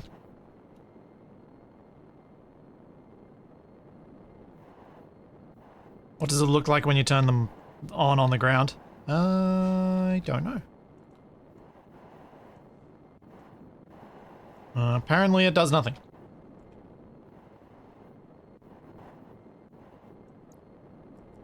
Alright, let's weld this sucker up.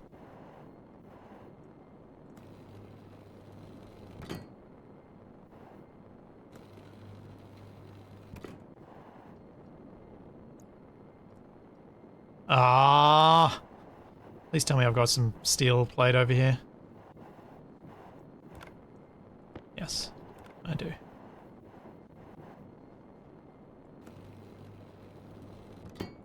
Test fire? Nah, we're not test firing, we're just launching. Jetpack low. Oh, jetpack low. That's inconvenient.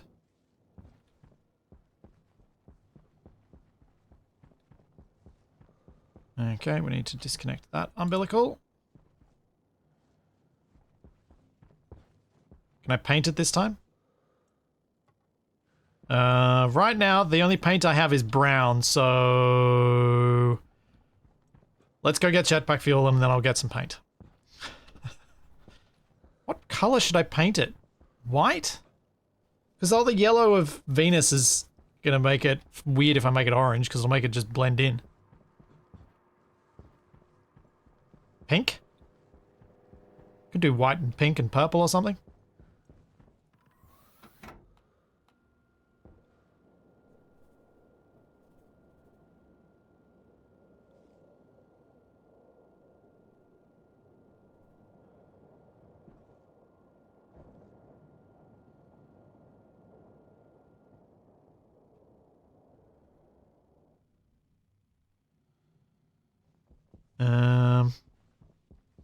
Yeah, it's tricky to say which way's what's gonna look right there.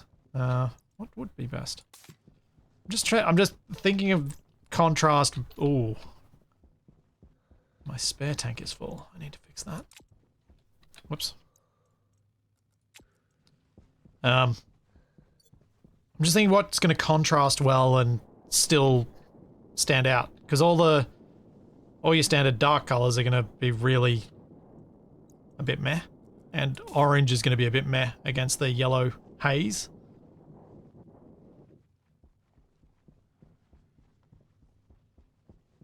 So let's get pink, blue, and white, I think. See what we can do with that.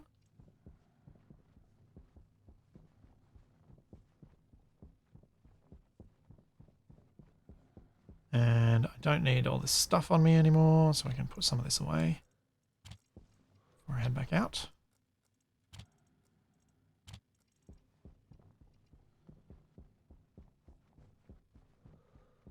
Yeah, red, white, and blue, like the Australian flag, the Union Jack.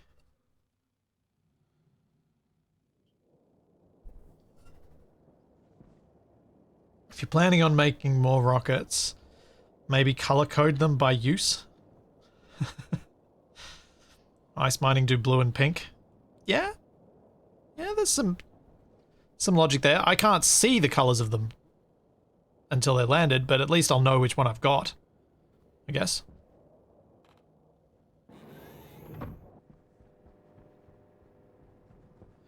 The trouble is, orange will blend in. Orange is camouflage here.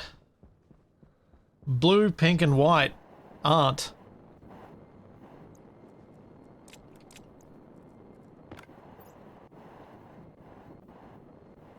So let's start with pink on the business end.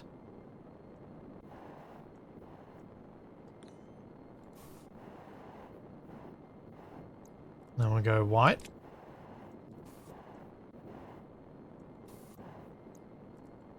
And we'll go blue. We just blue and white. Nope. I did the wrong bit. Still pink on the nozzle. There we go. Bit more interesting. That'll do.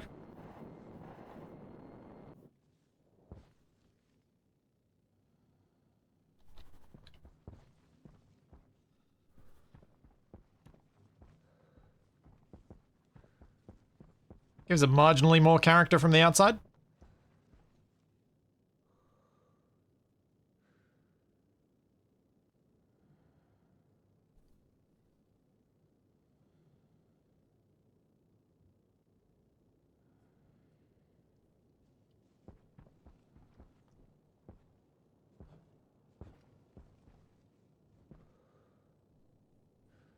Okay, let's check the UI. We have 32 kilomoles of volatiles. Our batteries are at 99%. Let's set a location. I want to go here, so I'm going to set the destination there. And we are going to go with... have I disconnected all the umbilicals? Yes, all umbilicals are disconnected.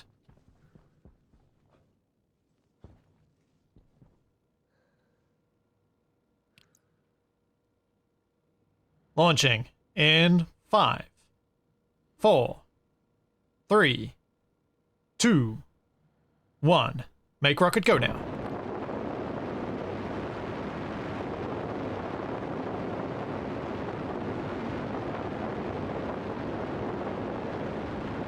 Toasty.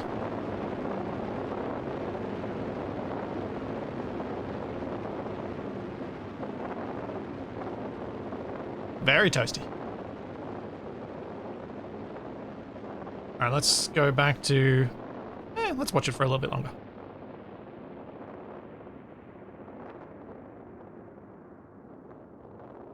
The blinking thing on the UI is saying, I stink, I need a shower.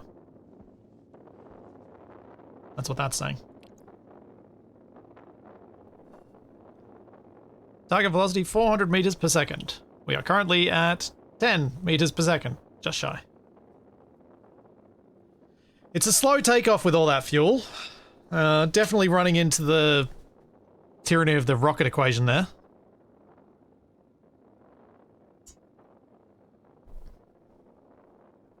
Oh, this one? Yeah, it's the auto lander assuming that if it has this much fuel, it's not going to be able to land. It's not going to have this much fuel when it tries to land. But it does say to me that what I want is to not have that much fuel if I'm not going to go flying further away to do scanning. Because if I do, I may try to come home with too much fuel.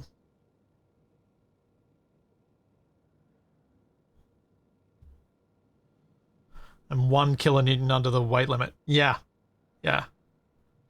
Less than.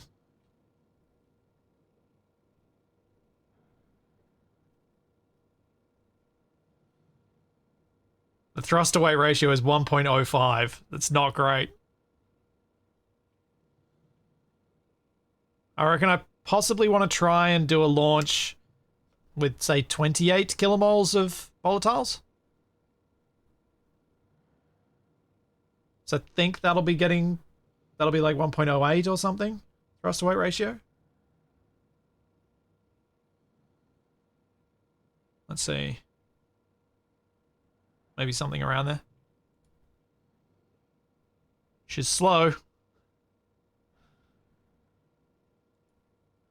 Acceleration, 0.337 meters per second. Oof.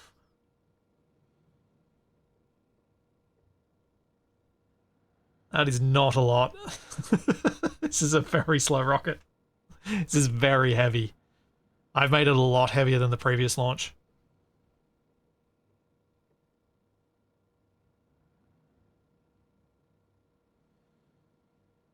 Yeah, 1.07. 28.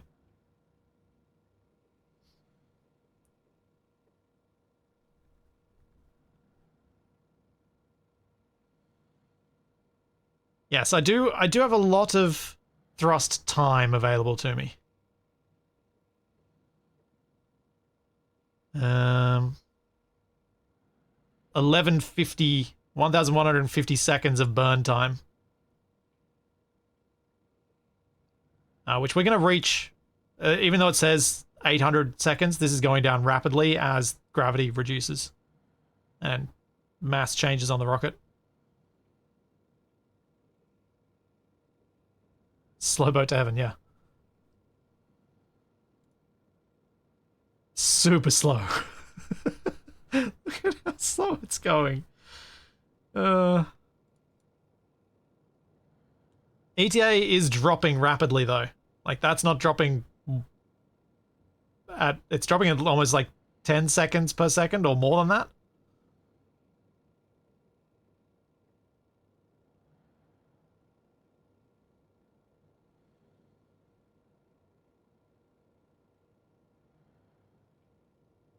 It's gonna get a lot better because these numbers, I believe, are calculated off what you're actually facing here instantly, so they're gonna be wrong, and you have to.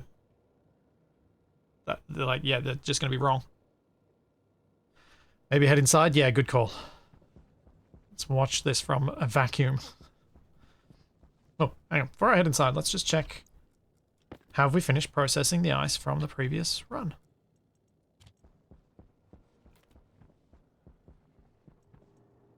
Yes. Cool. That's good.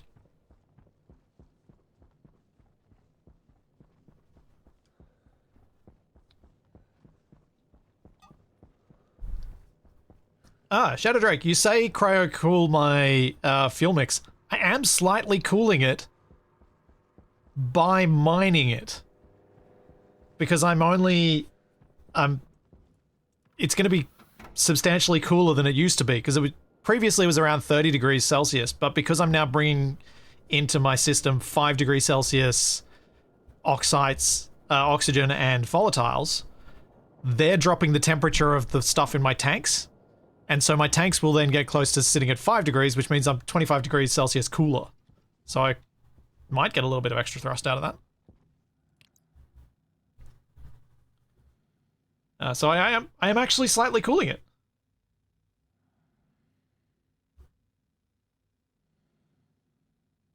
There we go, we've burnt through nearly 10 kilomoles of volatiles. And we're at 21 kilometers altitude. Thrust away ratio is now up to 1.11.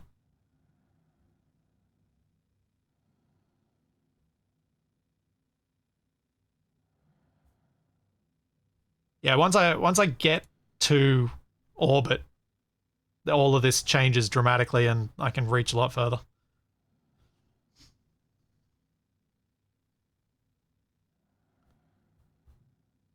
Yeah, I'm not planning on cryo cooling my fuels. It's hard enough to deal with the temperature issues that we have on Venus as it is. I don't want to make that even worse.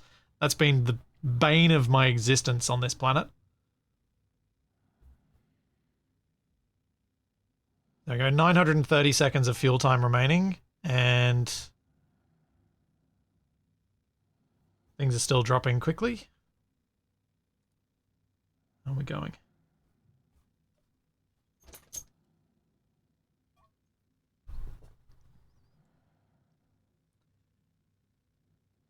Yeah.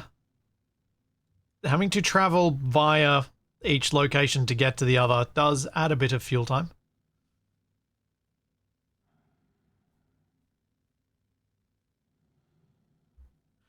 Yeah, Shadow Drake, we were talking earlier about some ways that I might be able to get even more effective cooling out of the ice I bring back, rather than wasting some of it using the ice crusher. And I do think I will attempt to make an ice evaporation room. So the ice doesn't go through an ice crusher, it goes through an evaporator, an evaporation room, which is connected to my cooling setup so that my storm cooling actually becomes rocket ice cooling, and I can drop its temperature down to silly levels. Yes, the glass room of boom. The main thing that makes me unhappy about that is I think I should probably pump out the pollutant from my storm cooling, because I worry that I'll be able to actually get it down to a temperature where that might be liquid.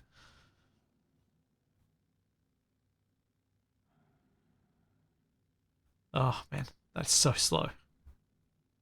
That extra drill head's really heavy.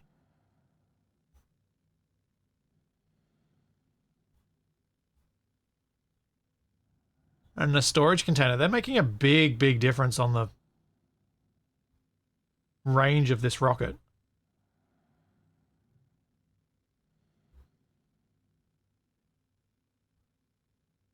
I'm not sure we should go out to that transfer with this one. I don't think that's gonna... I think it's gonna struggle. Because that's still saying well beyond our fuel time.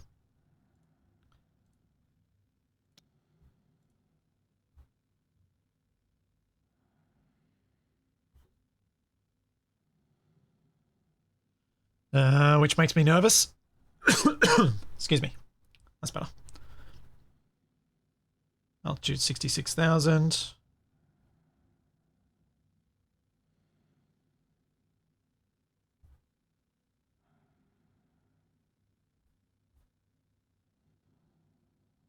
Yeah, the 2 miners might have been an overreach. I think we'll probably remove the extra one when this returns. Unless I just go to the close by place. But I'm a little bit worried about this rocket now.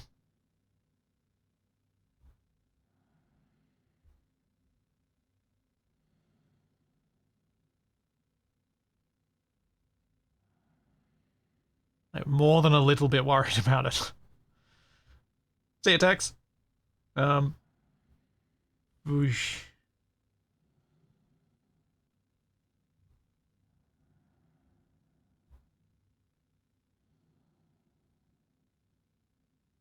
It was a good experiment. It says it can get back now, so...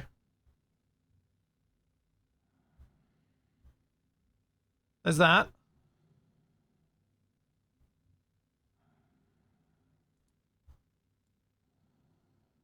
I'm not going to go and scan the other thing. I'm going to go here.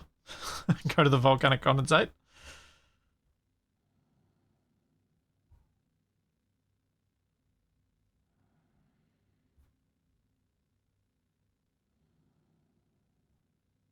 Almost there.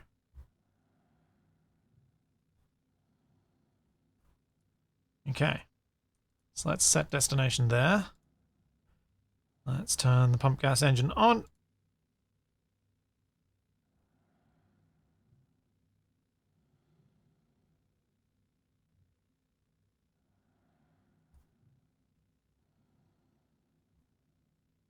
The fuel is a big part of the mass, so it's hard to say.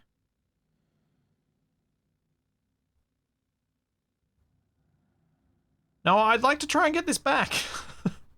I think it's got a chance. So, fuel time 646 seconds. So, let's delete that location. Location, discover, rocket, scanner. Let's find some things. And we'll try and go to at least collect some stuff.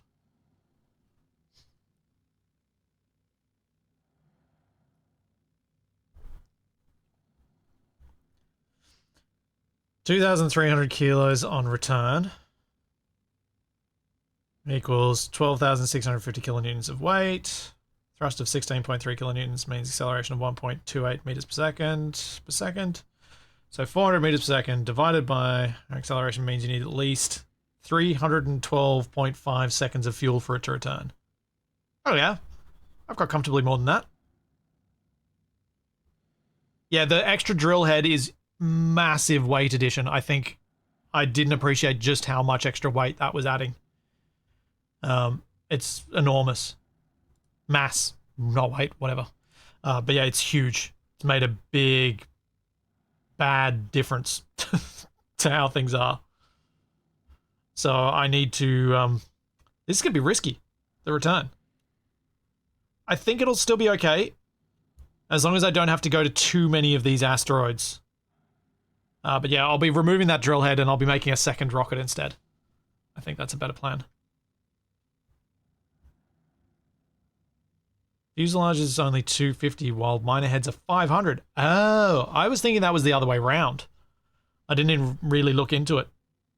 That makes sense.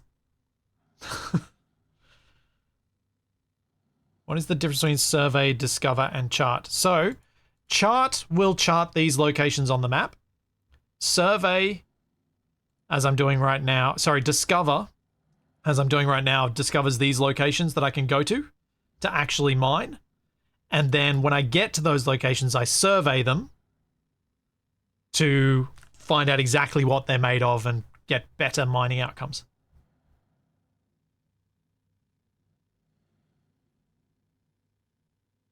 So that's my brief summary of how that works.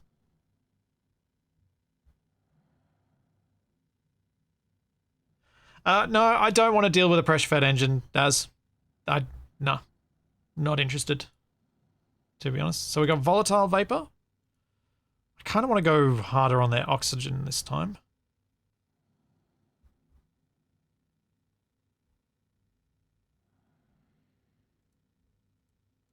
So we've got an oxygen vapor location.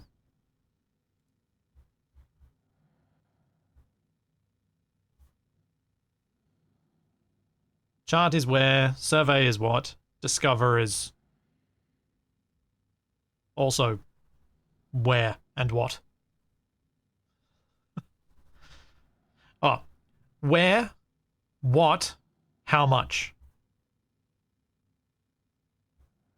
That's probably the way to think of it.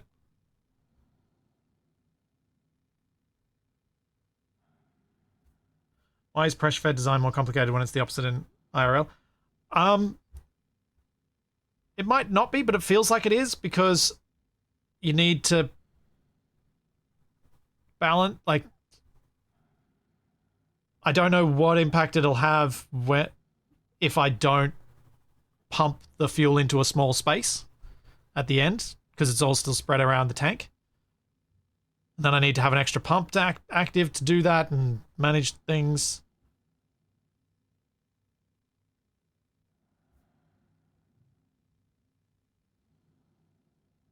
What's the weight of the scanner head? So what I might do is replace the extra drill with an extra scanner, because the scanning speed would be nice to speed up. So I can discover things more quickly. That would certainly be better. All right, let's idle that. We will start with oxygen. Set destination. Rocket. Make rocket go now.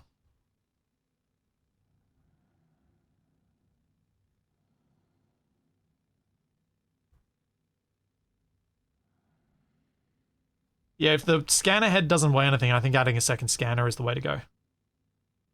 To speed things up rather than extra miner, because then I can potentially go for the survey boost at the higher level without it taking 3 years to get there.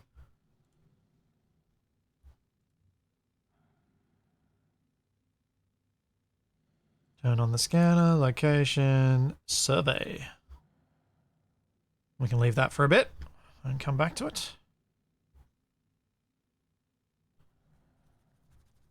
Might just watch and see how bad it is.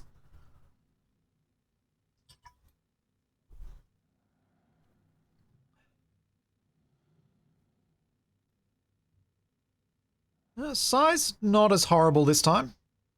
Not great, but not as horrible as previous. Let's see about the density. Still, I do have 2 drill heads, so I'll be mining a bit more quickly, even if it is low quality. Oh, that's a bit better. Estimated total 9,000 compared to the 4,000 I had last time.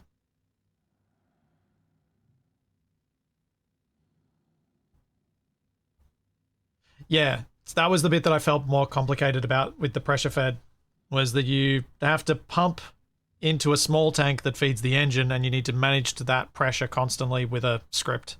I just didn't really want to deal with that at this stage.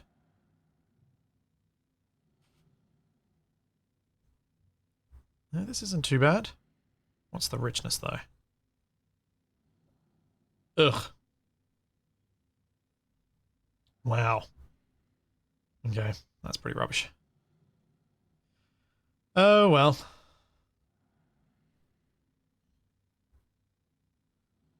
I will get up to the 200% and then I'll start the mining.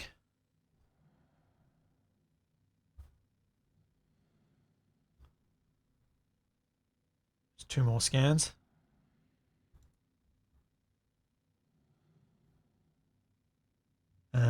Need to turn medium cargo. It needs to be open. And the small should be closed. Actually, it doesn't matter. It seems to have been fine, but I'll close it just in case.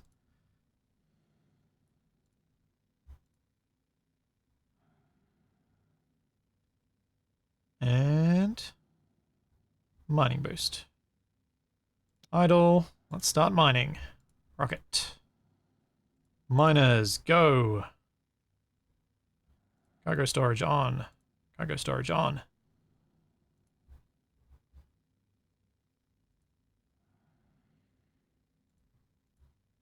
There we go. Yielding 18 ore. That is better than before.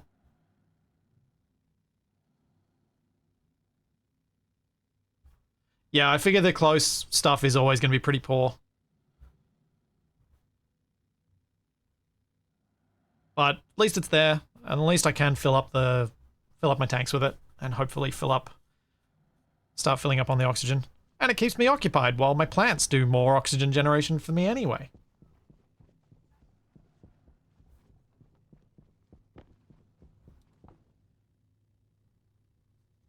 Because this is possibly the highest I've seen my oxygen levels at, 161 kilomoles. And that's getting decent. I should turn this pump off. That's empty. And you are ready for this to be turned on to fill it up again. So I'll let the tank fill.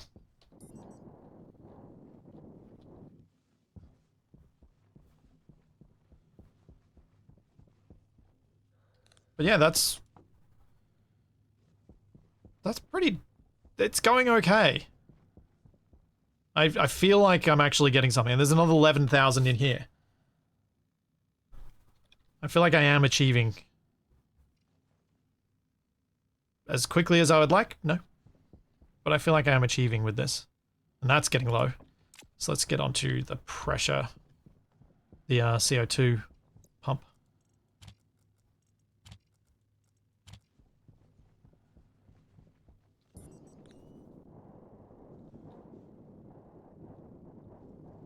Alright.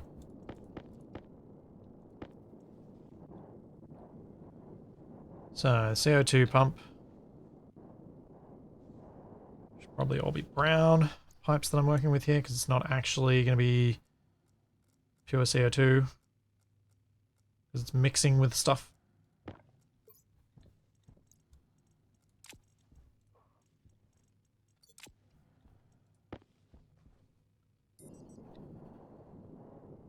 Alright, so we'll have something coming in from outside on a vent.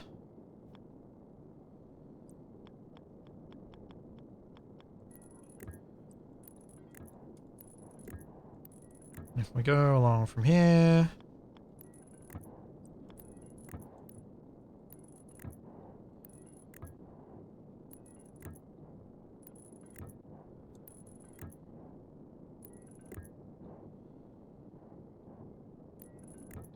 I mean, I'm not feeling too bad about how the rocket's going. I know it's slow, but I don't feel too bad. I don't feel like I'm being ripped off. per se.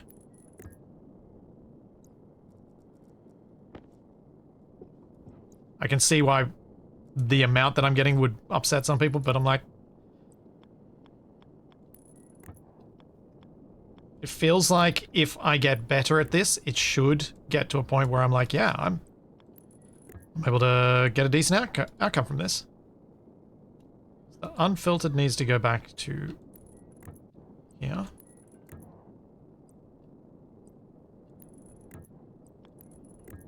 And then the filtered goes and joins.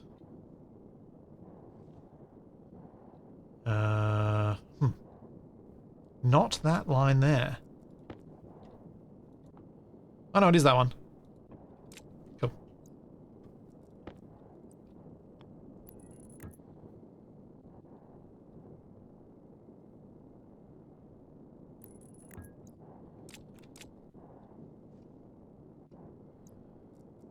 Yeah, as long as there's a net positive from a thing like this, I'm usually pretty happy about it.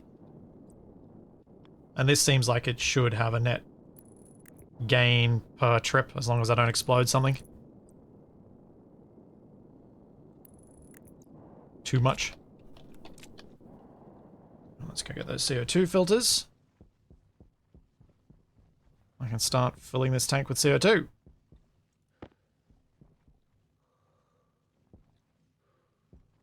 Pretty sure I printed off 2.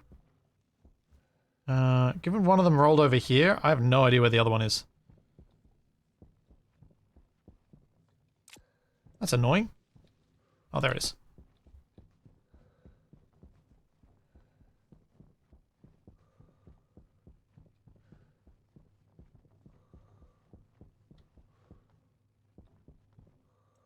There's that, and on we go. We just need to put a vent outside for it, so I can actually have some gases to filter.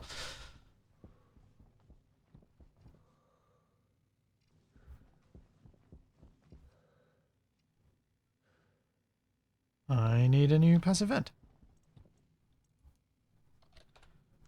Give me... Oh, that's fine.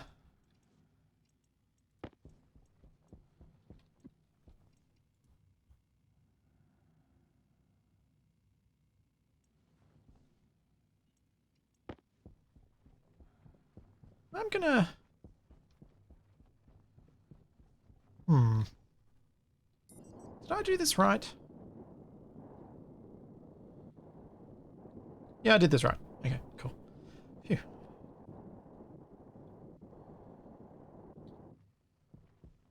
Yeah, I don't like using the cowls unless I need to use them. I become nervous about them after the disaster I had in the Terraformers on Mars series, where I put them in a roof thinking that they were going to outside, but they were actually going to both inside and outside. And that made me unhappy.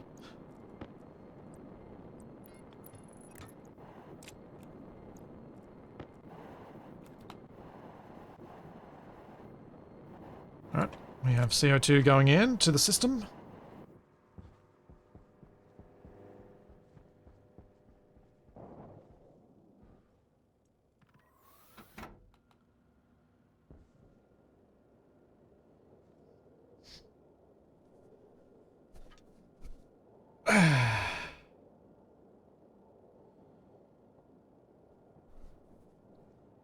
Now, where's my rocket at?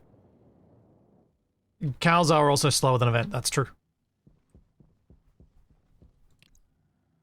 Still on 14 ore. And we've mined 1,400. And I've used up 9 so far. 900. And how full are my cargo? So the small one's still not even a third full. Okay. That's going to operate for a while. How's my power doing? 84%. That's still okay too. Nice. Why not take it from the storm-cooled gas? Largely because I don't want to deplete the storm-cooled gas. And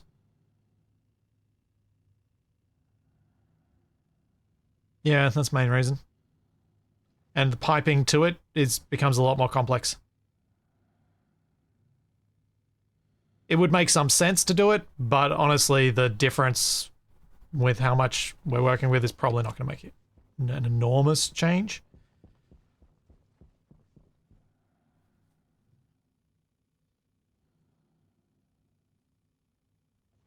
Hunger caution. How's this going? Still got plenty of oxygen to get sorted, but it is dropping.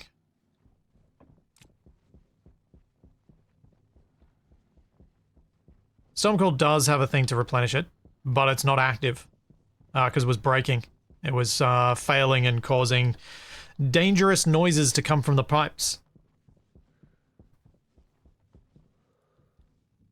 So the Stormcool actually doesn't auto-replenish anymore.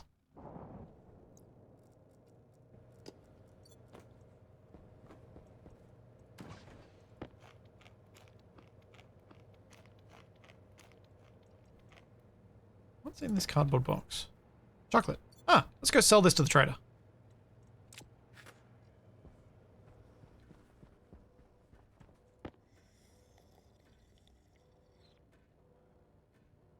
Hey, Meldia. See you, Spectre.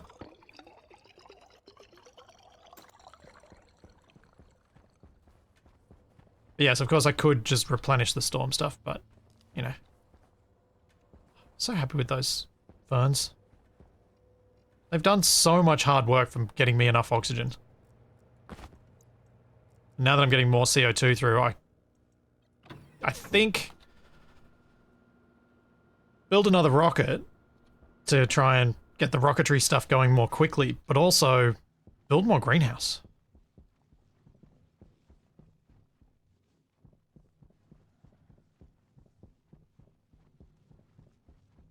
It sort of does need to auto-replenish, actually, Takari. Because if it doesn't auto-replenish, I have to go out there during a storm to replenish it. Otherwise, there's no difference to just drawing in from general atmo like I'm doing.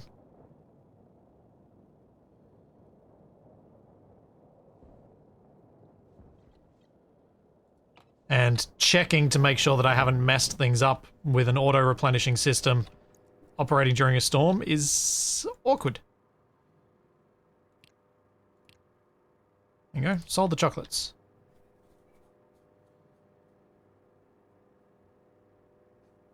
Yeah, Shadow Drake, I could...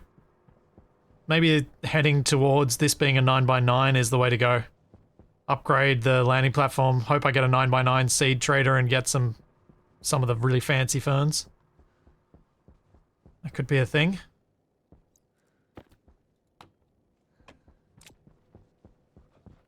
Just gonna check how much fuel is in that pipe that I should have emptied during the launch but didn't.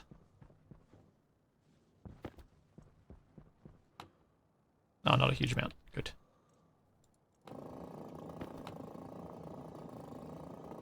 Good, good, good, good, good.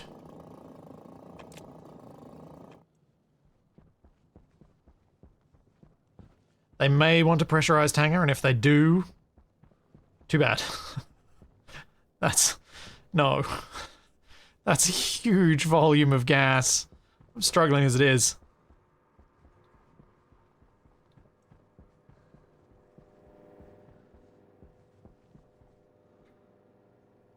Orbit or Oasis. Oh yeah, this guy's still selling more stuff I could buy. Do I want to, though? Now that I'm mining it, I kind of don't want to buy it. I kind of just don't care about the trader now, which is where I wanted to be.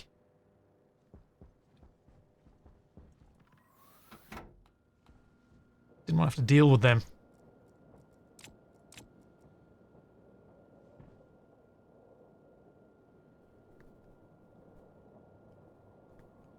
Waste tank caution.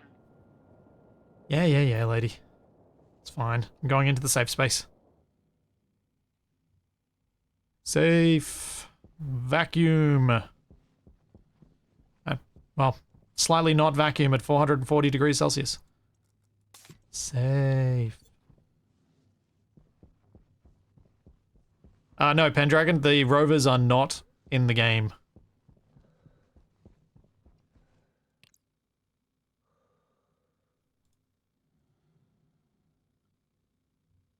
And we're at 2,500 mined. And the small storage is almost half full.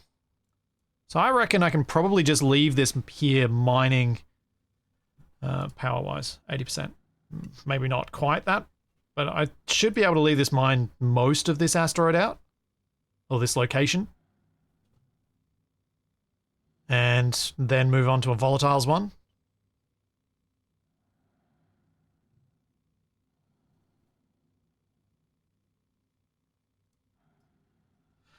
My weight is on the high side, yes, it's true.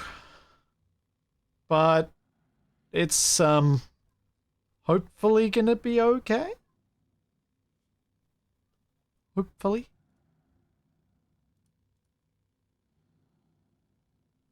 As I burn a bit more fuel to go back and forth a couple of times. No, mining doesn't add to your weight, so you can just mine as much as you like.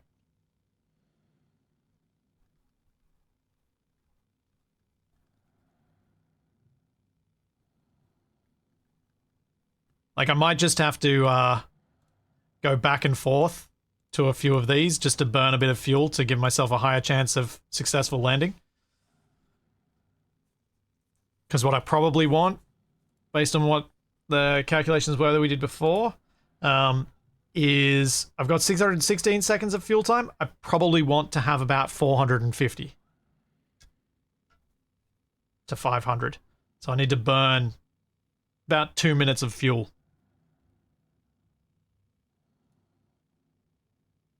Yep, this miner head will replace after this run probably. But I think it's good for this run though. So I've almost doubled the amount of oxygen that I've consumed from this rocket. So that's a pretty good start. And if I can double the volatiles, that'll be great.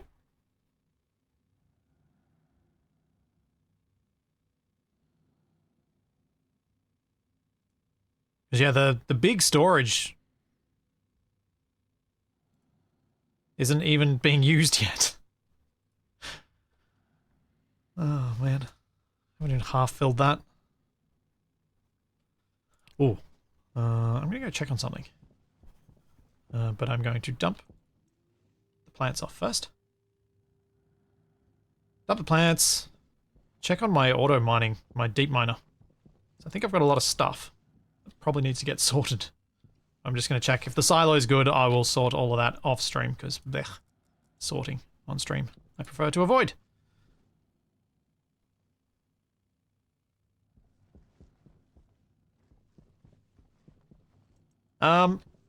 My thinking is, on the richness thing, and like mining more effectively, my thinking is, without the extra drill head, I should be able to go out to here, and hopefully one of these is an ice location that's richer, and will get me better stuff. And do it more quickly. So that's what I'm leaning toward doing for future runs. Without the extra drill head, hopefully the mass is not such a problem. There is a sound making device. It just wouldn't work because it's in vacuum. There are speakers. I don't think you can put music on them so that I can play elevator music, but there are speakers. Maybe just make a scouting rocket. I feel like if I'm going there, I may as well be able to mine there when I get there. Just because the effort of making a rocket is quite substantial.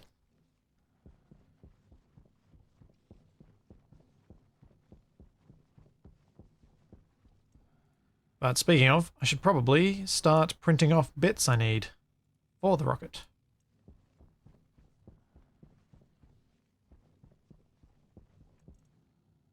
Need another 10 grams of steel, but I'll just let those print and forget about them. I mean, you could use the pipe organ. I wonder if you can trigger it to operate when you use the lift.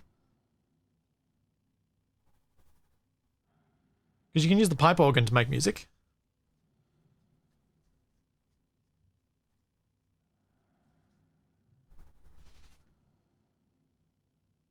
I'm trying to decide at what fill level I want to go and do the volatiles. Or at what power percentage. Maybe it's 70% power?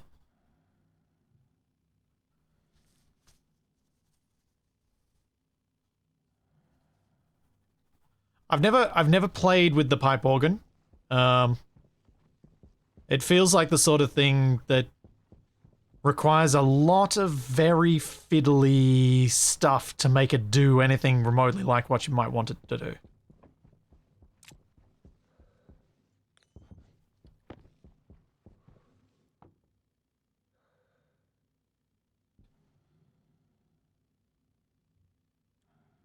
Alright, that's slowly filling.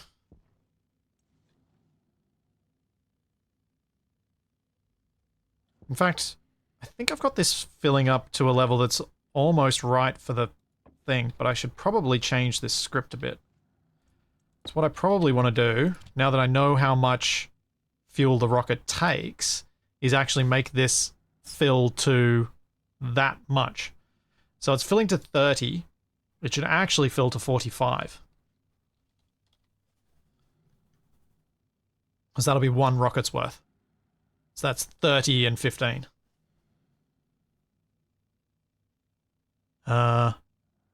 Maybe I want a little... No, I'll stick with that.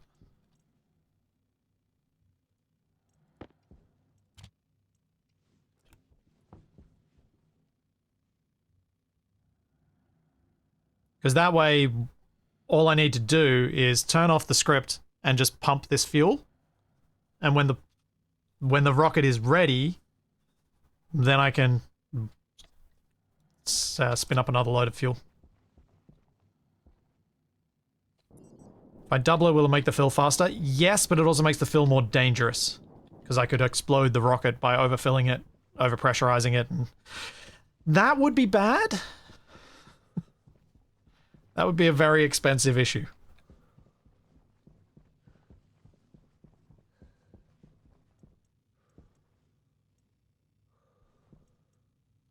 Oh wow, that's so slow. So slow.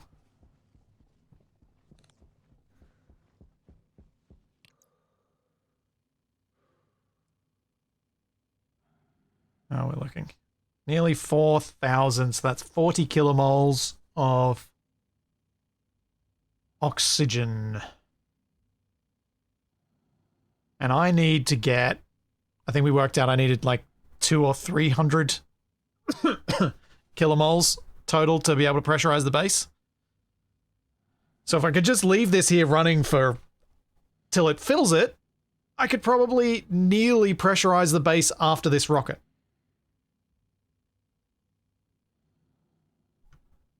All right, the scanner should be off. Thank you. That's using up power that I don't need to use up. It's part of me that's just tempted to just leave this on the oxygen thing just going. And just try and get as much as I can. See if I can use this to actually pressurize my base during the next stream.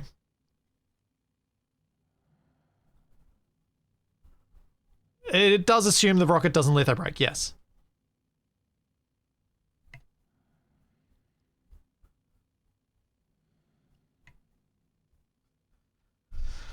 Yeah.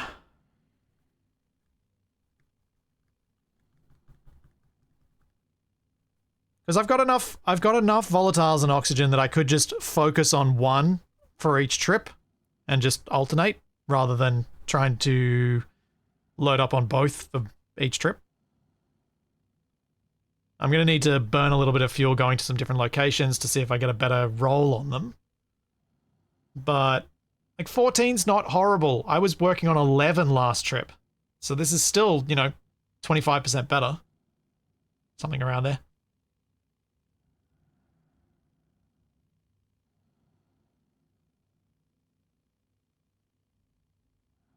So it can be worse. It could be better, but it can be worse. How full is my cargo storage? We're almost full on the small storage. Up to 84%. All right, let's stop the mining after this. I'm going to go to one more site and see if I get a better site. Okay, so 1.5, 1, and 2.8. Can't remember if I can see these elsewhere, so I'm just going to do that to have it available to me. Rocket. Map. Go back to cloud. Set destination. Turn off the miners. Turn on the engine.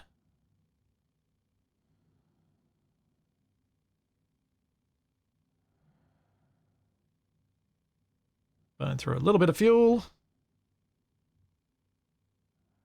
Hopefully increasing my likelihood of successful landing.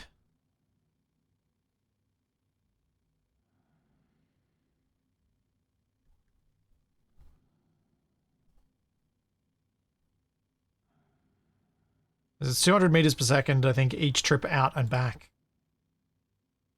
So, location, discover. Rocket, scanner.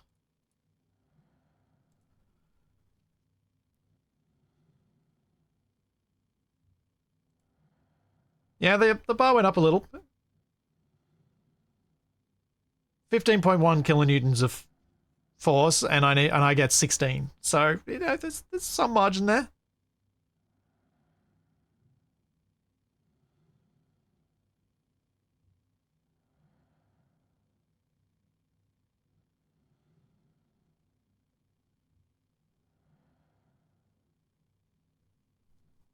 I think this is going to get me a pressurized base within the next stream or two. At the rate it's going. As long as I don't explode it.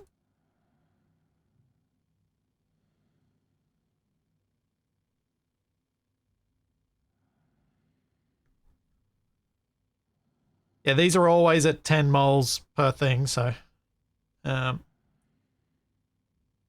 size 1 to 3, density 2 to 3, and richness 1 to 2. For the oxygen. Did we get another oxygen? We have a volatile, we have an oxygen, we have a volatile. Oh wait, no, it's on this next pass that it's getting it. We have volatile, volatile, oxygen, volatile. Right.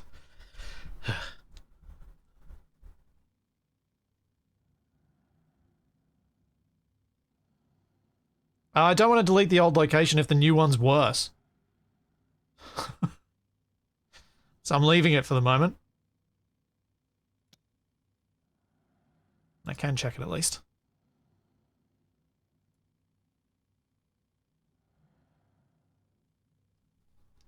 I'm hoping for a better one. It'd be delightful if I could get like 18 or even 20 per mine, but...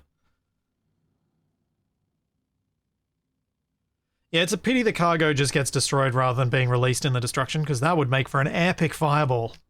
Like doing a deliberately failed landing.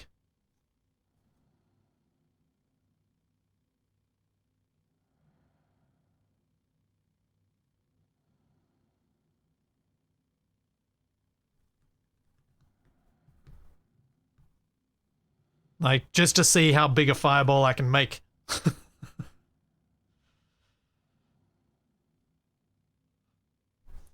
Would probably need to do that with the silos being full. Aha, we have another oxygen. Set destination.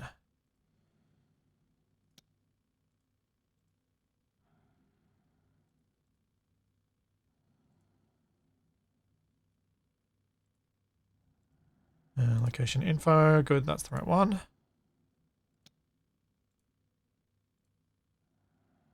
Let's go. Boom. Fly.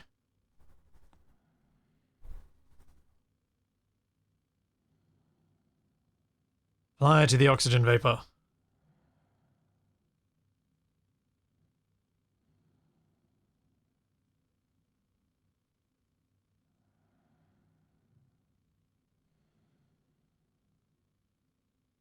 hopefully, after I make a more efficient rocket that doesn't have too many mining drills on it, I can do things like flying further afield to get better oxygen, to get it more quickly. Because this is kind of like it feels like it's the safety net vapors that I'm supposed to collect just to make sure that I can reliably get a net positive of resources from my trips out here. Size of 2.03, so that's better. No, that's worse.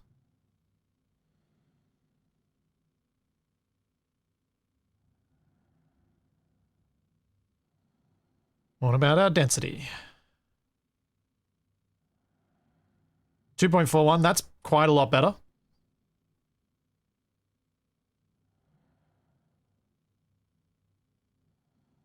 And richness, what are we going to get? My storage tanks are not very full at all. And once when they get close to full, in terms of oxygen at least, I will be venting that into the base. So there's a lot of storage capacity in the base.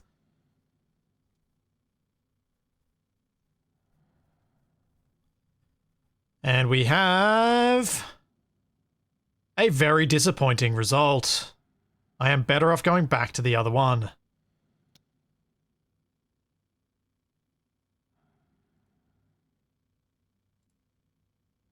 Ugh.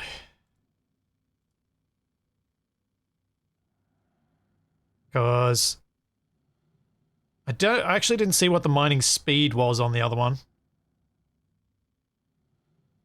But this richness is terrible. Oh, actually, yield of 13. It's not that much worse. I could just stay here.